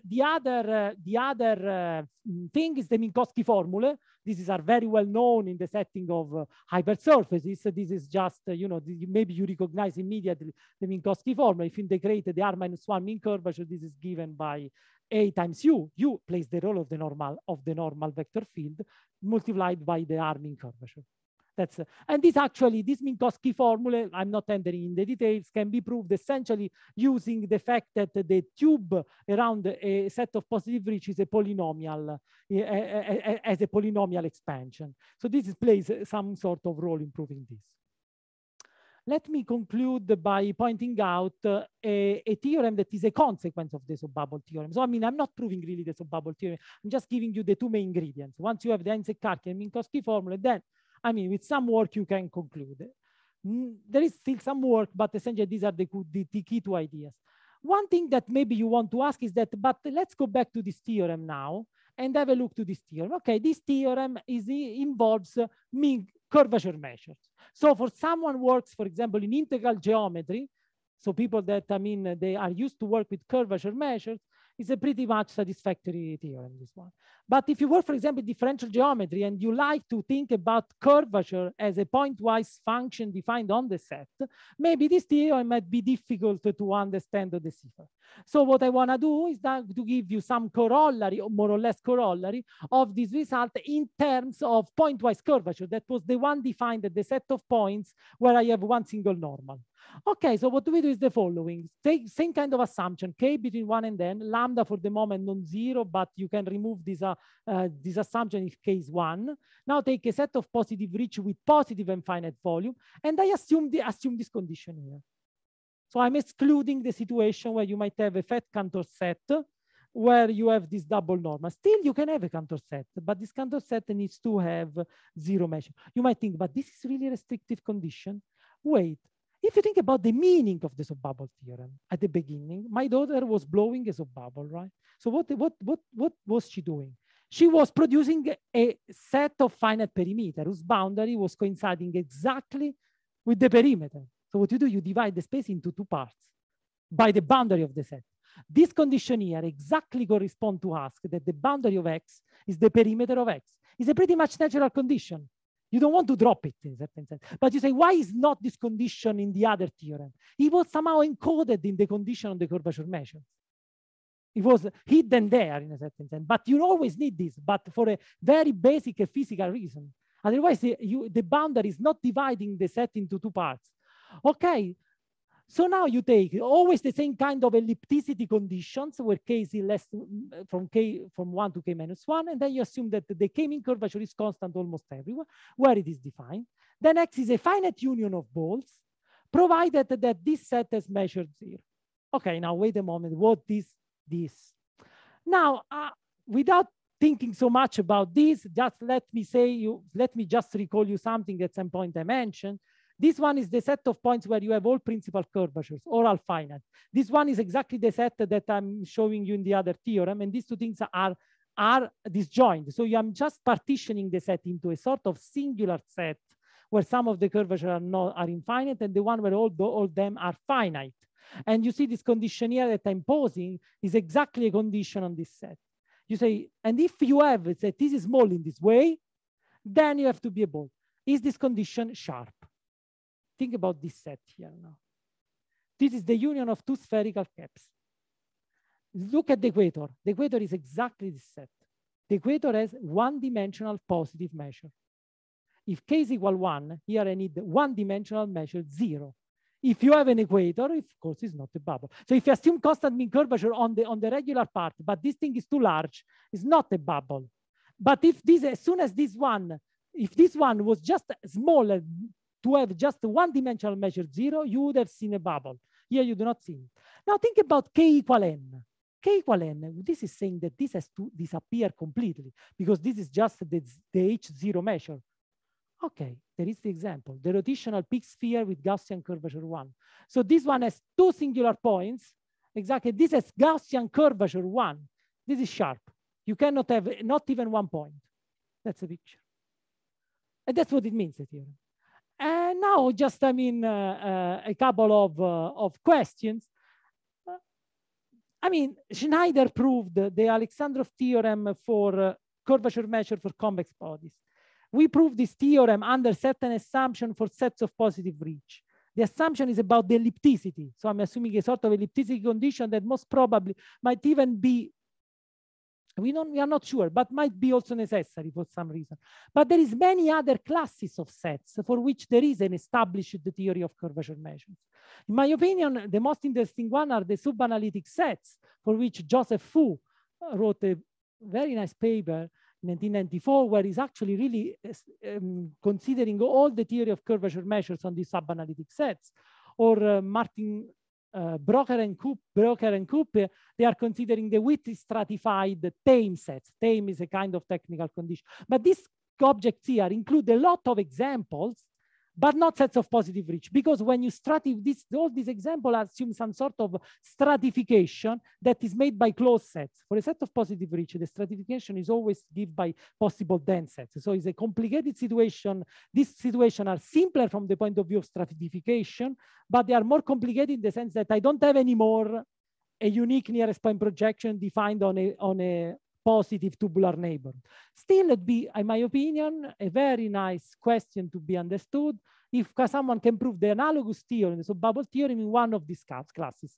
Why these C sets are sets actually that generalizes the sets of positive reach. This one includes sets of positive reach, this other one no in general.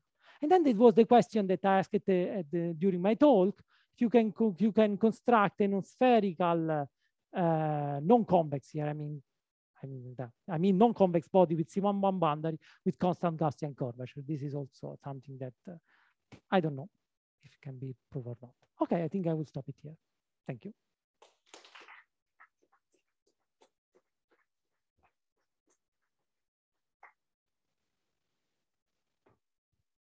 Thank you, Mario, for your talk. Are there questions, comments? Okay, I actually got a question about the only condition that's not clear to be so sharp. That's the last one. Yeah. Okay, you need that assumption for all the Alexandrov theorems you proved, also for the one about mean curvature.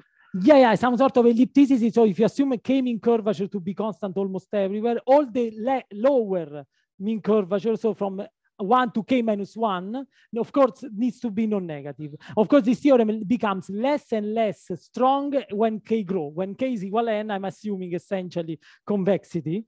But for the other one, I'm just... Okay, and in particular, if you are dealing with the mean curvature, that's the sum. There is no hypothesis. Okay. No hypothesis at all. This is true everywhere. So if you have a constant mean curvature without any kind of assumption, this is true. Okay. This was my question, because I was wondering whether it would follow from the Minkowski identities and the fact that you don't need it or not. Yeah, exactly, Okay, exactly, because these are automatically satisfied in any case, so you don't have any. But as soon as you start to grow, it appears. Anymore. But this, I think, depends on the non-linearity of. I mean, if you think there is also this theorem by Maggi and Delgadino for sets of positive for finite perimeter, where they prove the critical points of the area functional to be spheres, and this is always a condition about the mean curvature.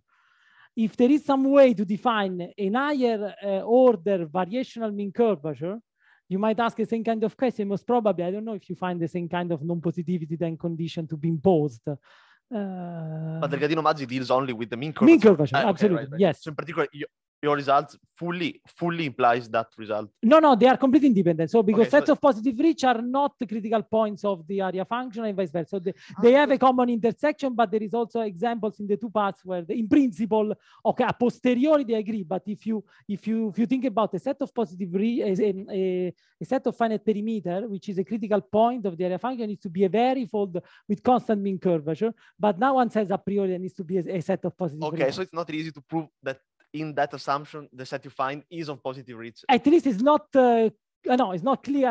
It's not that you... So if one were able to easily prove this step, then for the mean curvature, yeah, okay, exactly. I see. A posteriori is true somehow, but we are starting from two different things, yeah.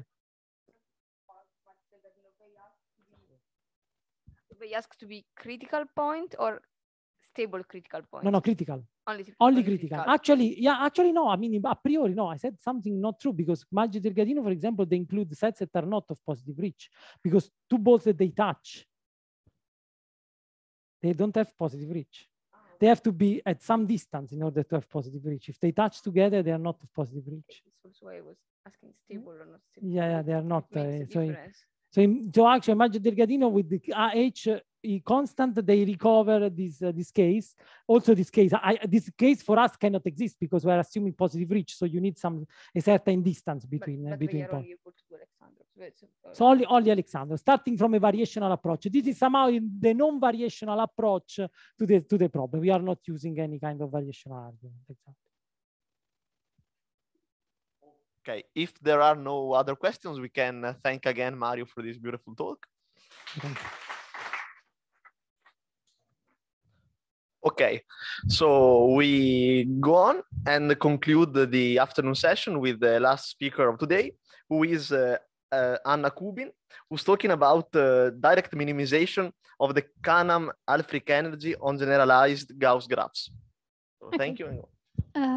Thank you. Thank you for the presentation and thank you, the organizer, for the invitation.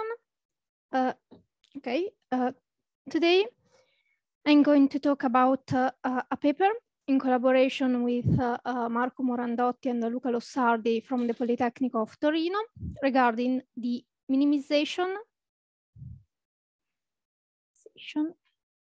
of the Canham-Alfric functional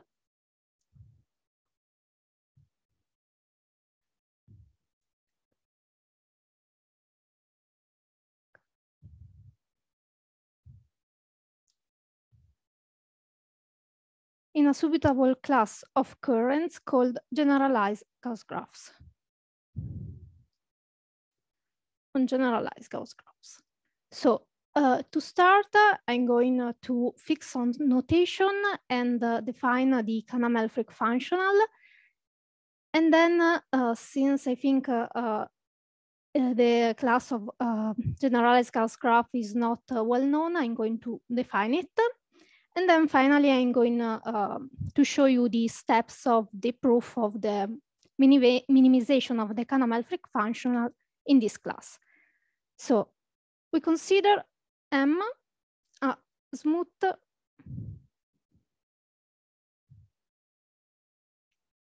compact manifold, two manifold in R3. And since it will be useful later, I'm going to call this R3X. And we suppose that M is oriented by a choice of the normal, no? And this the R3 where this S2 lives, I'm going to call it R3Y. And I suppose that this normal is of class C1. So we have a C1 unit normal field. Okay, it is well known that the differential of nu is a self-adjoint operator. So there exists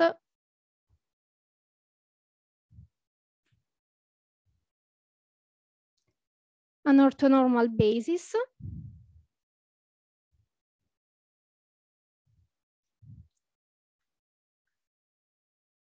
of TPM,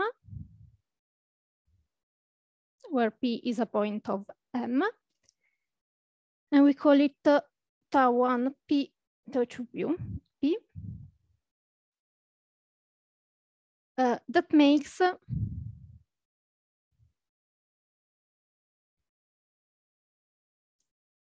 the matrix that represents the nu P diagonal. Okay, let K1 of P, K2 of P be its eigenvalues.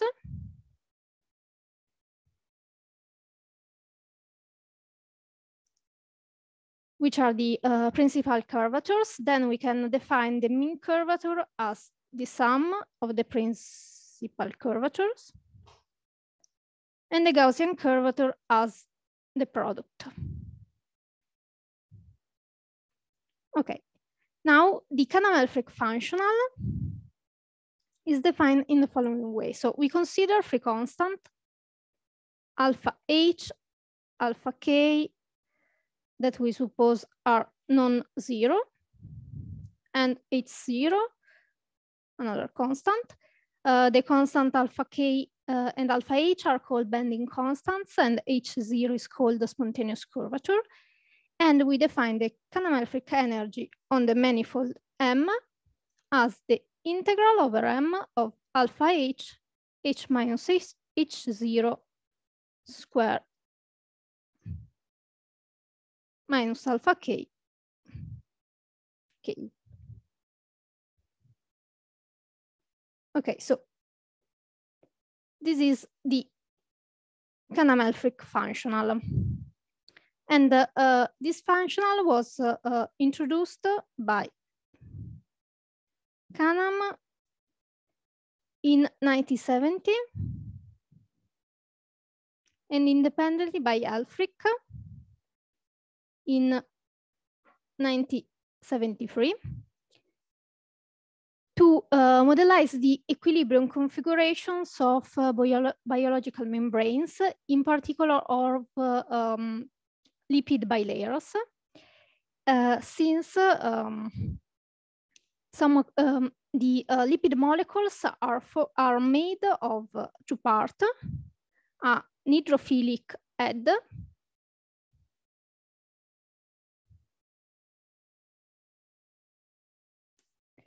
and an hydrophobic tail.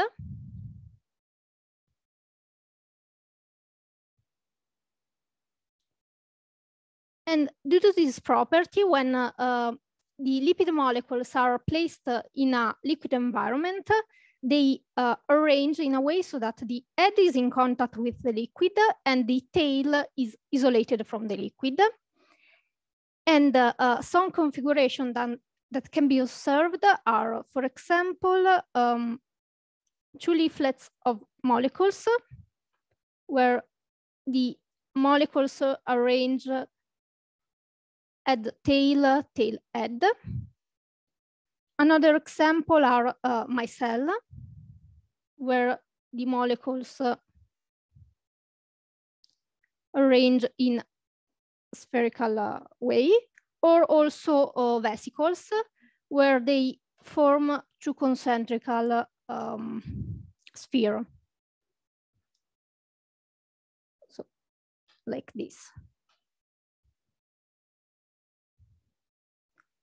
And so to modelize these types of configuration, Kahn and Helfrich introduced this curvature-dependent functional. Now, mathematically speaking, the first question that arises is, there exists a minimizer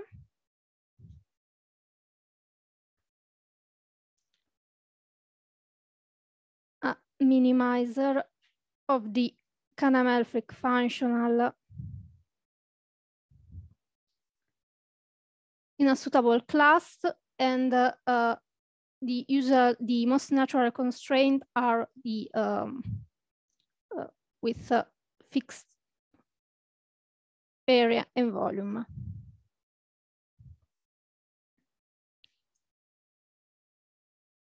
Where with volume I intend the enclosed volume. And to the best of my knowledge, the first paper where they answer this question is a paper of 2013 by Chosky and Veneroni, where they proved the existence of a minimizer for the one-phase equation in the class of W22 axisymmetric surfaces.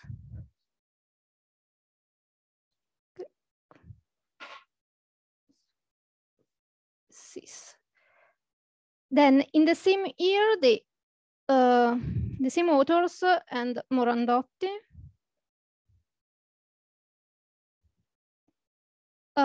proved also existence for the multiphase case. And in these two papers, they assumed that the bending constants are in this range. And this hypothesis is fundamental to have coerciveness, a semi-continuity of the functional.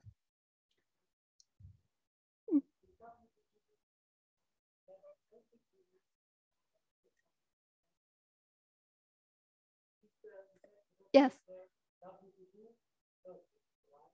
Yes. They're parameterized with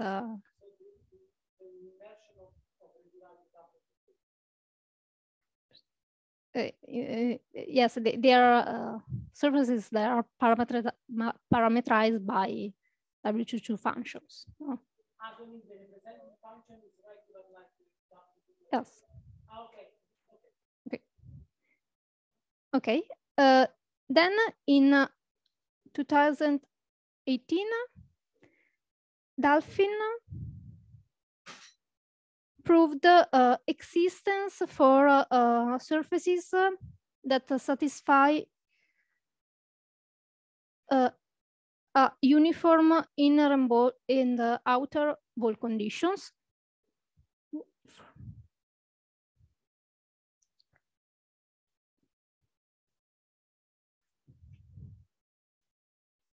I was saying that in this paper, he proved the existence for surfaces with a uniform inner and outer ball condition with fixed radius.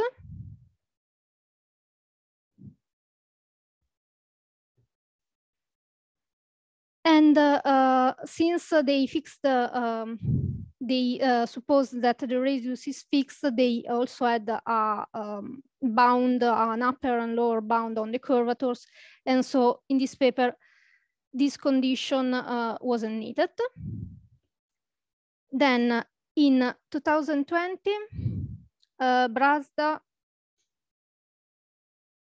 Lussardi, and Stefanelli proved existence for the both the one phase and the multi-phase case for oriented varifold.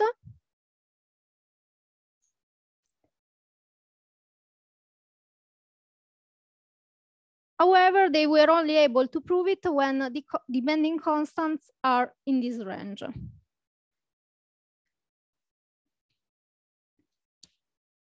Okay, and now recently,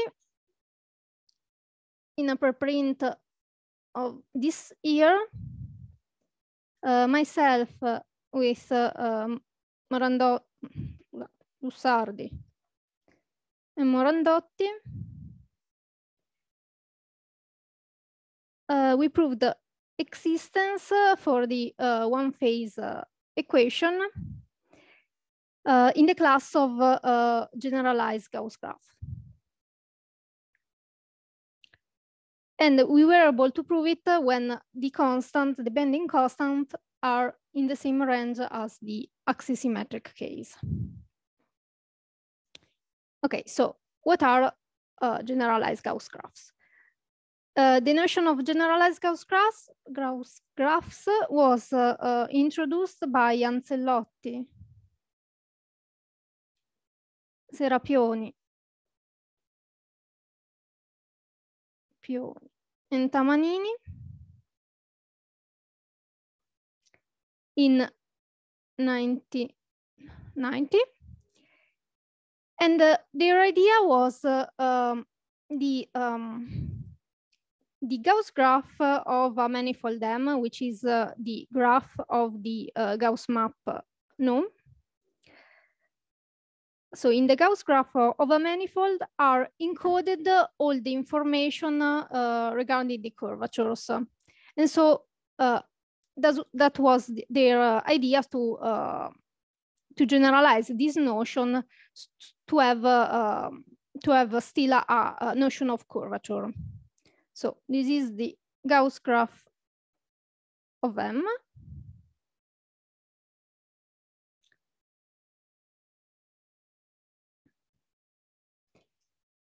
Another useful way to write it is to consider the map phi, that at each point P associate P nu P, and G is the image through phi of M.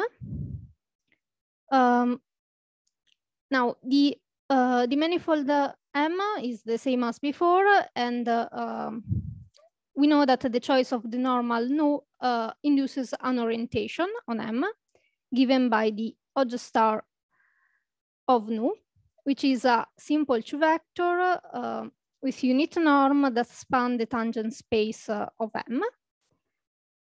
So this gives an orientation of M. And how we can define an orientation on G? We define the two vector Xi given by d phi beta 1 wedge d phi p tau 2. And this is a two vector of R3 x times R3 y. And in general, given a two vector in of R3 x times R3 y, we can write it as the sum of three terms,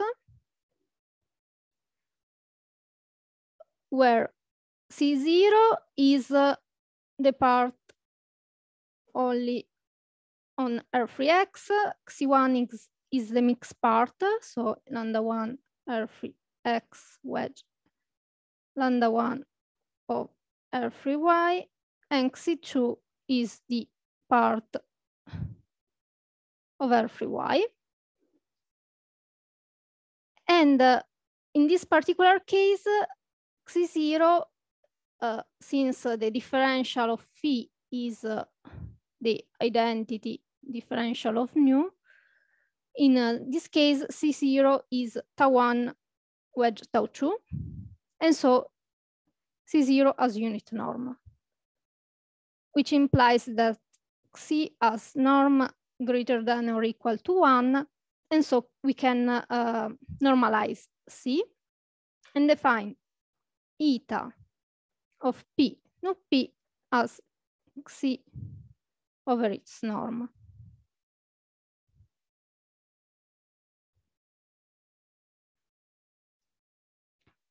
Okay, and so this is an orientation of G. Now that we have defined an orientation of G, we can associate to G a rectifiable Q current given in this way. So associate to G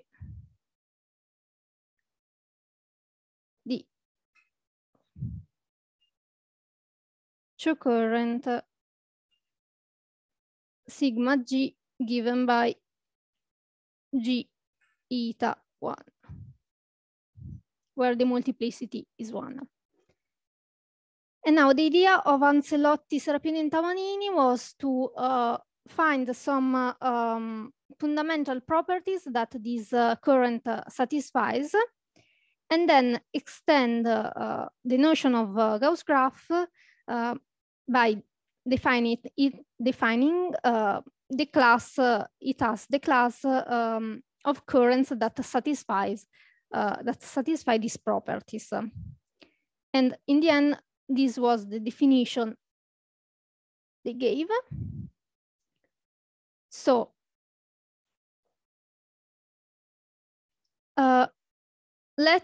first of all, let omega be an open set of R3 X.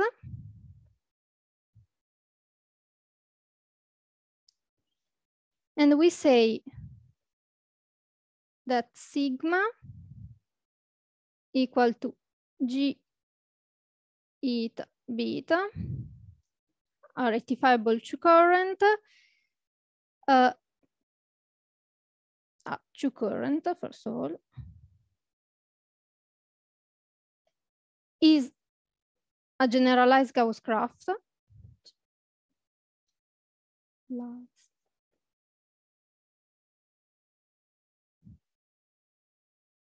And we write sigma in curvature of omega if these three properties are satisfied.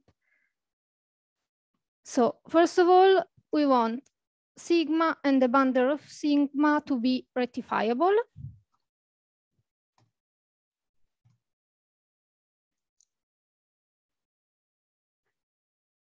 And supported on omega times S2, since we want the last variable of G to be to represent the unit normal. Then we want this property sigma G phi star equal to the integral over G of G eta 0 beta dH2, where eta 0 is defined as C0. This for every G, C0 omega times R3 y. And phi star is the form defined, is the true form defined in this way.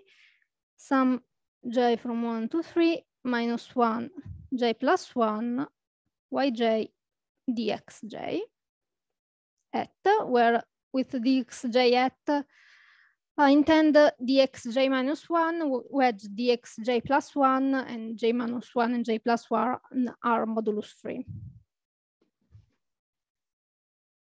Then we want the boundary of sigma against phi wedge omega to be 0 for every omega 0 form.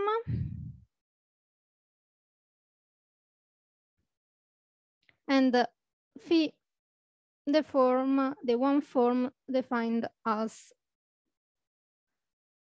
yj dxj. Okay, so what is the meaning behind these three conditions? So the first condition doesn't need any explanation. The second one, property B, it can be proved that it is equivalent to these other two conditions. Sigma phi wedge omega equal to 0 for every omega 1 form.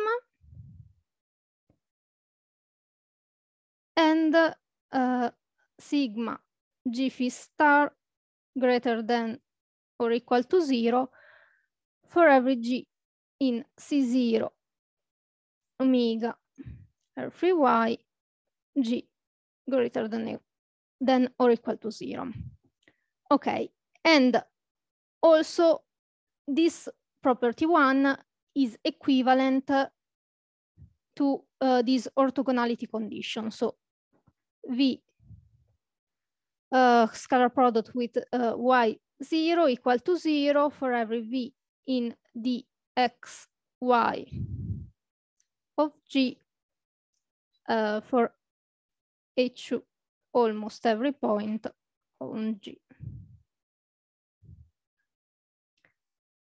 So property 2 is an orthogonality condition which tells us that the second component of G is orthogonal to the tangent space of the projection. So is orthogonal to Tx projection of G, where the projection is the projection on the first three components.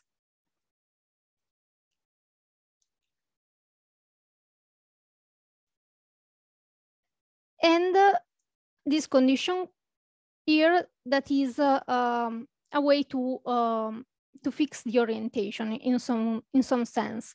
In particular, 1 and 2 together tell that eta 0, the 0 part of eta, is the star edge of y. So eta 0 is orthogonal to y.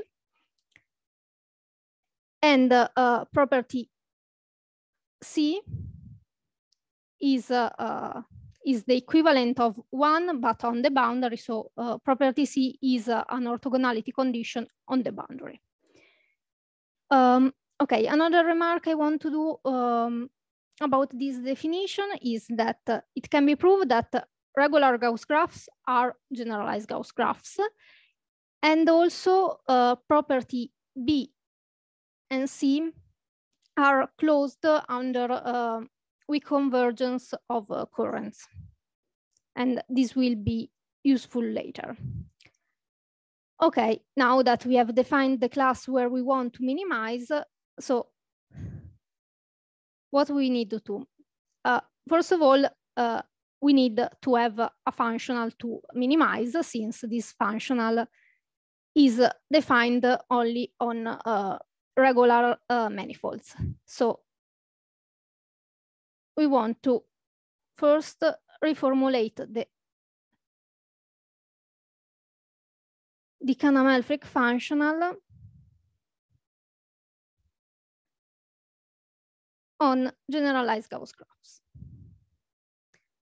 Okay, to do so, we first proved that the Gaussian mean curvature can be written in terms of the orientation eta. In this way, we have that the Gaussian curvature is equal to this. 3, 2. This for a regular manifold.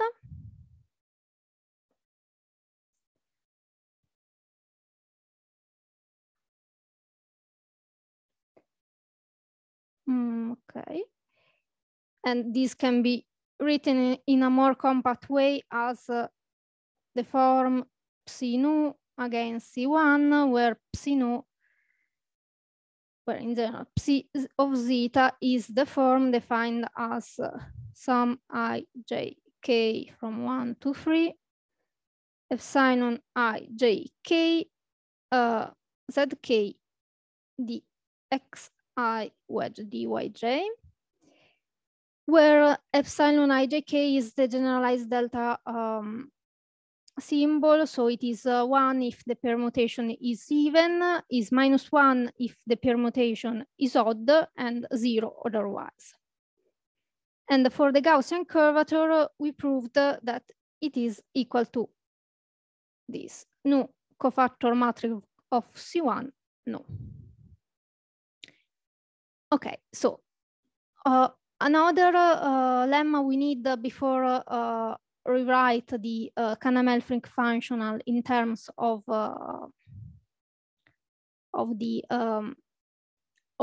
the current associated to the manifold.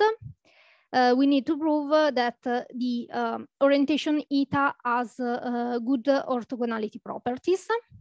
So given sigma, generalized Gauss graph,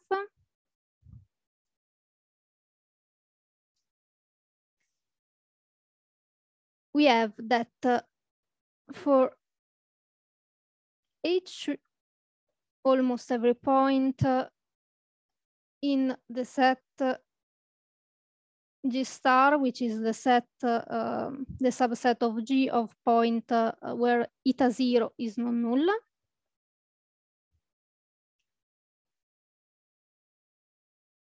We have that for almost every point in this set,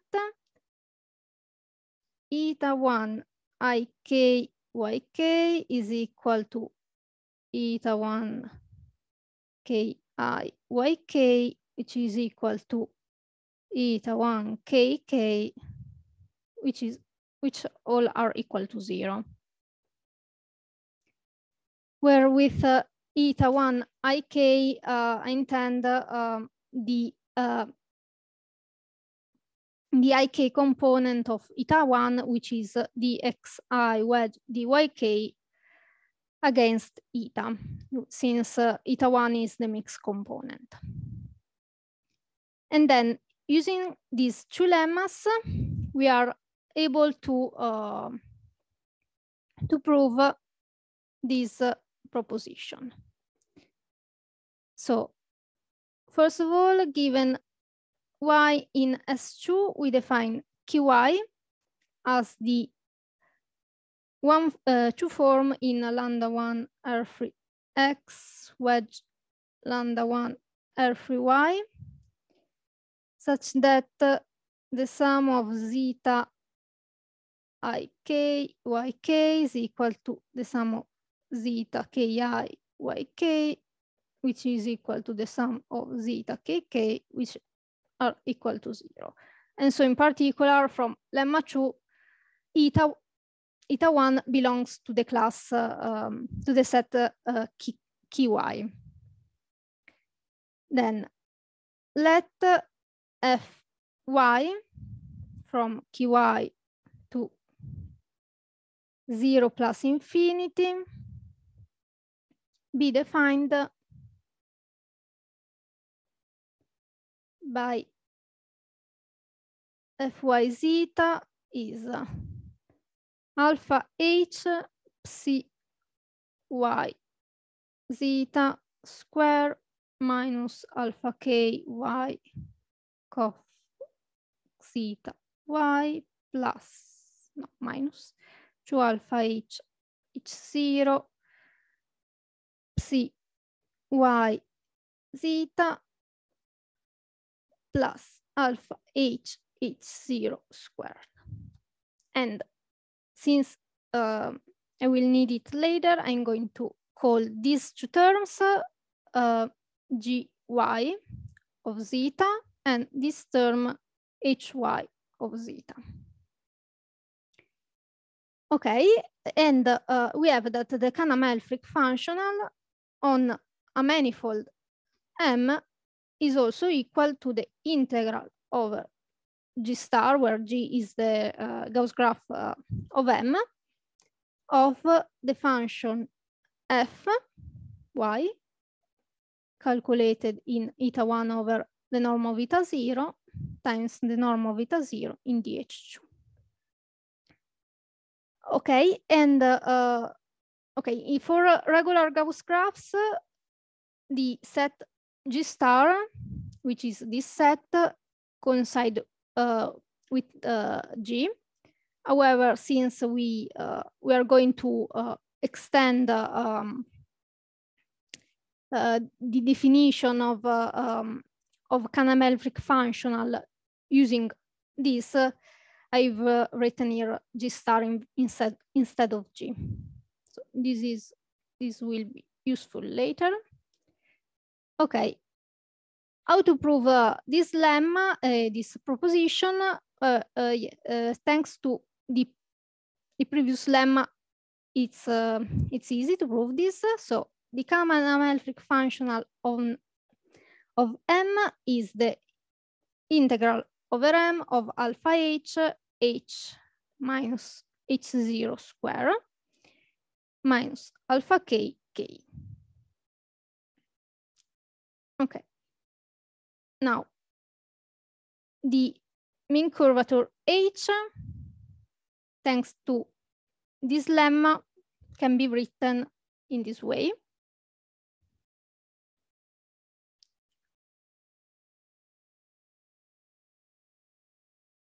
Okay, then the Gaussian curvature, also thanks to the same lemma,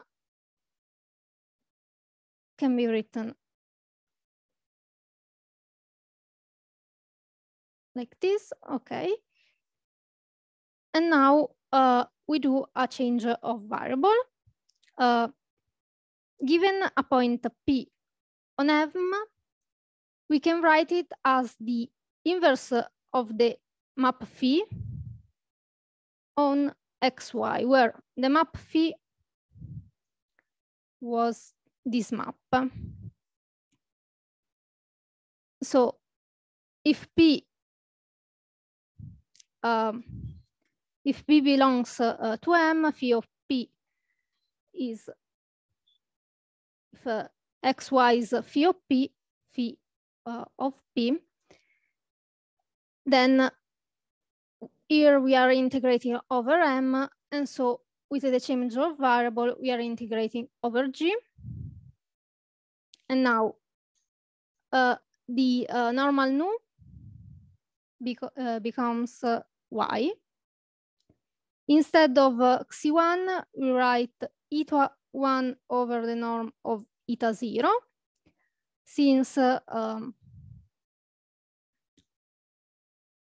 here, as observed before, C0 has norm 1, and so eta 0 has norm equal to 1 over the norm of C.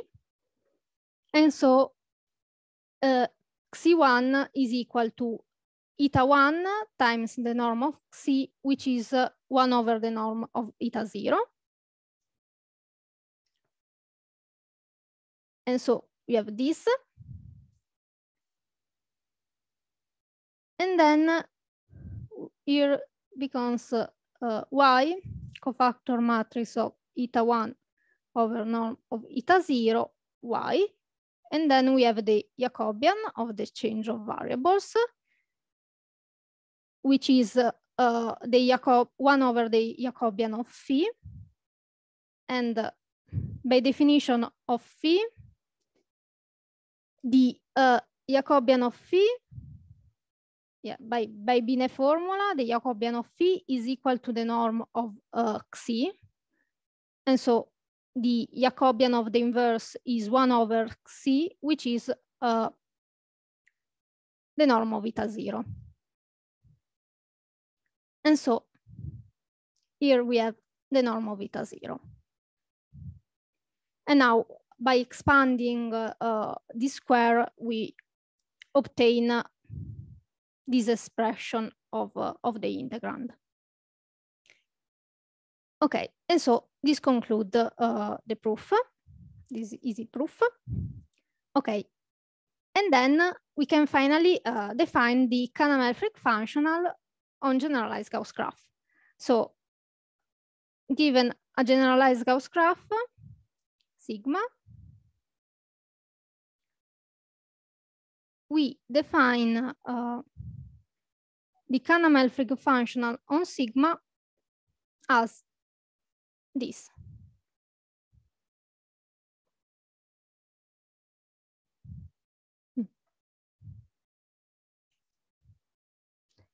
And since we have also a multiplicity, we put here the multiplicity. And so this is how we define the Kahn-Melfrich functional. Now that we have a functional to minimize, how to prove the existence of a minimizer? We use the direct method of the calculus of variation. So we need to prove compactness and semi-continuity. Compactness, to prove compactness, we rely on Federer and Fleming compactness theorem.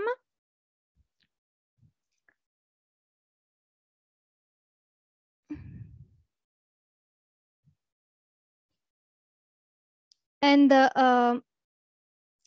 so thanks to this, to Federer and Fleming theorem, we have that if we, that this set, the set of generalized Gauss graph with mass and mass of the boundary bounded is compact in the class of rectifiable current, and moreover, since the properties that define the class curve 2 are closed, also this set is closed in curve 2. So we have compactness also in curve 2. Then to prove semi-continuity,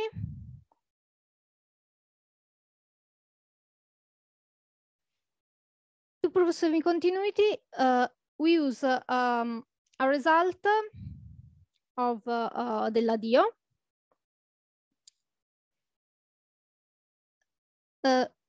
I think of 2001, which is based on the semi-continuity theorem of Hutchinson for measure function pairs. And it tells that given a function f lambda 1 R3 x wedge lambda 1 R3 y. So given a function from these sets such that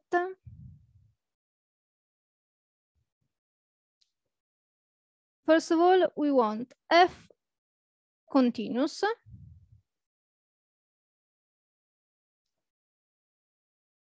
and convex in the third variable.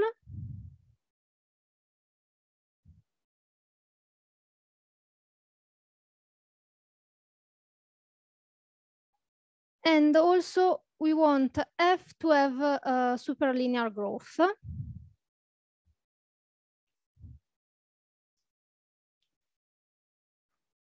In the third variable.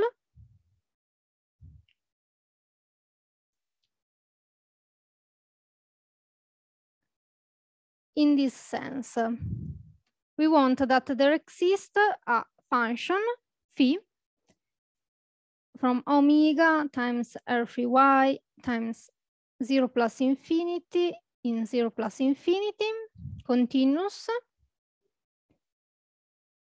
non-decreasing in the third variable,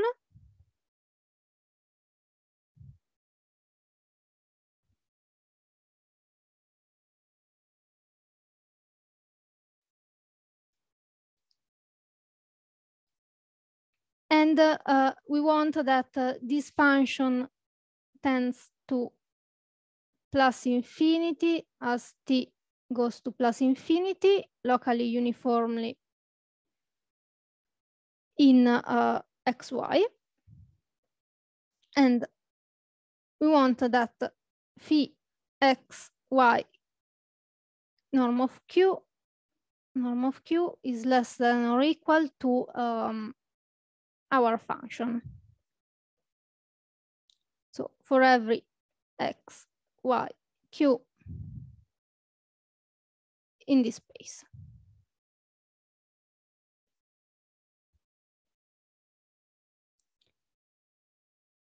Okay, then under all these assumptions, we have that the functional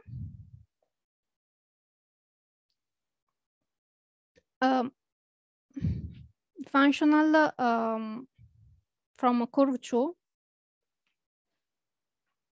of omega times 2r defined by the integral of this function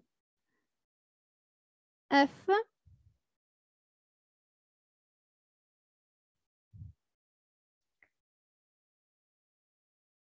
is lower semi-continuous with respect to weak convergence of currents in Curvature.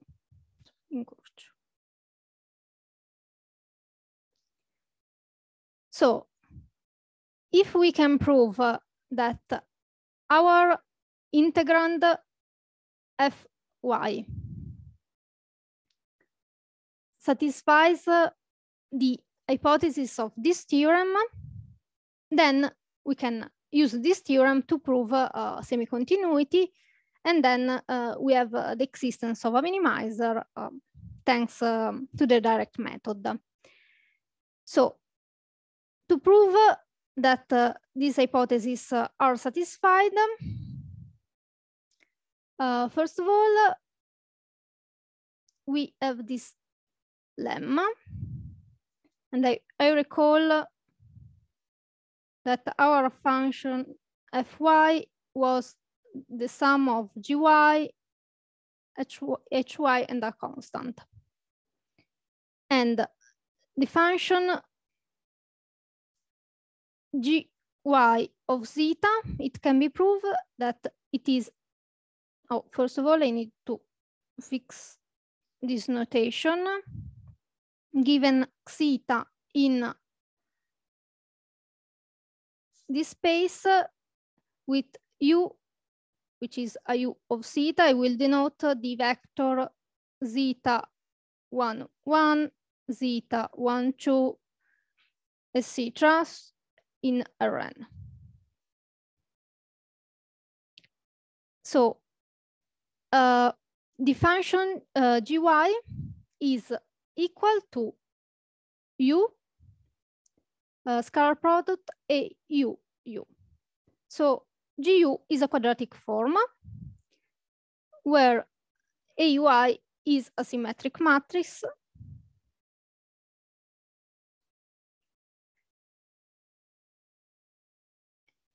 and with eigenvectors we have one eigenvectors with eigenvalues minus alpha k over 2, one with eigenvalues, one eigenvectors with eigenvalue 2 alpha h minus alpha k over 2.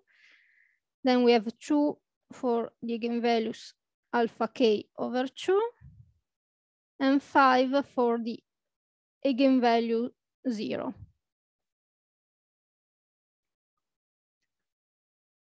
Then the function hy, it can be proved that it is linear. it is U scalar product with Vy, where Vy is this vector to alpha H, H0, V to alpha H minus alpha K over 2. And finally, the space Qy, which I defined before, which is this space, can be written as the zeta in this user space, such that U, which is U of zeta, is orthogonal to the space generated by V minus alpha K over 2, V1 0, V5 0. Okay, and thanks to this lemma, we are able to prove that Fy, the integrand Fy up to an additive constant, satisfies the hypothesis of the Ladios theorem. So if we assume that the bending constants are in this range. So if we assume this, in particular, this eigenvalue and also this eigenvalue are positive. Then we have that let F tilde from omega times S2 times space ner be defined by, we call F tilde the function which is U A I Y U minus U dot VU plus alpha H H0 square, and this was GY, this is HY, and so this is our function Fy of zeta. And then we have the two terms, alpha K over 2 P0 U squared plus alpha K P minus alpha K over 2 U squared, where with this I intend the projection on the eigenspaces corresponding to the eigenvalue 0 and the eigenvalue minus alpha K over 2. And I remark that if zeta is eta 1, then these two terms are 0, since eta 1 belongs to this space, which is orthogonal to the eigenspaces of the eigenvalues minus alpha K over 2 and the eigenvalue 0. So we don't have these two terms for eta 1. And so we have that. First of all, F tilde is continuous, is convex in the third variable, in zeta, has quadratic growth,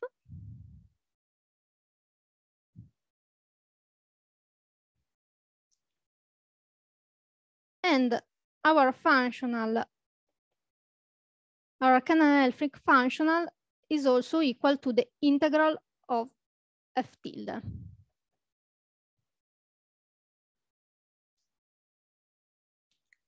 Beta 0, beta.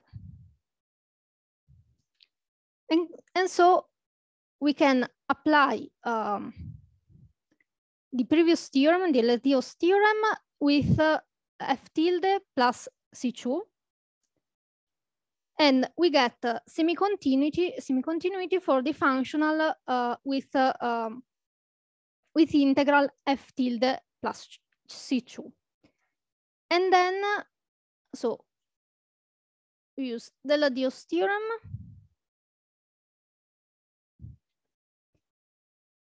plus the fact that the function that at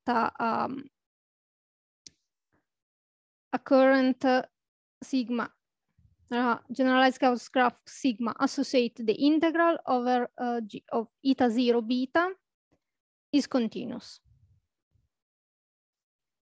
And so in the end, we have semi-continuity of the functional E, so with the integrand f tilde. So in the end, we have semi-continuity, lower semi-continuity of E in curvature of omega, by proving that this term is continuous. So now we want to also to impose the area and volume constraints. And to impose the area and volume constraints, we first need to define it. So what are the area and volume for a generalized Gauss graph? We define the area of sigma as the integral over G of eta 0 beta dH2, and the volume of sigma as the 1/3 integral over G x scalar product x and y eta 0 beta. Why? Because for a regular Gauss graph, for G, the Gauss graph of M, we have that the area of M is is the integral of 1. Now, if we use the same change of variable we used before, we have that this is the integral over G of eta 0 dH2. And so that's why we define the area of the Gauss graph sigma in this way. And for the volume, the argument is the same. The volume, the enclosed volume of a manifold M, so without boundary, is by the divergence theorem is 1/3 the integral over M of X scalar product to the normal. And now the same change of variable gives that this is the integral over G of X times now the normal nu is Y times the norm of eta 0. And so that's why we consider this definition of volume. And then one can prove, so the area is this, which we already proved that is continuous. For the volume is the same, one uses the same argument. So it can be proved that both the area and volume constraint are continuous. And so we have the existence of a minimizers also with these two constraints. So in the end, we have proved that there exists a minimizer of the Kahn-Amelfrik functional E in the class of Curvature with mass of the boundary bounded and with this and such that the area with fixed area and volume. And obviously, we need to impose that the constants C1 and C2 satisfy the isoperimetric inequality. Okay. Okay, now, since I have still a bit of time, I'm going to prove why this is continuous. It's really easy to prove it. How to prove this? So we suppose that you have sigma j, a generalized Gauss graph, so Gj, eta j, beta j, that converges to another generalized Gauss graph sigma, G eta beta. And we also need to suppose that the support of these two currents are compactly supported in a set which is compactly contained in omega times S2. Then we have that this integral is integral of Gj eta J0 beta j dH2 is sigma j G phi star, where G is a function equal to 1 on the set A and compactly supported in omega times R3 Y. And why this is true? This follows from the definition of a generalized Gauss graph, since I recall we have this property for generalized Gauss graph. And now that we have written it in this way, we know that this converges to sigma G phi star by weak convergence. And this is also equal to G eta 0 beta. And so the continuity of this term follows, can be proved in this way. And with the same argument also, one can prove the continuity of the volume. Okay, and I think this is everything I wanted to say about a generalized Gauss graph and how to minimize the Kahn-Amelfreck functional in this class. Thank you. Sorry if I was fast, and sorry if it wasn't clear. Sorry, I don't know. Okay, thank you.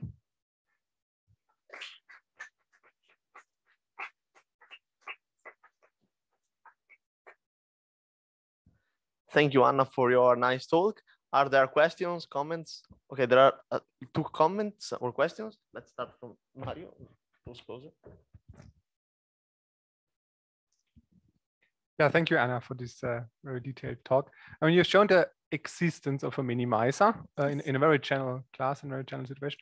But let's pick a concrete H0, concrete, like a concrete example. Do you have any idea how the minimizer should look like? Or maybe can you even control the topology or give some information on? No, for now, I don't know how any explicit examples. It's something I would like to study.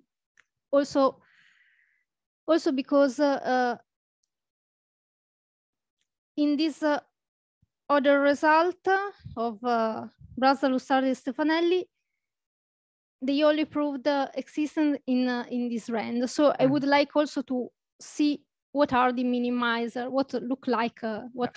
So what is your best guess? Do you expect them to be regular, or do you expect topological control, or I mean, or is it only the round sphere after all, or what do you expect? I have no intuition. I don't know. For now, I don't know. So what would you hope? I hope they are regular. They're okay.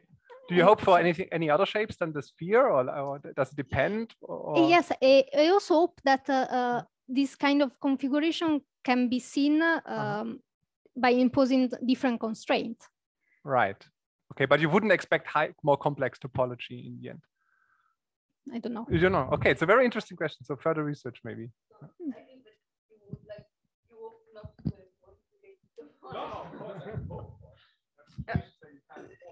So I think that maybe if H0 is different from 0, we are going to see something different from the sphere. Right. In the case H0,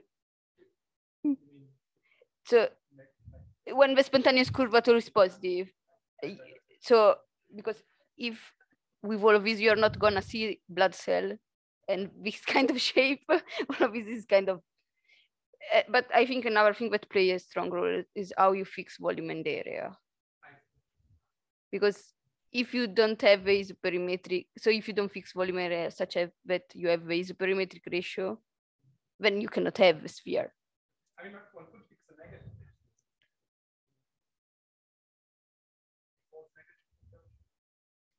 No, so in some way, so I think something that is extremely interesting is that maybe you don't have exactly this isoperimetric ratio, but you are very close to this. So the question is, you start being more ellipsoid, you start being more like a stadium, you start being more like, I don't know, periodic or whatever. It depends. So I don't think it's clear, not even in one dimension. Even if you reduce, if you do with curves and you simplify everything, also there it's not so easy.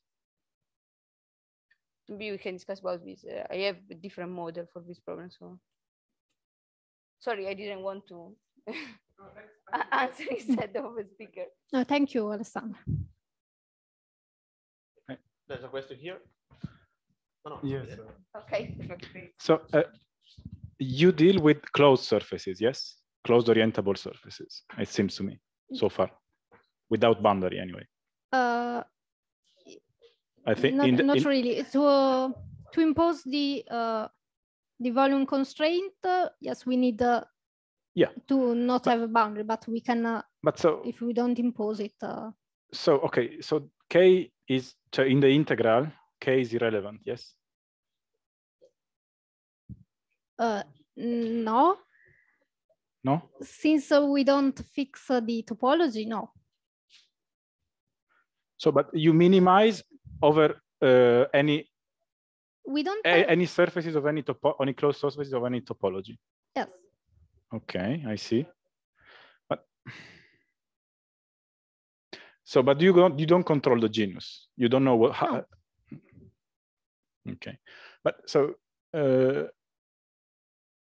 if H is equal to 0, then okay. But do you expect to find any like Wilmore surfaces? Because so imagine you set H equal to 0. Yeah, but since you are not prescribing the genus, right? Okay.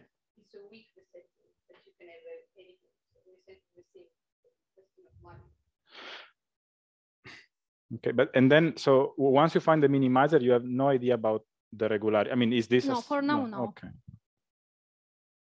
And okay. Okay, thank you.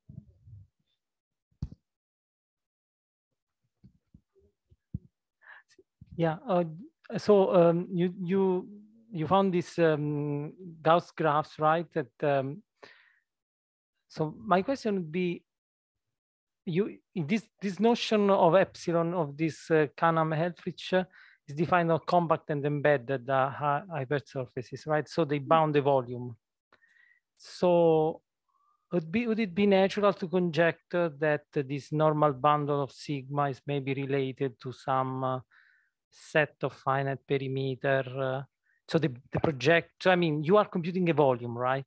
Volume of the Gauss of this Gauss graph. But this volume of, for example, in my talk, I was talking about sets of positive reach. It is a special case of these things. When you take beta equal 1, for example, and that volume is exactly the volume of a set of positive reach with the non-empty interior. So that volume that you have defined, you can define on the normal bundle precisely at the same formula. And the area is the area of the boundary. So I was expecting somehow maybe as a first step to understand, because of course you prove something on the Gauss graph, but of course the interesting question is also to understand how the sets associated to this Gauss graph looks like. So the projection onto the first component, right? Yes. So, yes. And I mean, indeed, I was even asking if maybe this projection to the first component is a perimeter of some set. Because the projection, of course, will live on a boundary in any case, because it has to be a normal boundary, so it will live on a boundary. So maybe the projection is a perimeter of a set. And maybe, I don't know, you will have some kind of regularity like in curvature varifold. I don't know. For now, the only regularity we have is situ rectifiability and also for the projection. So but this, okay. It's somewhere so there. Oh, but okay. I don't know if the projection is the boundary of yeah, I mean, maybe not. Maybe you will see, maybe the projection is just a curvature varifold and it doesn't bound anything. And maybe you, so in the limit, you will not really see a cell, but you will see something that may be squeezed somewhere. Yes, but I hope not. No, I mean, well, maybe not. Maybe maybe the conjecture is proving that is a boundary of a set of 5 perimeter. That might be maybe the best hope. I'm proving some regularity like in varifold setting of this stuff. And okay, just another question. If you have a graph of a W22 function, because I mean, okay, here the Gauss graph can have also a boundary, but in general, a normal bundle doesn't have a boundary in general. So for regular stuff, doesn't have a boundary. And do you know some class of, let's say, let us think that take a set like a graph of a Sobolev function in some P, maybe W22 intersection C11. Do you know something about that? Maybe the normal bundle is a Gauss graph. I don't know. Okay. Okay, thank you.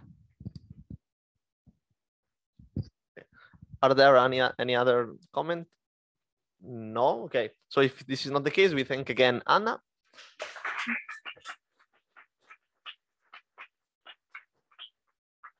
And we end here the afternoon session. We thank all the speakers of today for the amazing talks they delivered, and also to all participants for having participated.